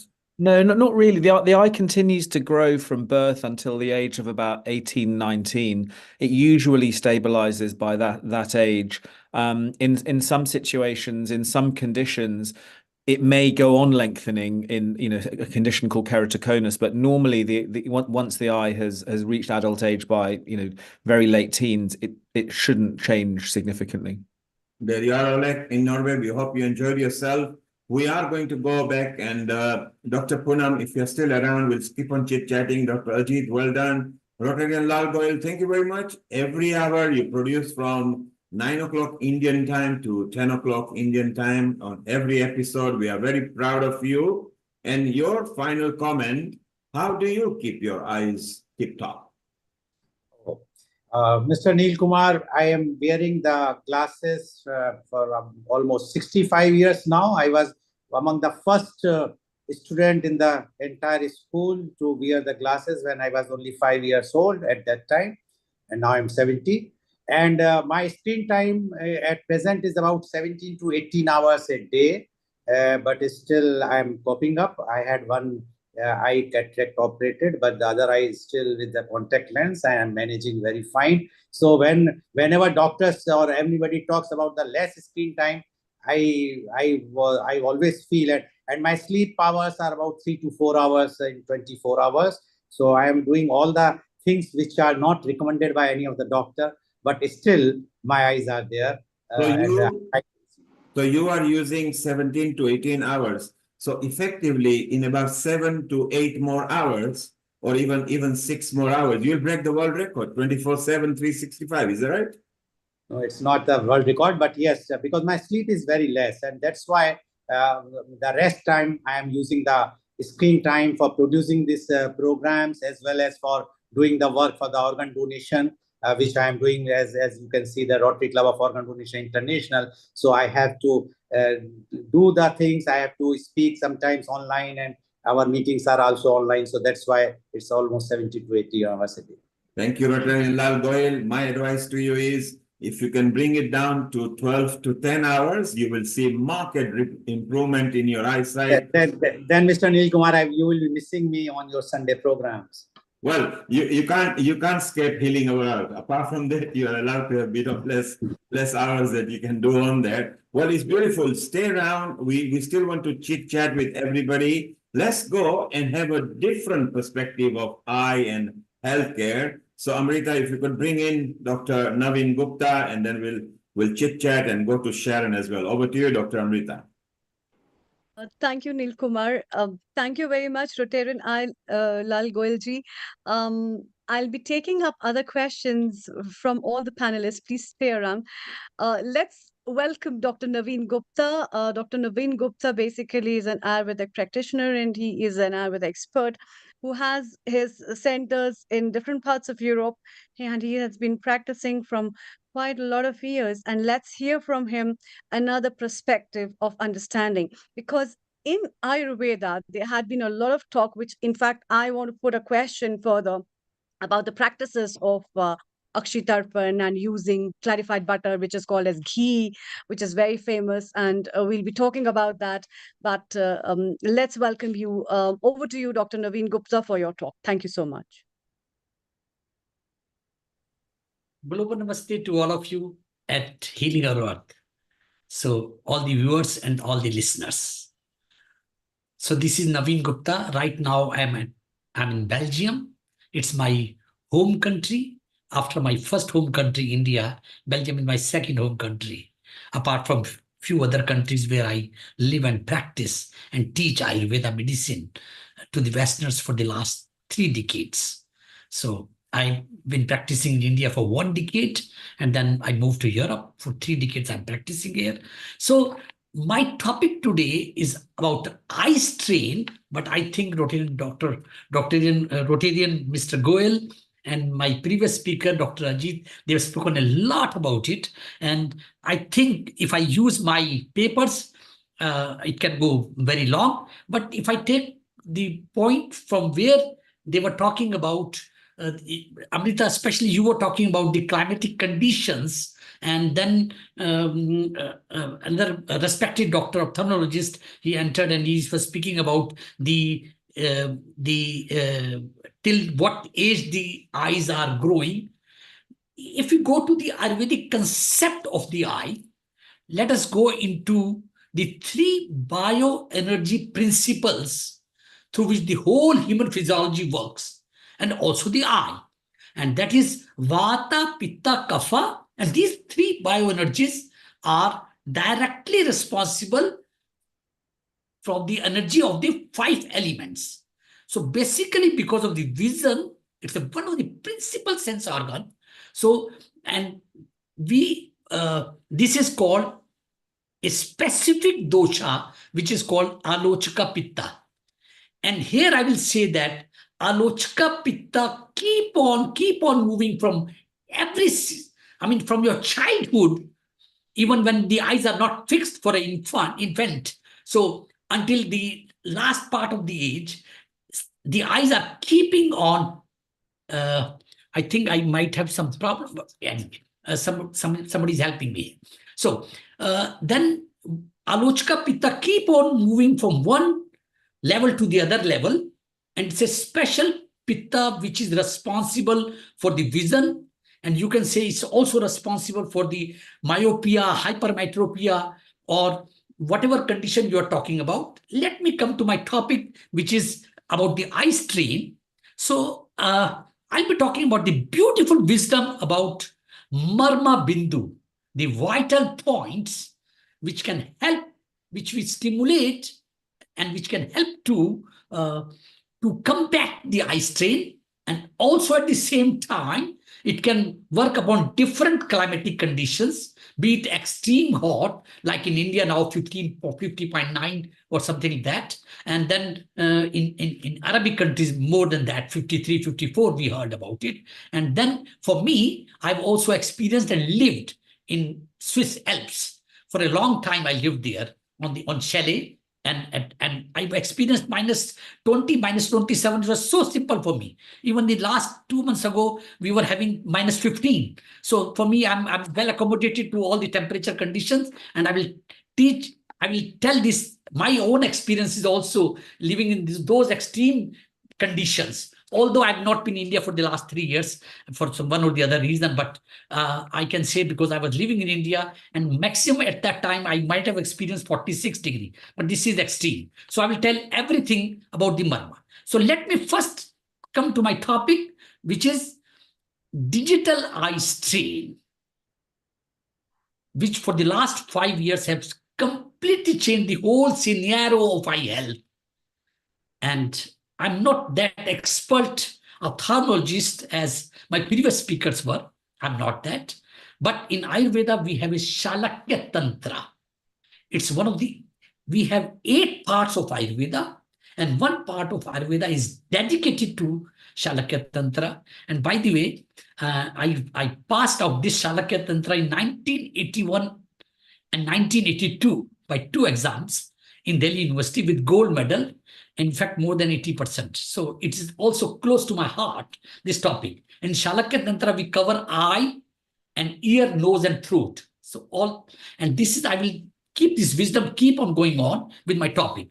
So digital eye strain is an entity encompassing visual and ocular symptoms arising due to the prolonged use of digital electronic devices. Mr. Goel will not be so happy, but will come back again and again to make a lighter note about that. He will have less screen time, and then still he can manage very good all this. So here I say that blurring of vision is the first symptom which come across when you use digital screen for prolonged time. But there is a formula for that, which is 20-20-20. I will come back to that formula one by one, step by step. So blurring of vision, 1. Dry eyes, 2. Itching of the eyes, 3. A sensation of foreign body in the eye, although there is no foreign body, but it is sensation of foreign body in the eye. 4. Watering of the eyes. 5th, it's opposite to the dry eyes. And then in Ayurveda, we have special guna principles which will help to combat all these symptoms which I'm talking about. And these symptoms are visual and ocular symptoms and headache. Now, I heard my previous speaker, a very learned, and how beautifully he presented. I was listening to him for the last 15-20 minutes. And some of my students are here today, 5, in fact, now. And they are also listening from distance now. And everybody was listening to him. And it was really, really very good. How they were reacting to every single point. I could see that in their eyes. And he was speaking about the eyes, and I could see the eyes from the people who are listening to him. Beautifully he presented. So he also mentioned about non-ocular symptoms. What is that? Non-ocular symptoms. Visual and ocular symptoms I already talked about. Now I talk about the non-ocular symptoms. Stiff neck is one of the big cause for the eye strain. Stiff neck. Exhaustion. That's the second biggest cause, biggest symptom. General fatigue, headache, and backache. Even backache can result into the eye strain. Here, I'm not only talk about the symptoms, I'm going to give the solutions also. This is how I will do that now. So let me start first solution. In the extreme heat climatic conditions, like in Arabic countries, or like in, even you have to understand the climatic in a different perspective also. Like in Europe, we are not used to, I have to please some students who are sitting here, so I have to mention a little bit Europe also here. So you have to understand that the people are not used to a certain temperature. So plus 20 or 26 can be extreme for them, which is just normal temperature for an Indian living in Indian conditions.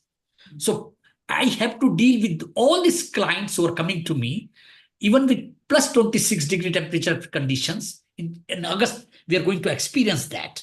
And then sometime if the air conditioner is not working because people are not having air condition, only 1% or maybe less than 1% in Belgium will be having the air condition. If I say about myself, I don't have air conditioner in my house. So, and that's why, and in particular month, 2-3 months, we are really very, 2-3 weeks, we are having a problem. So how to solve that? So what's my first advice?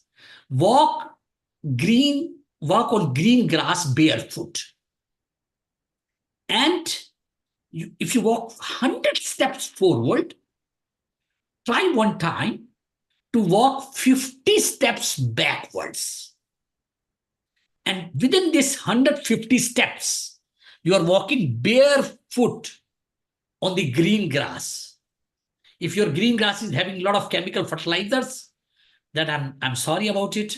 So, but if it is green grass, which is the real green grass, which is not, which has some properties, because why I'm talking that barefoot also, because this green grass touch or the dew drops at the green grass, it helps the foot, and the foot are directly connected to the eyes. So even massaging the foot, for example, there is a marma point here at 4 limbs, like I'm taking my right hand now. So here at the center, it is Tal Haradeya marma point. And if I stimulate that for 8 seconds, 8 times, like I'm doing that now, if I bring close, and then you will see that it is directly giving soothing to your eyes. And the same time on the left palm, in the center, Tal Haradeya, and in the I have to remove my socks to show where I'm putting on my feet. So just at the center of my sole, from left and right, if you do that 8 seconds, 8 times stimulation, then you will see that it makes a lot of change by cooling down the eyes in the extreme conditions. At the same time, also in the cooling condition, it will help. But in cooling condition, I will not advise people to go for barefoot for the walk or walk on the barefoot on the green grass in the morning. Now, let us talk about the sun gazing now. Sun gazing. In Ayurveda, we call it the time which is Amrit Kal, the time when the nectar is coming from the sky to the earthy people. That is within 1 hour before the sunrise and within half an hour before the sunset and half hour after the sunset, that particular hour. And in fact, these 2 hours are also very important to do meditation. And that's why we called Sandhya and Suprabhat Dhyana meditation. This is very helpful for the eye strain if you do 2 times meditation. And when it comes to sun gazing, so we have to blink our eyes. And when I use the word blinking of the eyes, I must tell all the viewers an interesting thing, which could be really interesting all over the world, the people who are watching our Healing Our Earth program, because we are talking about the earth now. Akshi Nimesh, we call it. Means if I blink my eye 1 time, is called 1 unit I blink my eyes. And if we want to calculate the biological time, like we calculate how much pulse rate, how much heart rate, so it's a biological time. Every single biological time in every organic system in the body is calculated as a single unit from Akshi Nimesh, 1 blink of the eyes. So it's so important, 1 blink of the eyes. So what we do in sun gazing at these 2 particular times, we gaze at the sun 20-20-20 formula like that. So we gaze for 20 seconds and then we blink the eyes. Then we blink the eyes. And this is how we do 2 times blinking of the eyes. And this is keeping our eyes so much we can adapt to any kind of eye strain which will come to us in the daytime, or when we do it in evening time, which has come to me in the daytime, in the night time, I can be totally relaxed. So these are the 2 points I wanted to refer here. And obviously, is a theoretical point I'm raising again. So Amrita, please raise the finger when you want me to stop, because I do not know when to stop, please. And because I'm just lecturing for the last 30 years all over Europe, so I do not know when to stop. Please tell me with your finger when to stop. So again, I'll come back to my, yes, please. Dr. Naveen, so it's nice to have an alternative perspective of eyes and things. So we want to carry on. Can we just have a little break? We go to Sharon in USA. So you are there in Europe. Amrita is in India. We had Robert from Uganda, and we go to Sharon, who's just going to bring a bit of break by showing how, and we want to come back to you with discussion with this on this.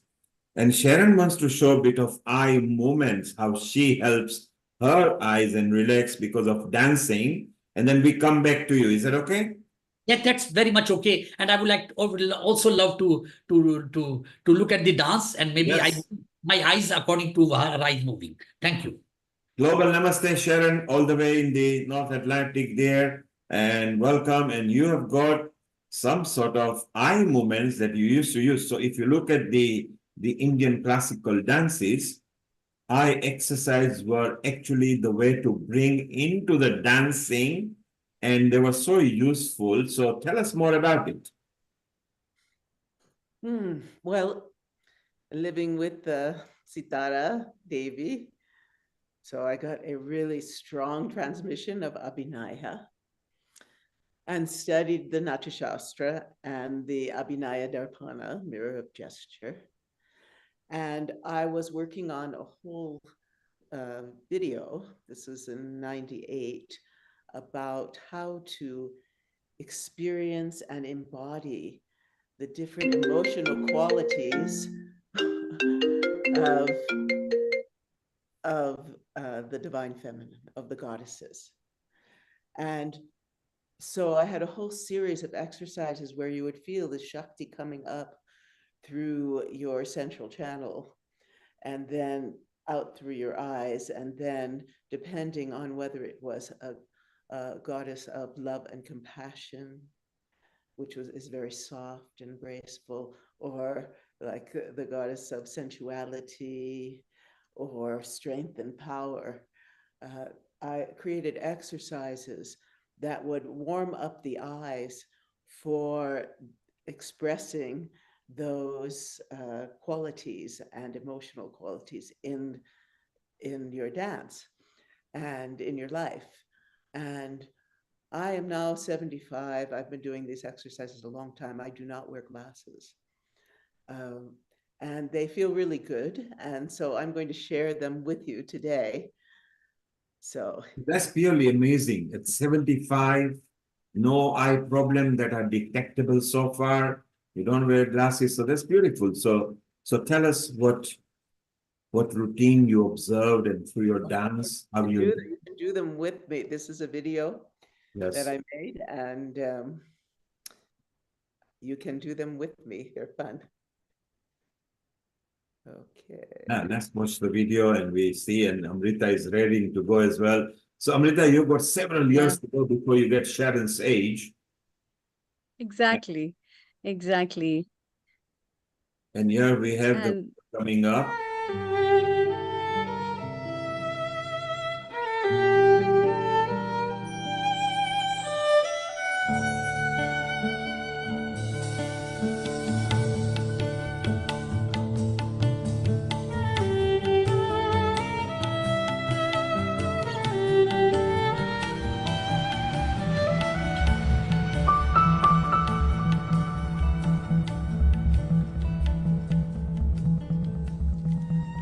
Begin by consciously relaxing the muscles of your face. Feel the muscles in your cheeks lengthen downward, your jaw relax. Allow your neck to lengthen, your spine elongate. Now bring your attention to your eyes. Feel them as they lie deep within their sockets. See if you can sense the whole inner portion of the eye as it rests within the socket. Breathe in. Once again, feel the divine fire of the goddess rise up into your central channel through the mystic centers of your body. Breathe out. Allow it to enter into and fully permeate your eyeballs until they become like two shining orbs, glowing with the clear light of divinity. As you perform the following exercises, imagine that the sacred light and energy is continuously entering into and exuding out from them, filling the world with new light and life.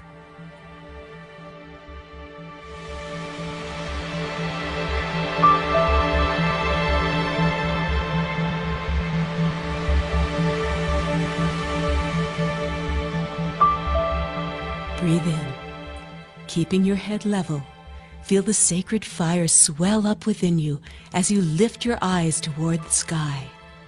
Breathe out as you lower your eyes toward the earth.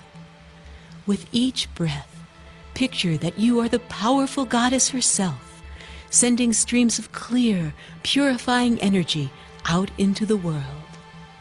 And breathe in, look up. Breathe out, look down. Breathe in, look up. Breathe out, look down, and up and down, up and down again, up and down, up and down. Breathe in and out, and relax.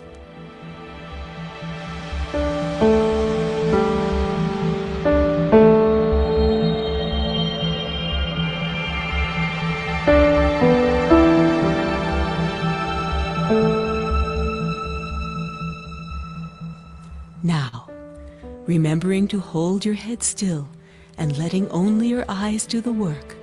Breathe in and look to the right. Breathe out and look to the left. Ready? Breathe in. Feel your eyes once again fill with radiance, and look right and left, right and left. Breathe in and out, in and out. Again, right, left, right, left. Breathe in and out, in and out. Hold center. Keep your eyes wide open and gleaming with light as we reverse. Look left and right, left and right. Breathe in and out, in and out. Again, left, right, left, right. Breathe in and out, in and out, and rest.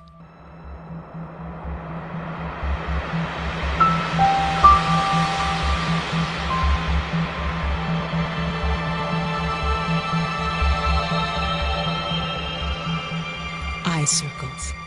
These are especially important for developing fluidity of motion in the eyes. We will circle to the count of 8, starting from the top and circling clockwise to the right. As you perform this exercise, you will notice that your eyes tend to jerk from position to position rather than flow smoothly. So, visualize that with your gaze you are drawing a sacred circle of light. As you circle around, try to make the motion as smooth and fluid as possible. Breathe in, look up, let the light fill your eyes, and breathe out, circle down. 2, 3, 4. Breathe in, circle up. 6, 7, 8, and out. 2, 3, 4, and in. 6, 7, 8, and around. 2, 3, 4, 5, 6, 7, 8, and around. 2, 3, 4, 5, 6, 7, 8. Now we're going to reverse so that we circle counterclockwise. During these circles, not only work to maintain fluidity of motion, but see if you can also perform one whole circle without blinking. Breathe in the light, look up, and breathe out, circle down. 2, 3, 4. Breathe in, circle up. 6, 7, 8, and out. 2, 3, 4, and in. 6, 7, 8, and around. 2, 3, 4, 5, 6, 7, 8, and around. 2, 3, 4, 5, 6, 7, 8, and rest.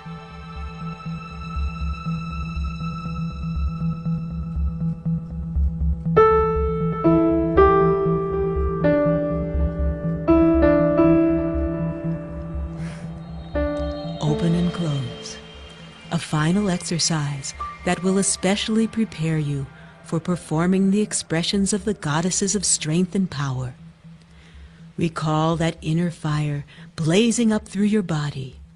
As it does, breathe in and let your eyes fill with the pure, undiluted power and energy of the wrathful goddess as you open them very wide.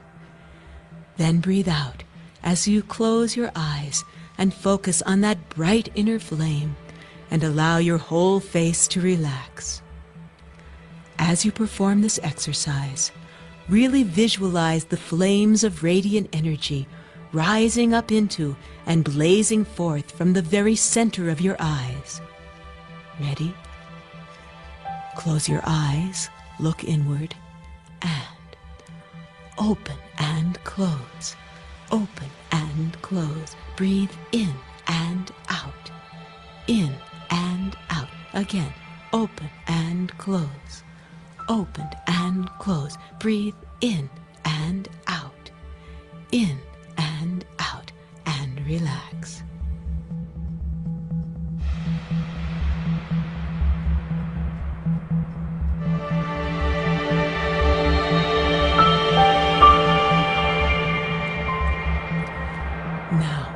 in order to soothe and relax your eyes after that workout. Rub the palms of your hands together briskly. Then take the heels of your hands and place them over your eyes with your fingers resting lightly on the top of your forehead. Feel the warmth from your hands soothing your eyeballs as you let them sink back into their sockets and deeply relax. As you do so, discover once again that calm place of emptiness and clarity within yourself.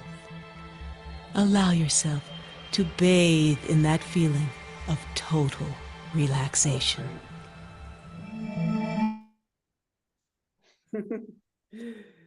So Neil, I have 3 different pieces here. So maybe we should just either play them in sections or play that one. I don't want to take up too much time. Yeah, we'll play them in sections in a moment. Let's bring in others and get a comment because Amrita was following what you were doing. If we could stop screen share for a moment. And Amrita, I saw that you were twirling your eyes around. What did you feel? I love the soothing voice and I love the eye movement. Who was that? Was it you, Sharon, doing the eye movements? Well, they're very helpful, and especially because Yes, now she was the one who was doing the eye movements actually. Yes, and it's a completely alternative way to the opticians and the eye surgeons who guide because an Indian classical dance did use the eyes. It was a way of getting people doing their eye exercise anyway. And eyes speak a lot, you see. So Sharon, that was good, soothing voice, your coordination between your eyes was also very good. We want to ask others what they think. Let's bring Dr. Naveen Gupta, who's in Belgium. We have also got a guest here, Urmila, who actually went through some eye problems. So she's going to share when she puts her video on. And we can ask Naveen was also watching. So Naveen, what were your thoughts with the soothing voice and the nice background and the actual eye movement that you can clearly see the eye actually moving around without bending the head. What did you feel, Naveen, when you were watching it? Yes, please. Thank you so much to bring back me again. So Neil and Sharon, it is, I mean, I moved my screen towards my students and we all were watching and every single person was enjoying this room. And I said already that there are 5 people in the room apart from me. You can see them one by one. They can say hello to you. They can say hello to you. And Sharon, everybody was following you. And it was so beautiful to follow what the dance was. And in fact, I'm thinking to take next flight tomorrow morning from Brussels to your location. It was so mesmerizing. It was so mesmerizing. I can cancel all my flights and come to you wherever your location in US is, because it was so beautifully you did it. And I don't have words. Normally, I have many words. I can speak for hours and hours. And as Mr. Goel can look to the screen for hours and hours, I can speak for hours and hours. But today I'm mum. So that means every lady here was really enjoying it and they were following you. But we could not follow the dance. Next time we'll also follow the dance. And to learn what you are doing, it is, I mean, I don't have words for that. And Naveen, we always love whichever country you're in. Sometimes you're in Switzerland, sometimes in Holland, the Netherlands, sometimes you're in Belgium. And you also have your students, your followers, you bring them. So we love getting their expression in. Naveen, stay around. We want to move back to you in a moment. Let's ask Subhas because he loves eyes from a different point of view, what he thinks and what Lakshmi thinks before we come back to you, Naveen. No, 1 minute. Yes. So actually, some people are also waiting for my consultations after my school finished today. So I would like to keep it off now by saying all my best regards to you and best wishes and everything what we learned from Sharon and all the learning doctors and also Amrita's comment and also you. So I would like to keep it off for today because I see some clients now. Naveen, thank you. And, And already the two ladies are really, they helped me to wait for this time. Thank you so much. Thank you. Thank you, Global Naveen. namaste to all of you. We'll keep Naveen, it if you on. could, Thank you so much. Thank you, Naveen. If you could just pan the camera once again, we say thank you to all the ladies. Yes. Amrita, Sharon. Yes. Thank This you. is Delphine. This is Els. This is Jana. And Namaste. please introduce yourself. Chantal. Chantal. Francine. So Delphine, Els, Jana, Chantal, Francine. And you. is Naveen Gupta. And Naveen, we would like to remind people that you are again back next week, bringing another expert and yourself and diabetes, knowledge about diabetes from Ayurveda, and an expert you are bringing as well. So thank you very much, Naveen. At that time, I will be in UK. So you will see all my students from Harley Street. My London School of Ayurveda will be joining this time. Next week, I'm there. Thank you so much. Thank you, Naveen. Very proud of you. Thank you very much. So, Subhash, Yeah. Sharon, our coordinator and a host from United States of America, on the other part for Healing Our Earth. What did you feel when her eye movements were going in? Do you use eye exercise and do you guide people to exercise the eyes? That's a very contagious subject with me, I tell you. Now, listen, I'm very much fond of, and I really appreciate the Indian classical dance system. And Sharon mentioned Sitara Devi, and I had the occasion of actually, when I was in India, when I visited, I had an occasion to watch her dancing. The eye movement in Indian classical dancing is basically expressive, and as Sharon said it, very rightly so. However, now I'm talking from completely scientific point of view, and please do not actually, just understand what is anatomically and scientifically which is being pursued. Actually, it was about a few years back. There is I wouldn't mention his name, but he's a professor. He was professor at Cambridge in ophthalmology, and he has been working on actually the growth of optic nerve, which is in progress at the moment. He came across quite a number of Indian patients who had, the movement which Sharon showed was very gentle.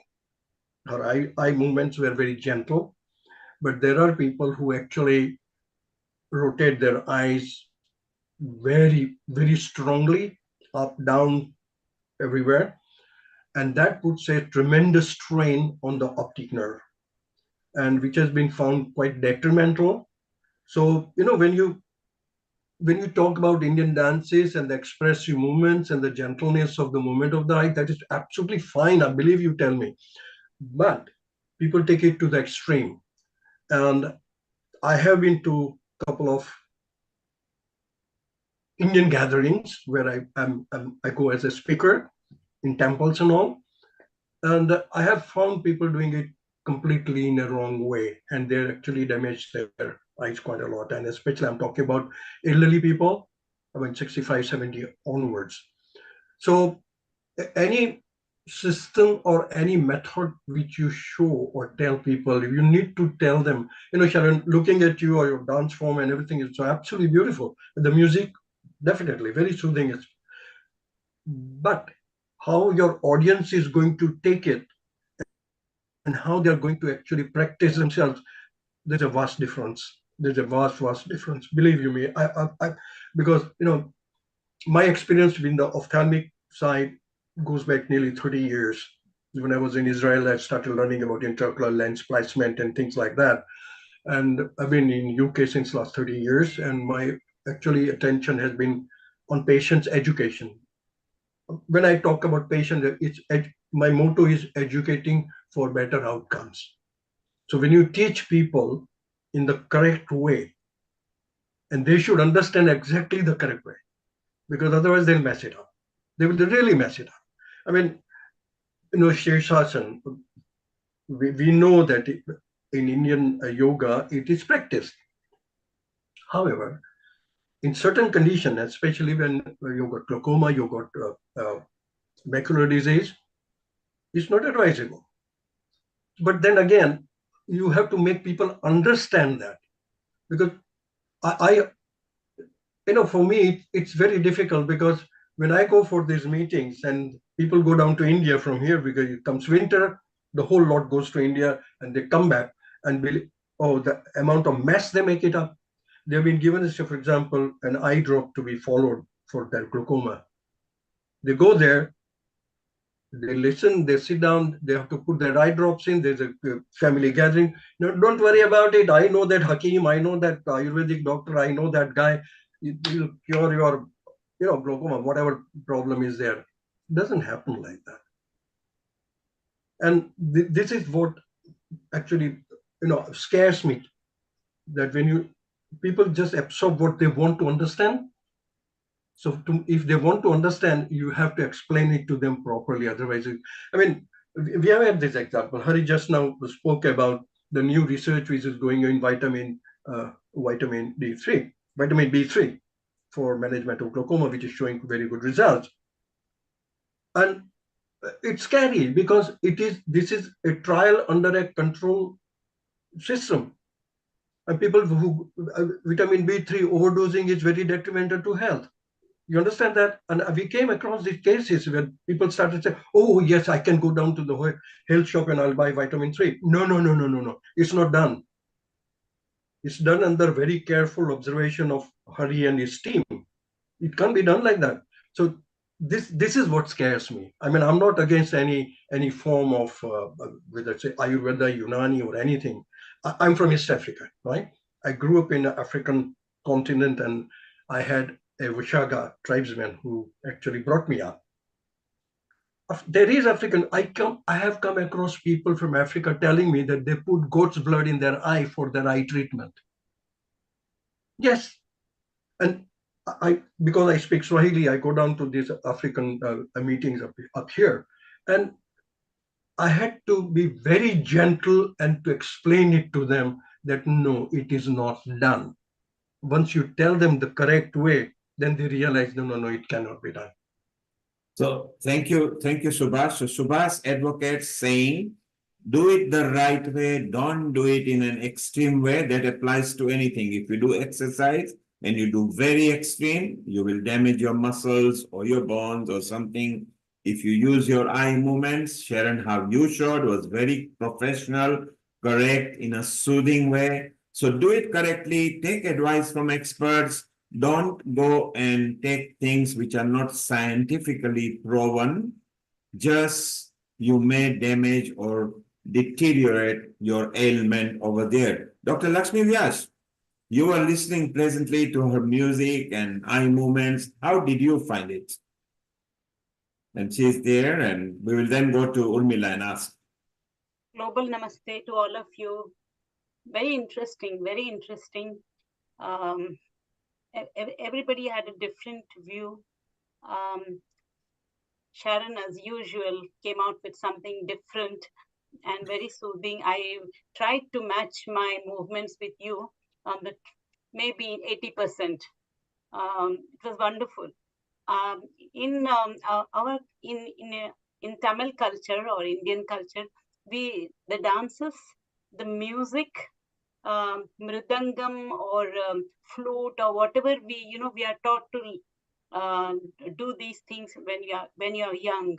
So there is no movement of the eyes as such very harshly or anything, but as you sing or as you do the flute, automatically the eye movement takes place and it takes care of your eyes. And I saw somewhere that eyes need to be, that harsh movement of eyes should be avoided. That's what has been taught to us when we were doing dance or anything. Harsh movement has to be. On the contrary, I thought Garba is more better because there is no harsh movement and you don't even realize whether you are moving your eyes or not. Automatically, it happens. So these are some of the points I thought I will mention. But I still want to know, you dry eyes is watery eyes, isn't it? Yeah. Maybe Subhash can answer that. Yeah. Subhash, you can. Yes. Yeah. Watery eyes is a symptom of dry eyes. Very simply put, when your eyes become dry, the first reaction of the body is to protect the eye surface, and the only thing which the body can produce fast is from the lacrimal gland is the water. Now, when the water comes in onto the surface of the eye, what happens is that it takes away all the other material, like the lipid and the oily layer, which goes off. Now, more water means more evaporation. So this cycle keeps on continuing. That's why we have to bring it back to the normal, and that's why the lubricant eye drops are being utilized. Okay, so what is the opposite of dry eyes? Again, understand, dry eyes is a disease, and watering of the eyes is a symptom. When you have got watering of the, I get all this every time I go and talk about this. My eyes are watering. How can it be dry? So it takes a lot of time to make them understand that this is a symptom. This is a sign that you've got dry eyes. So we need to deal with it. Okay.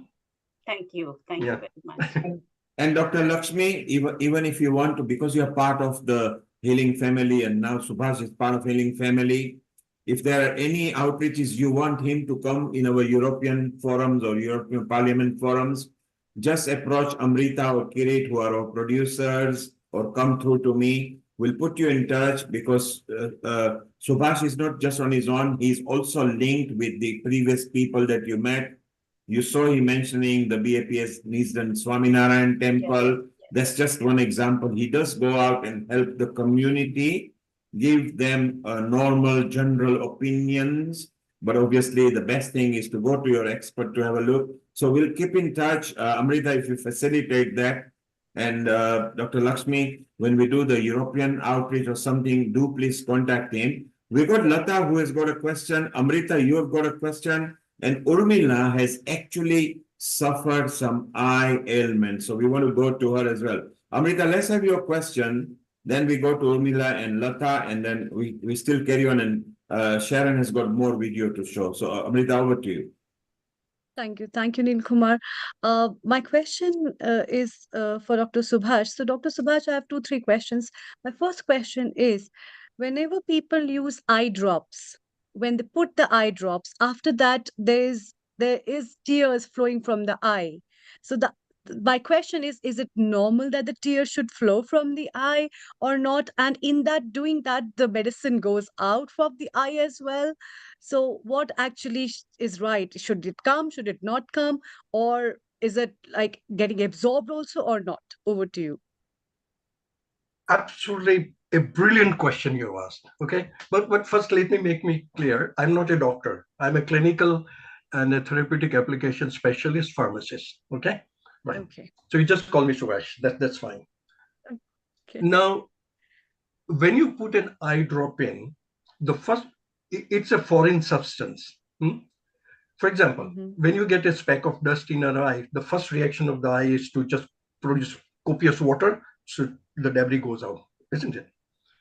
Here, you deliberately put a foreign substance, which is a medicine, for a disease, for a symptom, as a treatment, and you have to put it in the eye.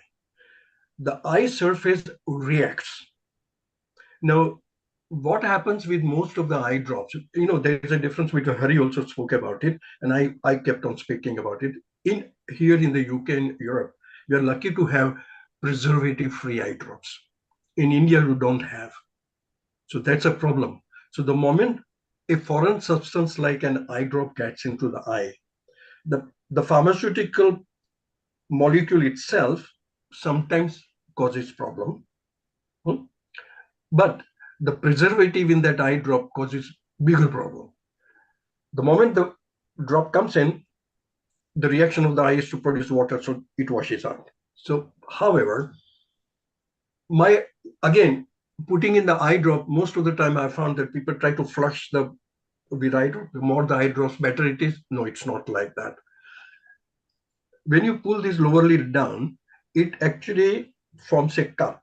And this cup can only hold 0.03 milliliter of eye drop. Very small quantity, right? And that small quantity is the medication in that drop. So once you put the drop in, gently close the eye so it will not flow out. Now, if there is a reaction, then what you need to do, go to your ophthalmologist and change your eye drop. Okay. Does it make That is sense? perfect. Yes, yes, a lot of sense actually. This is one of the practical things. And what we need to tell to the people, because when you put an eye drop, people are so afraid, they keep blinking their eye or they keep moving their eye. So should the eyeball be upside, or where you should look when a person has to put the eye drop actually? I love this. I can talk for hours on this. I tell you what. Okay. No, but I'll make it very simple. I'll give you examples which I've come across patients, It took me 3 years standing in the lobby of Moorfields Eye Hospital to make them realize that they have an issue with the eye drops. People are not using it correctly, right? So in turn, I met this tall, very tall, I'm 5'5". I met this 6'4" African Caribbean gentleman who came to me, and I was teaching them how to put the eye drops in. And he said, I've got everything correct. You can't teach me anything. I said, okay, you show me what you do. So what he does, he puts the drops in, closes his eye, and started rubbing the eye. So I said, why do you do that? Oh, I rub it in. Doesn't happen. See, this is the type of things I've come across. I've got another lady, and it again recently happened at Milton Keynes Hospital when I was giving a talk on eye drop. This lady put the drops in and then kept her eyes open and went on rolling her head like that. So I asked her, why are you doing that? Oh, that drop moves around my eye surface. I can write a book on this. But the thing is, they do not understand. The only thing what you need to do, as I showed you, pull the lower lid down, put a drop in, gently close your eyes. Don't blink, because by blinking, the medicine will come out here, or it will go through the nasolacrimal duct, which you don't want to go in. Gently close the eyes, get this little bump here, press it for a while, and mention my name for 30 times. Simple. It will prevent the drop going in. So this is the basic thing. And I've been teaching this, and it has made such a huge difference in people's lives. Later on that, even the timings, that will be another time we'll be talking. But very simple, put the drop in, gently close the eye, find the puncta, press it there for a little while, and that's it. And if it burns or it stings, go back to your doctor, change it. Never ever buy from supermarket, never ever. That's the only advice I will give it to you. Okay, thank you. One last question before we take up Urmila and Lata's question. What is your take on walking barefoot on grass, as Dr. Naveen was talking? So what have you to say on that? And what do you think?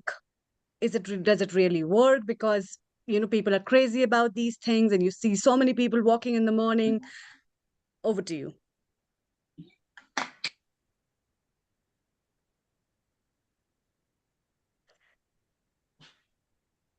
And then how much time one should walk, for how many hours, or few minutes, or one should, or does it work? Doesn't it work or not? I don't know. Well, over to you. There's so many myths and questions about eyes. I think I would rather I would request our founder and director Neil Kumar to have another episode, which will be a good blast again, to talk about so many things about eyes, because they're really so important. So, Dr. Subhash, before I take up the comments from others, please. Okay.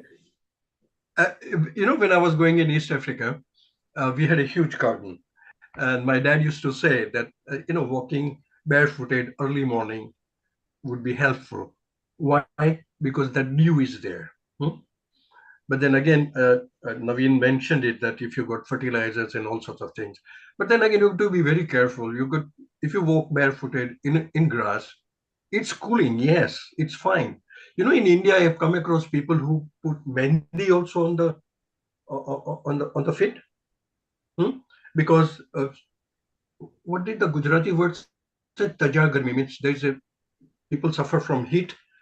The palms and the sole of the feet get heated, so they put this mehndi. It's a cooling effect basically. So it just cools down. Basically, it cools down. That's the only thing I would recommend. But you got to be careful of the small splinters and getting hurt and all that. Okay, we're going to have more questions later. Let's go to Urmila, who actually has some eye issues that she went through, and she might be sharing that with us. So we go to Urmila, and then Lata's question, then Sharon, you've got, and we can discuss. It's okay, we've gone well over the time, but we'll extend it. Urmila, global namaste to you, and tell us your Global journey, Namaste, Neil what happened with Kumarji. your eye. Global Namaste, everyone. I'm going to talk about my lived experience of sight loss. I won't take very much time, but I will try my best. So why did it have to be me? Where did I go wrong? What had I done? Those are the questions. What will happen to my family? And I was taken in a wheelchair like an invalid to a ward to settle me down. I was forbidden to walk or even move my head. I wished the earth would open up for me to disappear forever. Those were my feelings. I had a detached retina. So they thought. So my journey into the world of darkness started here. I lost most of my sight after I had a severe head injury. Of course, it was detached retina. I was there just in time, because the consultant said to me, had you been 5 minutes away, you would have been in complete darkness. My heart really sank. It was very difficult to cope emotionally and mentally, especially because people in our society make judgments, and there's a stigma attached to being blind. I hibernated myself for nearly 4 years. I did not want to go out. It affected my mental health. I am now officially registered blind. No one understands the inner mental or emotional side of being blind. I'm still struggling, but coping very well. Apple applications on my iPad, iPhone help me. My right cane is my partner in crime. I feel that my independence is sliding away gradually, despite all the hard work I put in. I suffer from a rare and multiple conditions resulting into night blindness, gradual peripheral vision loss, and near advanced stages of complete blindness. Sometimes I do have eye hemorrhages. Well, I had to go for genetic testing because they must have found something at the back of my eye. And the genetic disease I have is fever, FEVR, which is very rare. It's a short-term fever, but it can be expanded as familial exudative vitreoretinopathy. Sorry, it's like a tongue twister. A big name, but actually it is a description of the condition which affects people around the world. It is a progressive eye disease.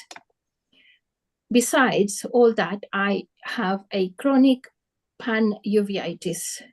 I'm forever on eye drops. And thank you, Sudhir Bhai, for explaining the eye drops. It is hilarious sometimes, but I have mastered it because I must have dropped so many eye drops on my face as if I was going to wash my face with eye drops. But it does take time to get used to it. I do feel tied down, and it looks like my world has ceased to operate.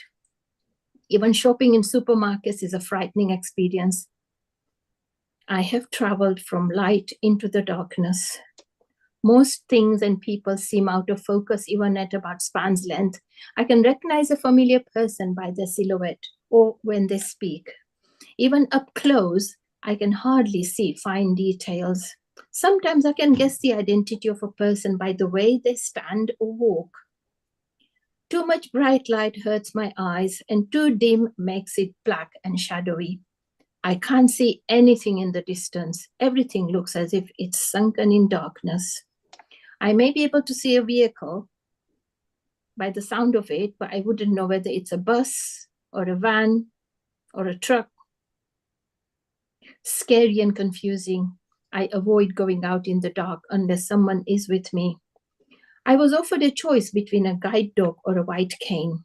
I chose the latter, simply because I'm allergic to fur. The white cane is my friend and a guide. When I'm outdoors, it helps me feel the ground for cracks and holes, grass and bushes, parked cars, pushchairs, and people going past me. I have to use it in a variety of styles, depending upon the familiarity of the place. In a new place, I hold my breath, move gently in case I hurt someone or they might swear at me. So I have written this poem, if I may recite it. This is what I do because it affects my mental health a great deal. And my escape is write poems, take it out of the system. So this is my poem, Light into Darkness, My Blind Journey.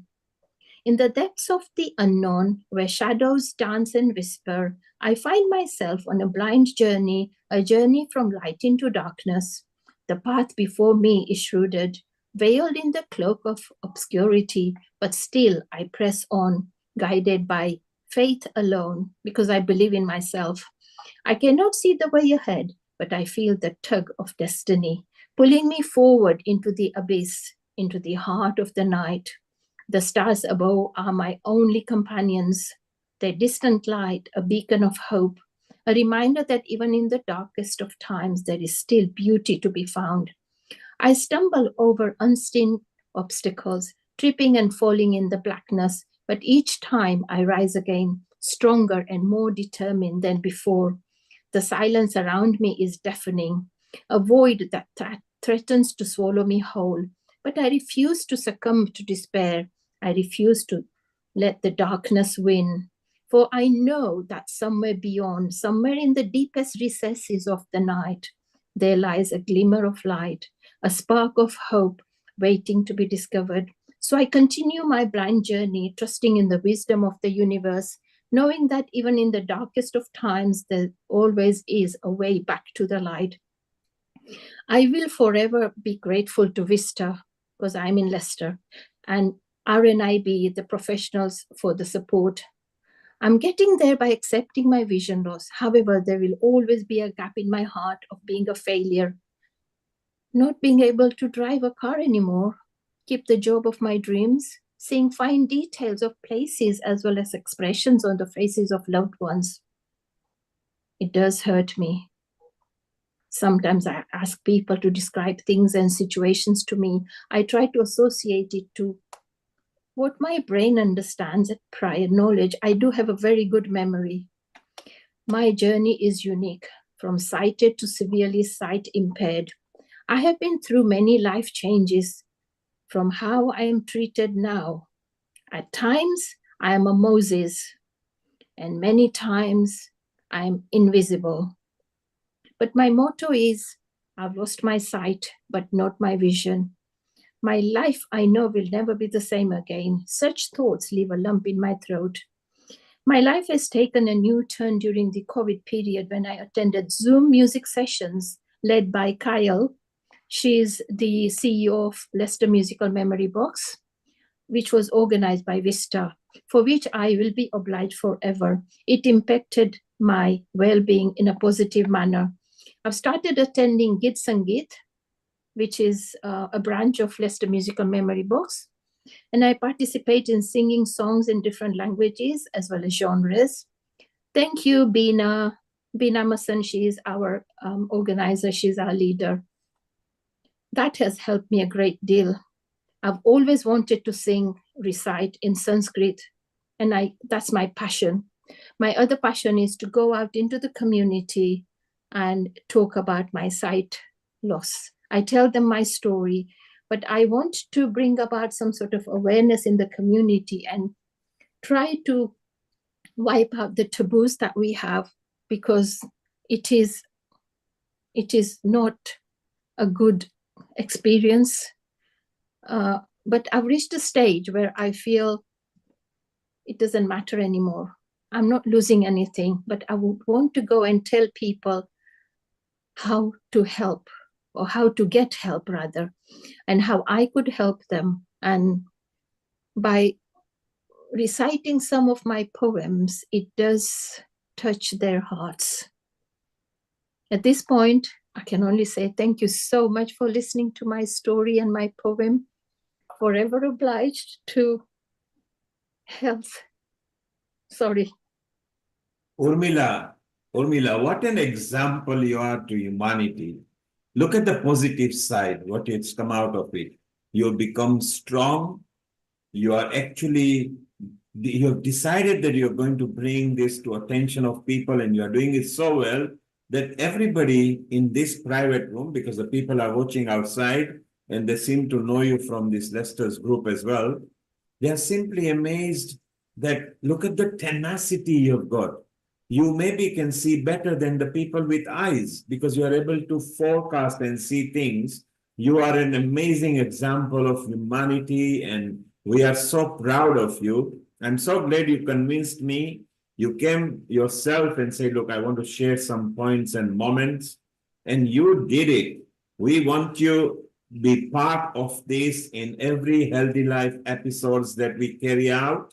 Amrita, your thought, and Subhas wants to actually acknowledge what you said and make a comment to you. Go over to you, Subhas. First of all, it was a very moving. You are a poetess, honestly, I tell you. Your words are absolutely brilliant. You are a very brave lady.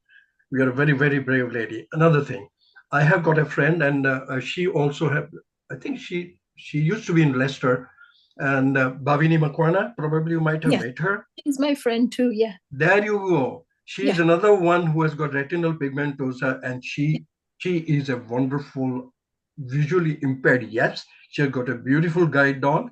She has got 2 lovely daughters, a husband who supports her, and we are a very small core group of people who have created the BAME, Black African group. And this is how we inculcate people into and help them out. So yes, you're there. Thank you very much, Subhash. No, and never get depressed. Music is one, and you live in Leicester. It's a classical music area, you know. So that's my passion. And absolutely. Veena, I think she's this platform. She knows how hard I try. There you go. I can't sing, but I can recite, and I'm happy with that. Yep. And Hemant Mathani of Rupam Sona Rupa. He's a brilliant classical collection of music and all. Yeah. So there you go. Thank you so much. Amrita. And before I go, I'll teach you how to put the eye drops in at some point. Okay. So if you're feeling any problems putting your eye drops in, there are different equipment or aids which are available, which will be very useful to you. Okay. So we'll have a next session for that. Yeah. Thank you. Yeah. Thank you. Thank you, Subhash. Amrita, stay around, because it wasn't only that you were poetic when you recited the poem. Even as you were speaking, you were poetic, which means, and you were eloquent. You were very succinct in how you were talking. So feel the pride that the fact that you can now see better than those who have got the eyes because they've taken it for granted. You are bringing some facets that they've forgotten. Lata, you've got a comment as well. Let's go to your comment before we go to Amrita and Sharon. Global Namaste, everyone. I just wanted to say I'm so proud of Urmila. Thank you for showing and demonstrating your courage as a woman, as someone who's been afflicted, but of course you feel those emotions and you have every right to question it. But you're so brave and courageous, and you've really touched our hearts. You really have, because all of us are going through losses in life. Yes. All of us can resonate with what your words are, but we can never feel exactly or understand exactly because only you know that. But yes, I sent a message to Bina and she reached out to you, and I'm so glad it's worked out. Thank you, Nia. Thank you. We need to bring more souls like you. Thank you. So appreciate be it. shoulder to shoulder Yeah. and help humanity in every way. We Yeah. all need it. And thank you, Mr. Subhash and Sharon. It was just amazing. Thank you, Amrita, as well. I loved your eye exercises, and that's what I was going to ask about. Why isn't anyone touching about the eye muscles and the exercises in relation to strengthening our eyes and the blood circulation to them, the blood vessels? So, I mean, I'm really, really pleased you brought that out and I did it with you, because I need to inculcate that every day into my regime, and I'm going to try, because eyes are precious. Yes. Lata, you mentioned eyes are precious. That is our tagline for today. They are indeed precious. We want to, Sharon, we got one more video that we want to see from you. Urmila, you've been on Healing Our Earth before. You are part of our family. You are never alone. As Subhash said, if you need any extra touch or help, just contact. You are in Leicester. Leicester is the city of culture. He mentioned about Chandubai's son, Hemant, who is already there very much over there. You got Dr. Amrita Sharma, the senior admin at Healing Our Earth. Everybody is here for you, so never feel alone. You are all there. And Bina wants to sing a song to you, so we'll go to Bina. Bina, if you landscape your video before we have you, if you put it landscape, and let's wait around. So Amrita and Sharon, let's watch another video and bring some more fun and light. We are now on the entertainment side of the eyes. Eyes are precious. They love looking at precious and nice videos as well. So Sharon, what have you got lined up for us next? Well, next are the exercises for Lakshmi, for sensuality. And so the ones that we did were really for the powerful goddesses, and so they're stronger. And as we go to the next, which is sensuality, and then the final, which is love and compassion. So this is for our very own Dr. Lakshmi Vyas, is it? That's true. Totally. Okay. And they get softer and softer. And it's very interesting because of the training, even when I'm doing Qigong, which is a very excellent exercise and more for calming the nervous system and really bringing that sense of relaxation. Then my eyes, because of my training, so if I'm doing, where the hand goes, the eyes follow, that one. And so that comes, my eyes have become a part of all the expression, all the movement, whether it is Indian classical dance or it is Qigong or it is African dance or whatever. So here we go with some more.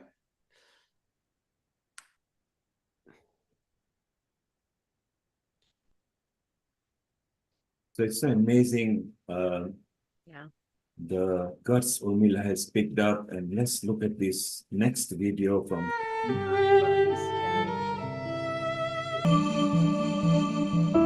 Half moon swings from side to side. A final exercise. Form this exercise. Really vision and out. In and in. That radiant stream eyes with your fingers resting lightly and deeply. Relax. Total relaxation.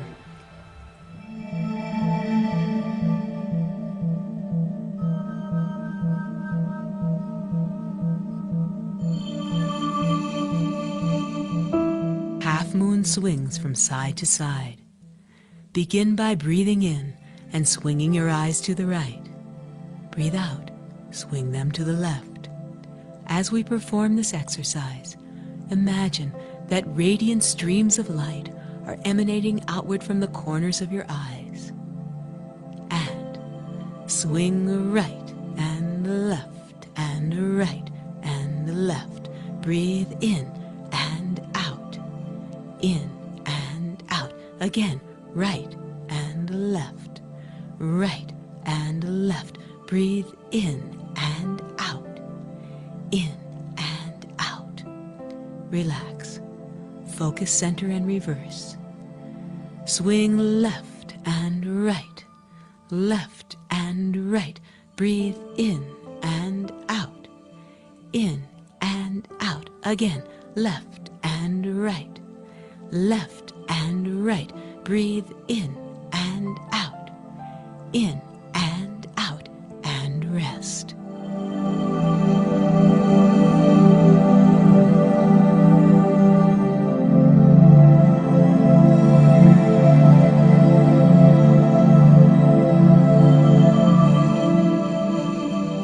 To prepare for the next exercise, we will repeat the diagonal motion we learned in Tape 1 with an added element. Begin by breathing in the luminous light of the goddess. Let it rise up through your body and fill your eyes. Now, as you lift your eyes to the upper right diagonal, breathe out and imagine that you are sending this light outward into the world with the magnetic power of your glance. Breathe in, bringing your eyes to the lower left diagonal, imagining that you are now receiving energy from the outer world into your body. Ready? And up and down, up and down. Breathe out and in, out and in. Again, up and down, up and down. Send and receive, send and receive, and rest. Other side.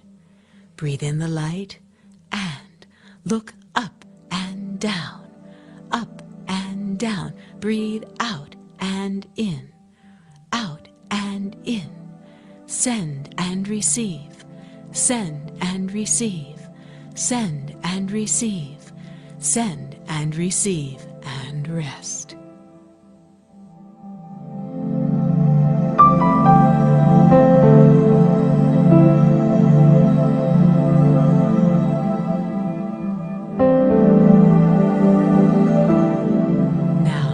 To become even more subtle and sensuous with this diagonal movement, as you perform it, not only send and receive energy from your eyes, but softly rock them in tiny figure 8-like patterns.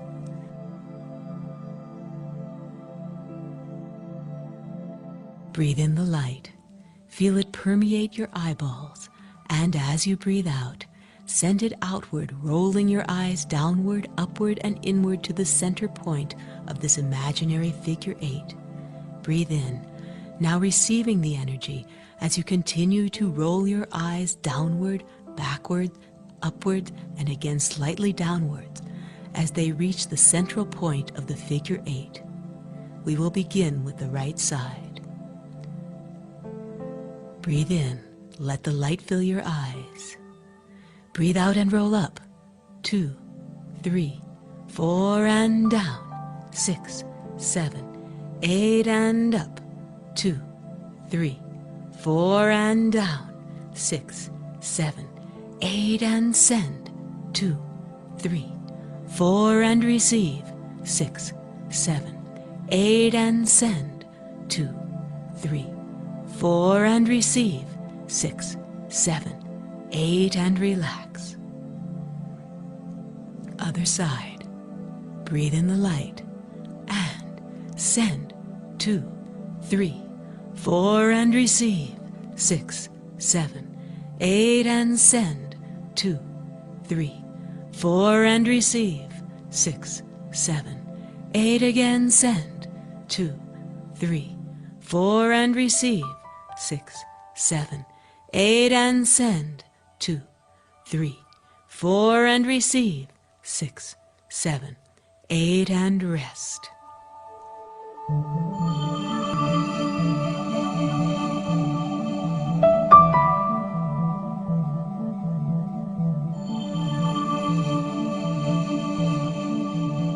One more exercise that will especially prepare you for performing the expressions of the goddesses of fertility, joy, and abundance.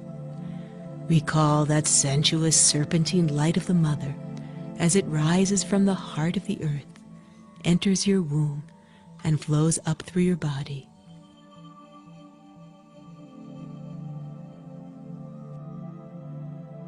As it does, breathe in, letting your eyes slowly open as they become permeated by its pleasant warmth. Breathe out. Slowly close your eyes, allowing this warmth to soften and relax them as well as your entire face. Ready? And breathe in and open. 2, 3, 4. Close and rest. 6, 7, 8. And open. 2, 3, 4. And close. 6, 7, 8. Softly open. 2, 3, 4. And close. 6, 7, 8. And open. 2, 3, 4. And close. 6, 7, 8. And rest.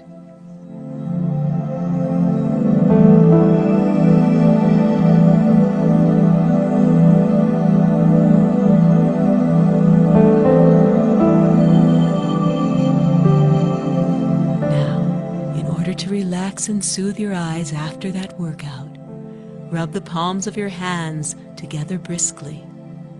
Then take the heels of your hands and place them over your eyes with your fingers resting lightly on the top of your forehead. Feel the warmth from your hands soothing your eyeballs as you let them sink back into their sockets and deeply relax.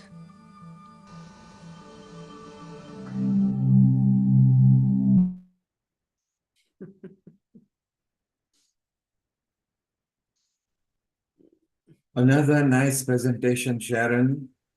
Very well done, as usual. I want to show you something.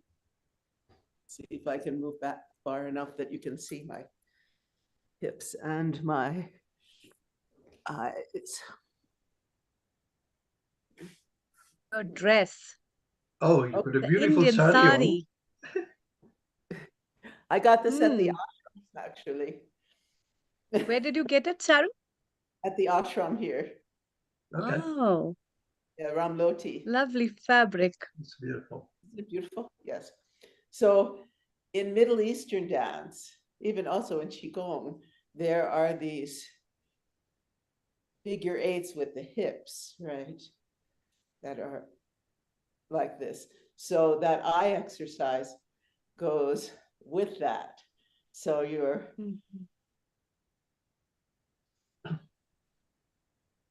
I also like the, the expression of the kind of shyness that's unique, I really think, to India, that kind of like, you're looking at Krishna, you're Radha at Krishna, and you see him, and then you're like, so sweet. Sharon, your affinity to Indian culture is obviously very good, and we love your videos. Sharon, let's pause for a moment. Amrita, let's show the viewers who are waiting on YouTube, Facebook, what our future episodes are. And then we carry on continuing. People have got comments, so we'll take it. And here we go, what our future episodes are. Yes. So the coming Sunday, 16th of June, diabetes awareness episode, where we will be exclusively talking about diabetes, its issues, health-related problems, what can be done, lifestyle managements, complications, and the treatment of diabetes. On 23rd of June, we are having the International Yoga Day celebration. The International Yoga Day, which will be on 21st of June, we will be taking up the celebration and talking about Yoga Day special. Then the 30th of June, 2 p.m. British Summer Time, we are with Glow Women, Global Women in Unity. Today's women uniting for better tomorrow into 22nd century. So you can come up, invite all your friends and family and join together for this episode. Then we are talking about healthy life through Ayurveda, an exclusive episode on Ayurveda and the special effects that Ayurveda produces in our lives, in the streams of our happiness and health and well being on 7th of July 2024, 2 p.m. British Summer Time, followed by Kids and Teens, a special episode from Healing Our Earth, especially for children, by the children, and for the family and friends. So don't forget to invite all the children. They can have rest time, they can show up their talents on 14th of July, 2 p.m. British Summer Time. Guru Purnima special, paying obeisance and showing our gratitude to our teachers on 21st of July 2024 from 2 p.m. British Summer Time.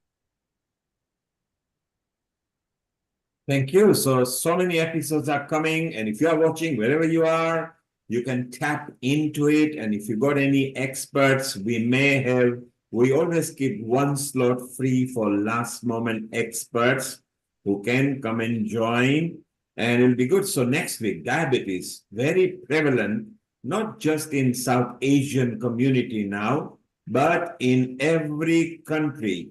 It is now the biggest problem for local health authorities in every country, where obesity and diabetes have risen so much that it will be a very good episode once again. So it'll be very nice. And Sharon, wonderful video presentation as usual.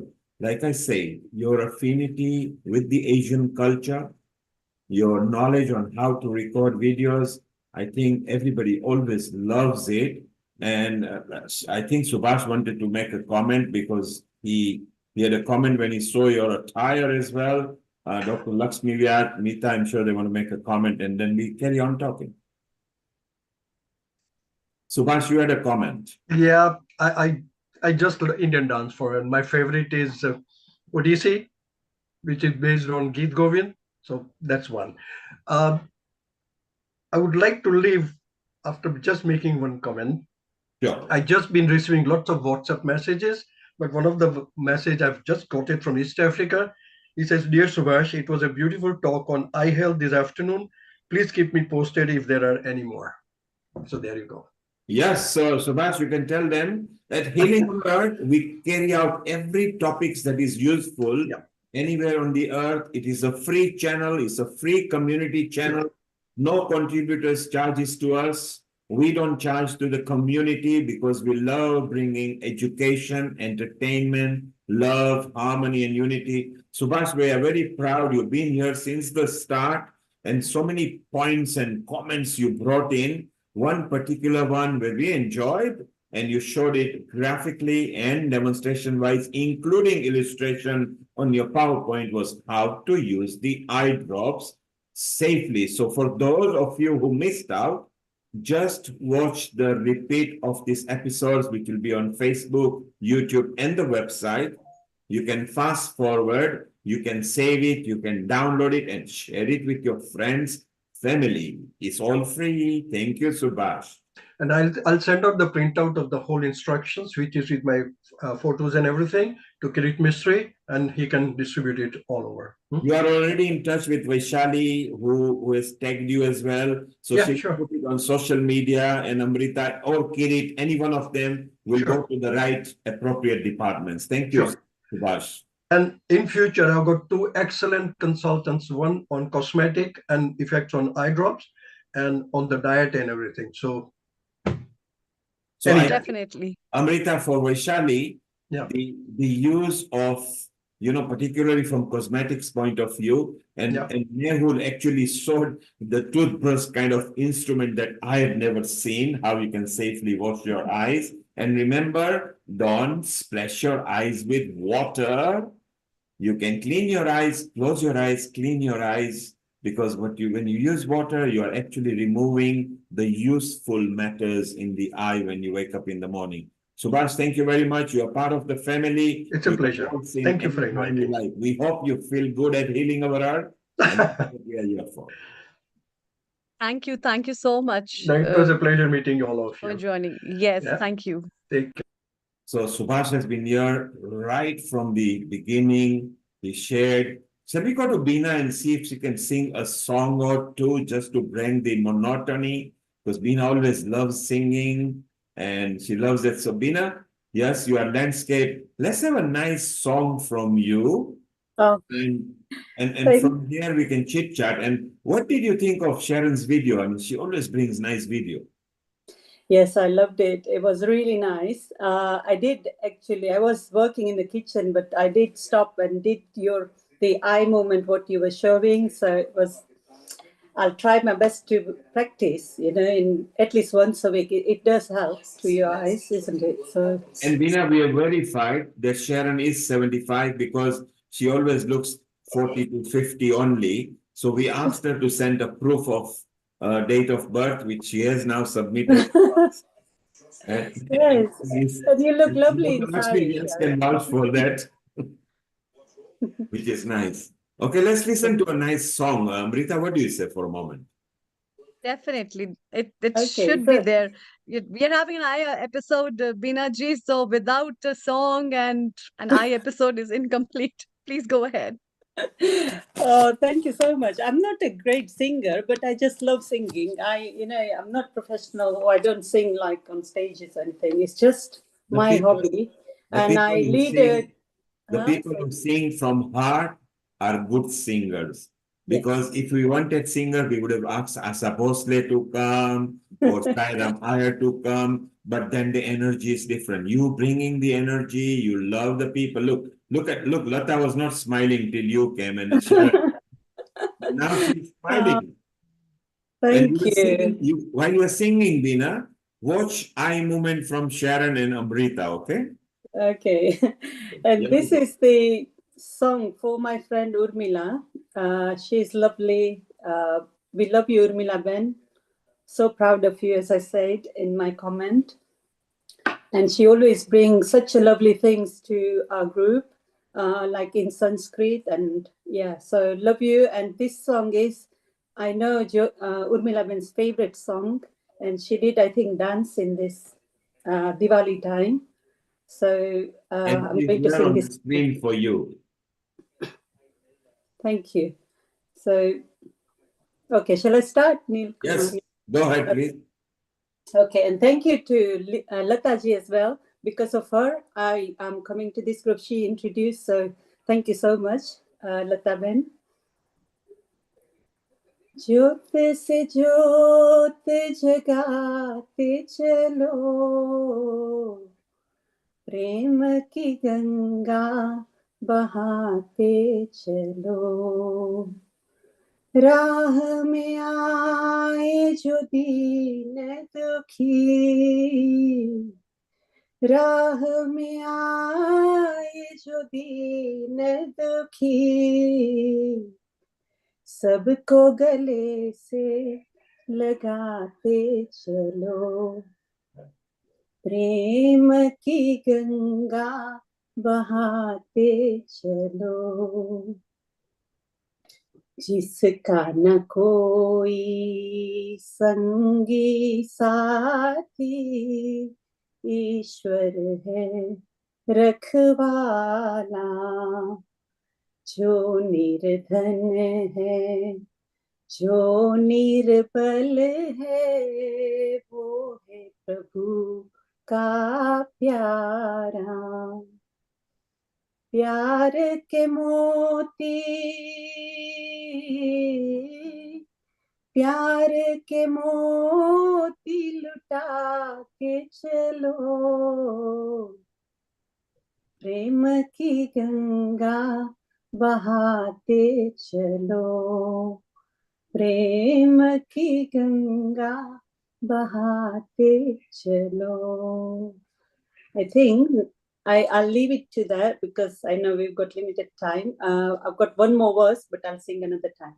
So that's beautiful. Jyot se jyot jagate chalo. And Amrita, you see, her eyes actually sprung up although it's midnight over there in Jalandhar, I mean, I think she's in Himalaya Pradesh or somewhere.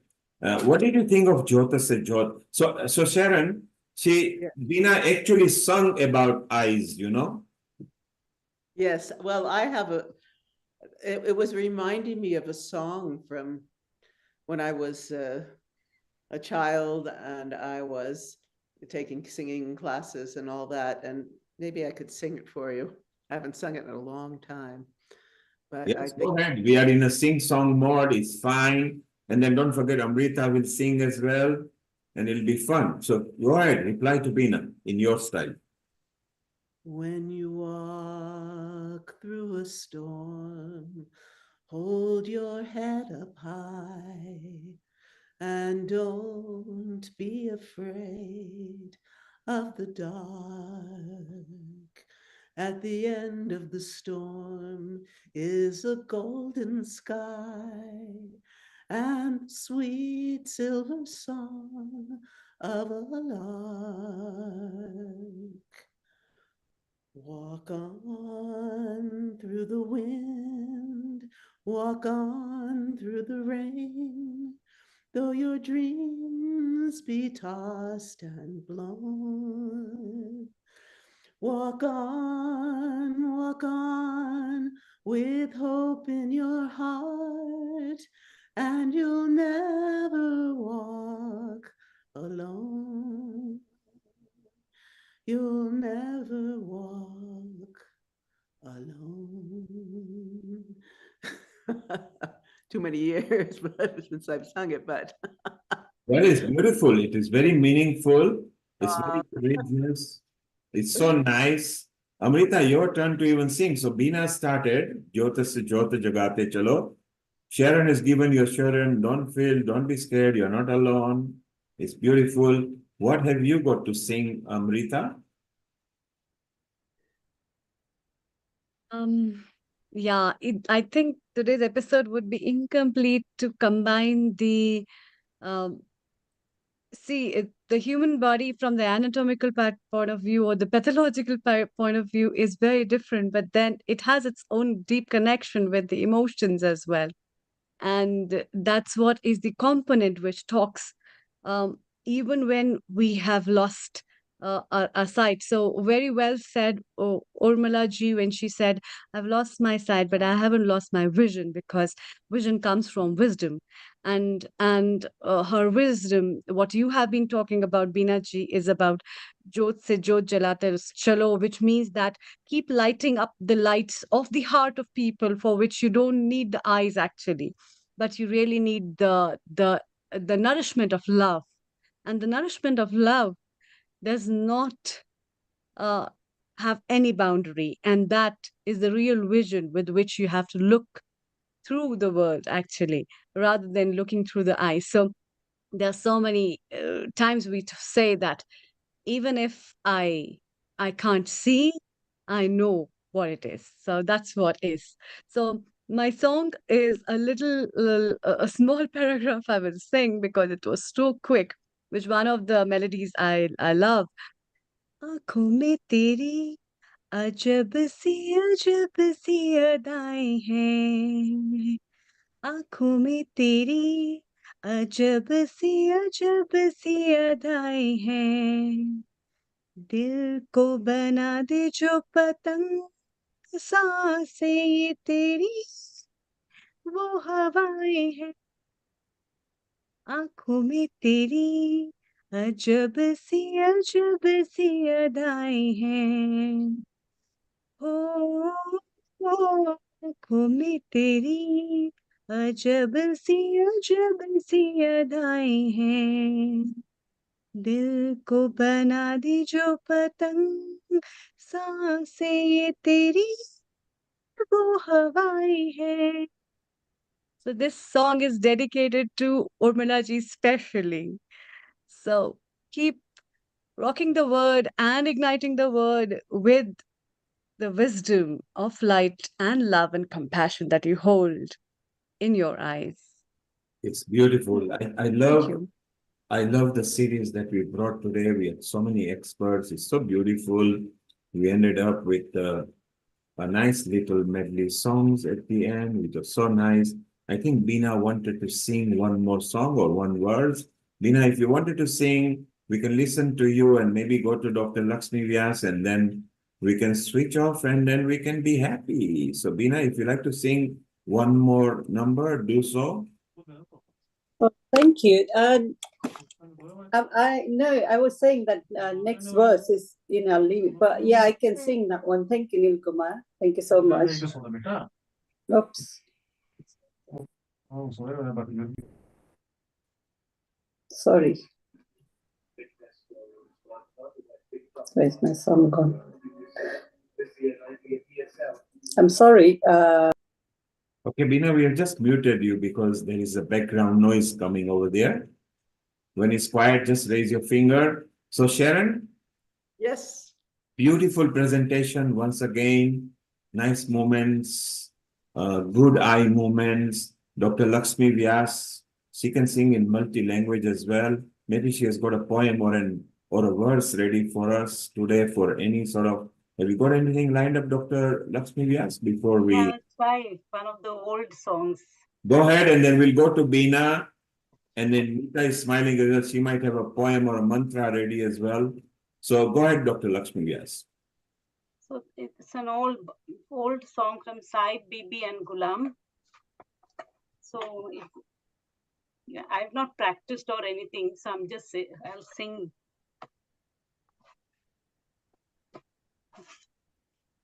बवरा बड़ा नादान है, बगियन का मेहमान है, फिर भी जाने ना कलियन की मुस्कान है, बवरा बड़ा नादान।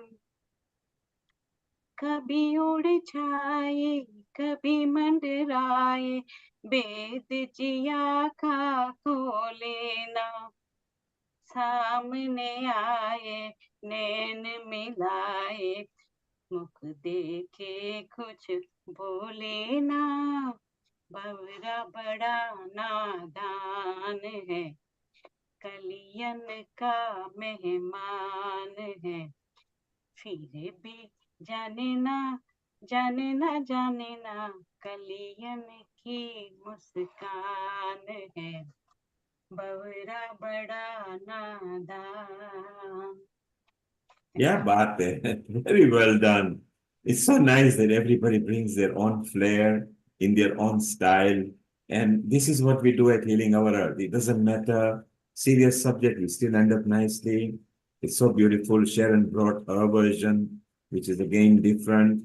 Well, we've gone well over 1.5 hours. It's gone midnight. Amrita, maybe we can wind up over here. Sharon is okay because in her country it's coming to lunchtime. In your country, Amrita, is sleeping time. And here in Europe, we may be planning dinner time. Nita, what have you cooked up? Have you got anything lined up? Samosas or doklas and things like that? You can maybe tell us quickly, and then Amrita, we can have the Gayatri mantra and wind up, Sharon. Nita, your comment. Yeah, it's a wonderful program, and eyes are so important because I can hear from Urmila's story, when we lose the sight, then it's so difficult to see the beauty of the world. Like today, I was at open gardens in a countryside village called Peace Lake, where people open their gardens and people can go and visit and see the flowers, see the beauty of the nature. So a very important program. And yes, what I'm going to cook is some dosa. Wow, thank you. So Mita is on a dosa spree, and as Mita says, eyes are important. And Lata said, eyes are precious. So eyes are important, eyes are precious. And Urmila said, love what you have now, because she knows how it feels. But how wise she has become. She is now out here to bring knowledge to people, that the beautiful, as Mita said, in the gardens, the beautiful flowers, the colors. Actually, the fashion industry They designed the combination by looking at nature.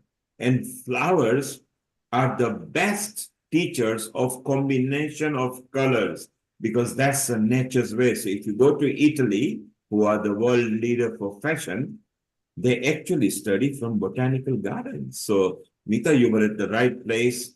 Lata, remember Isa Precious, Dr. Lakshmi Vyas, wonderful that we can bring oldie goldies in this current time, which is so nice. Sharon, wonderful. We love your videos always. So keep on preparing your videos.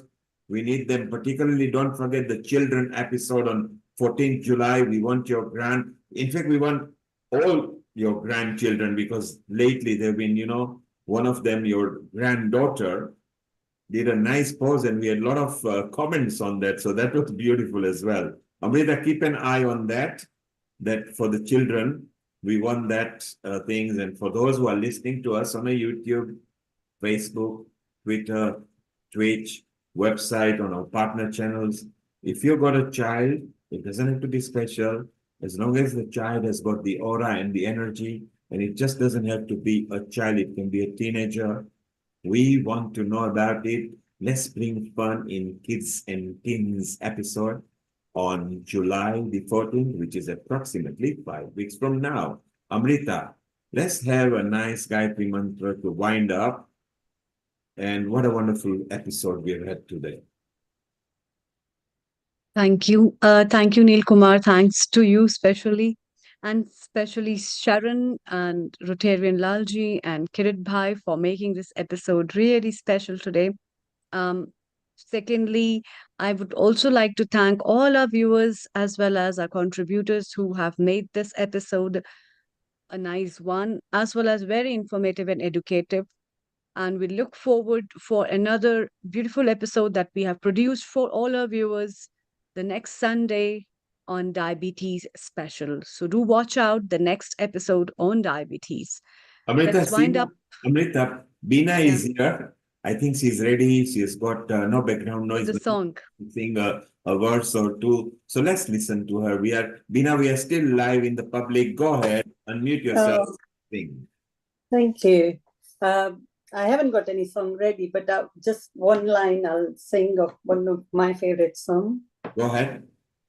तेरा साथ है तो मुझे क्या कमी है अंधेरों से भी मिल रही रोशनी है तेरा साथ है तो तेरा साथ है तो तेरा साथ है तो thank you.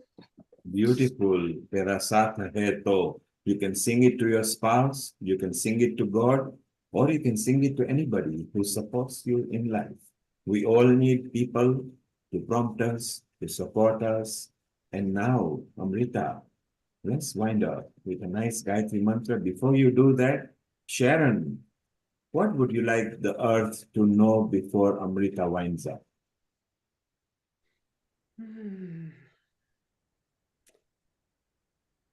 The most powerful, this is what I've been experiencing, the most powerful healing modality is bringing joy, doing what you enjoy, bringing love to yourself and to others,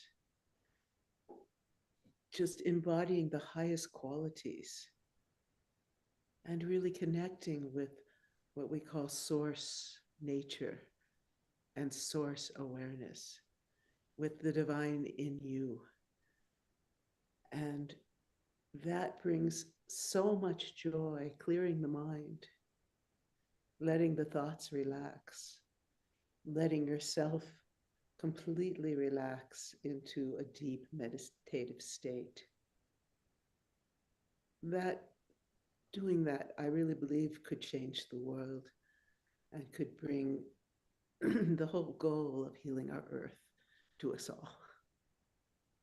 And beautiful. And do you feel joy when you come to healing our earth?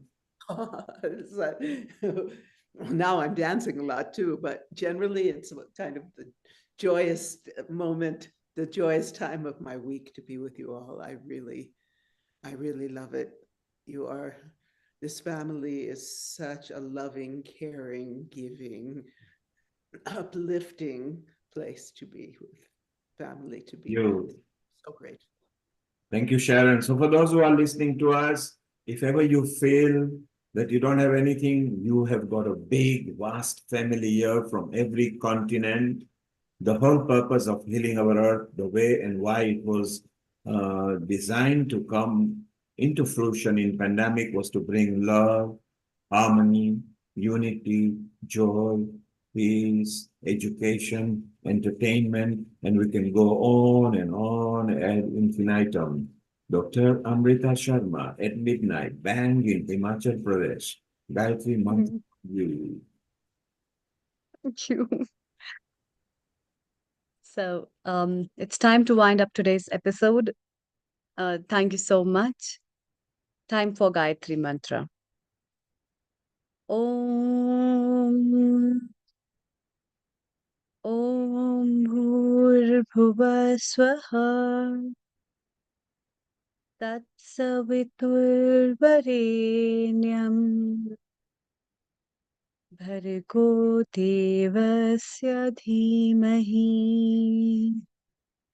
Dhiyo yo na prachodayat.